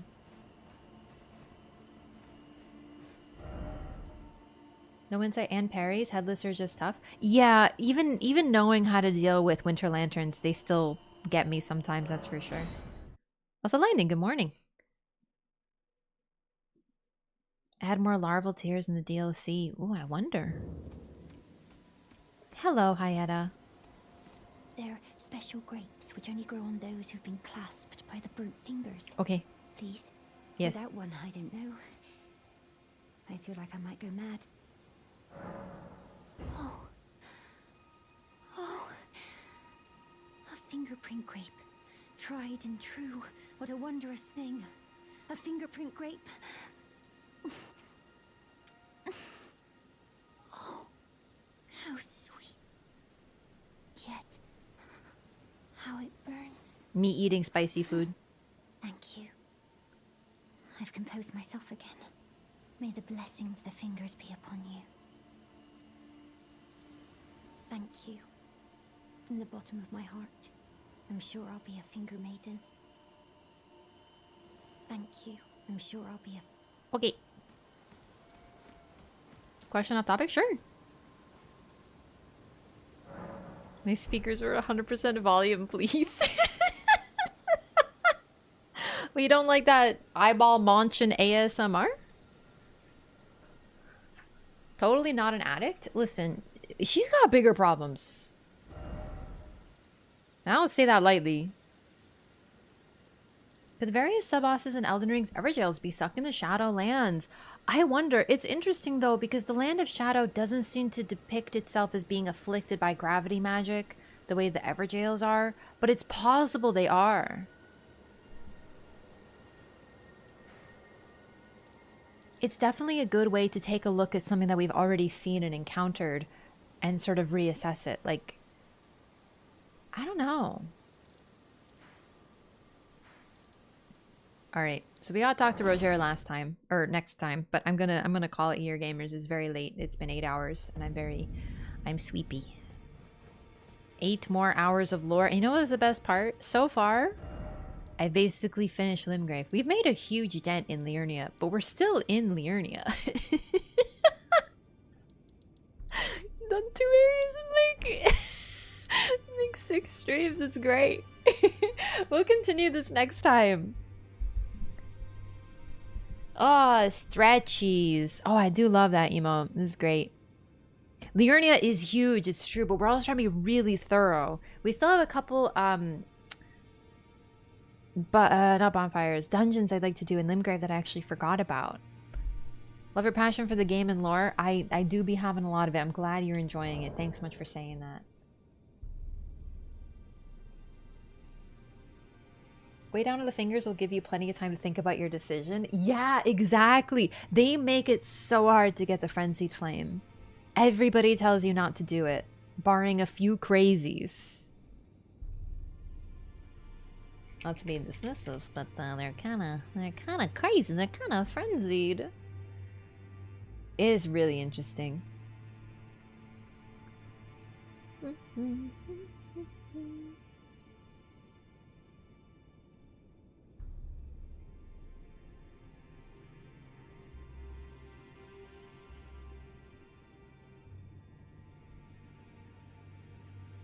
Man, what day is it today?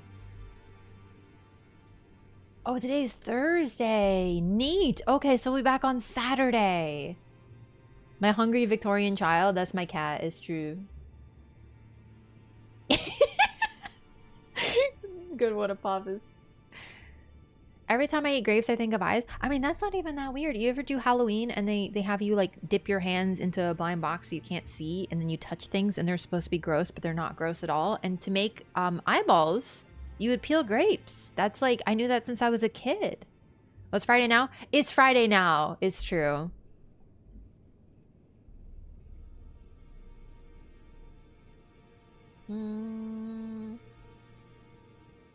Also, listen, gamers, I don't normally go this late, so I don't really know where to send you. So I think we're just gonna call it. I could send you to Dashing for like the 3rd time literally in a row. I think we'll give him a break. It keeps saying Dashing, dude. We'll be back on Saturday tomorrow. Yes. Been Friday for almost 10 hours here. It's been Friday for 4 hours here. That's pretty true. Yeah, I've been streaming for about 8 hours and 15 minutes. I'm gonna get sick of dashing. You won't get sick of dashing. Go say dashing. Go wherever you want. Go where you choose. I trust your opinions, gamers. I'll be back on Saturday. Good night, everybody. See you next time. I gotta make an ending screen for when I do this, but I don't have one.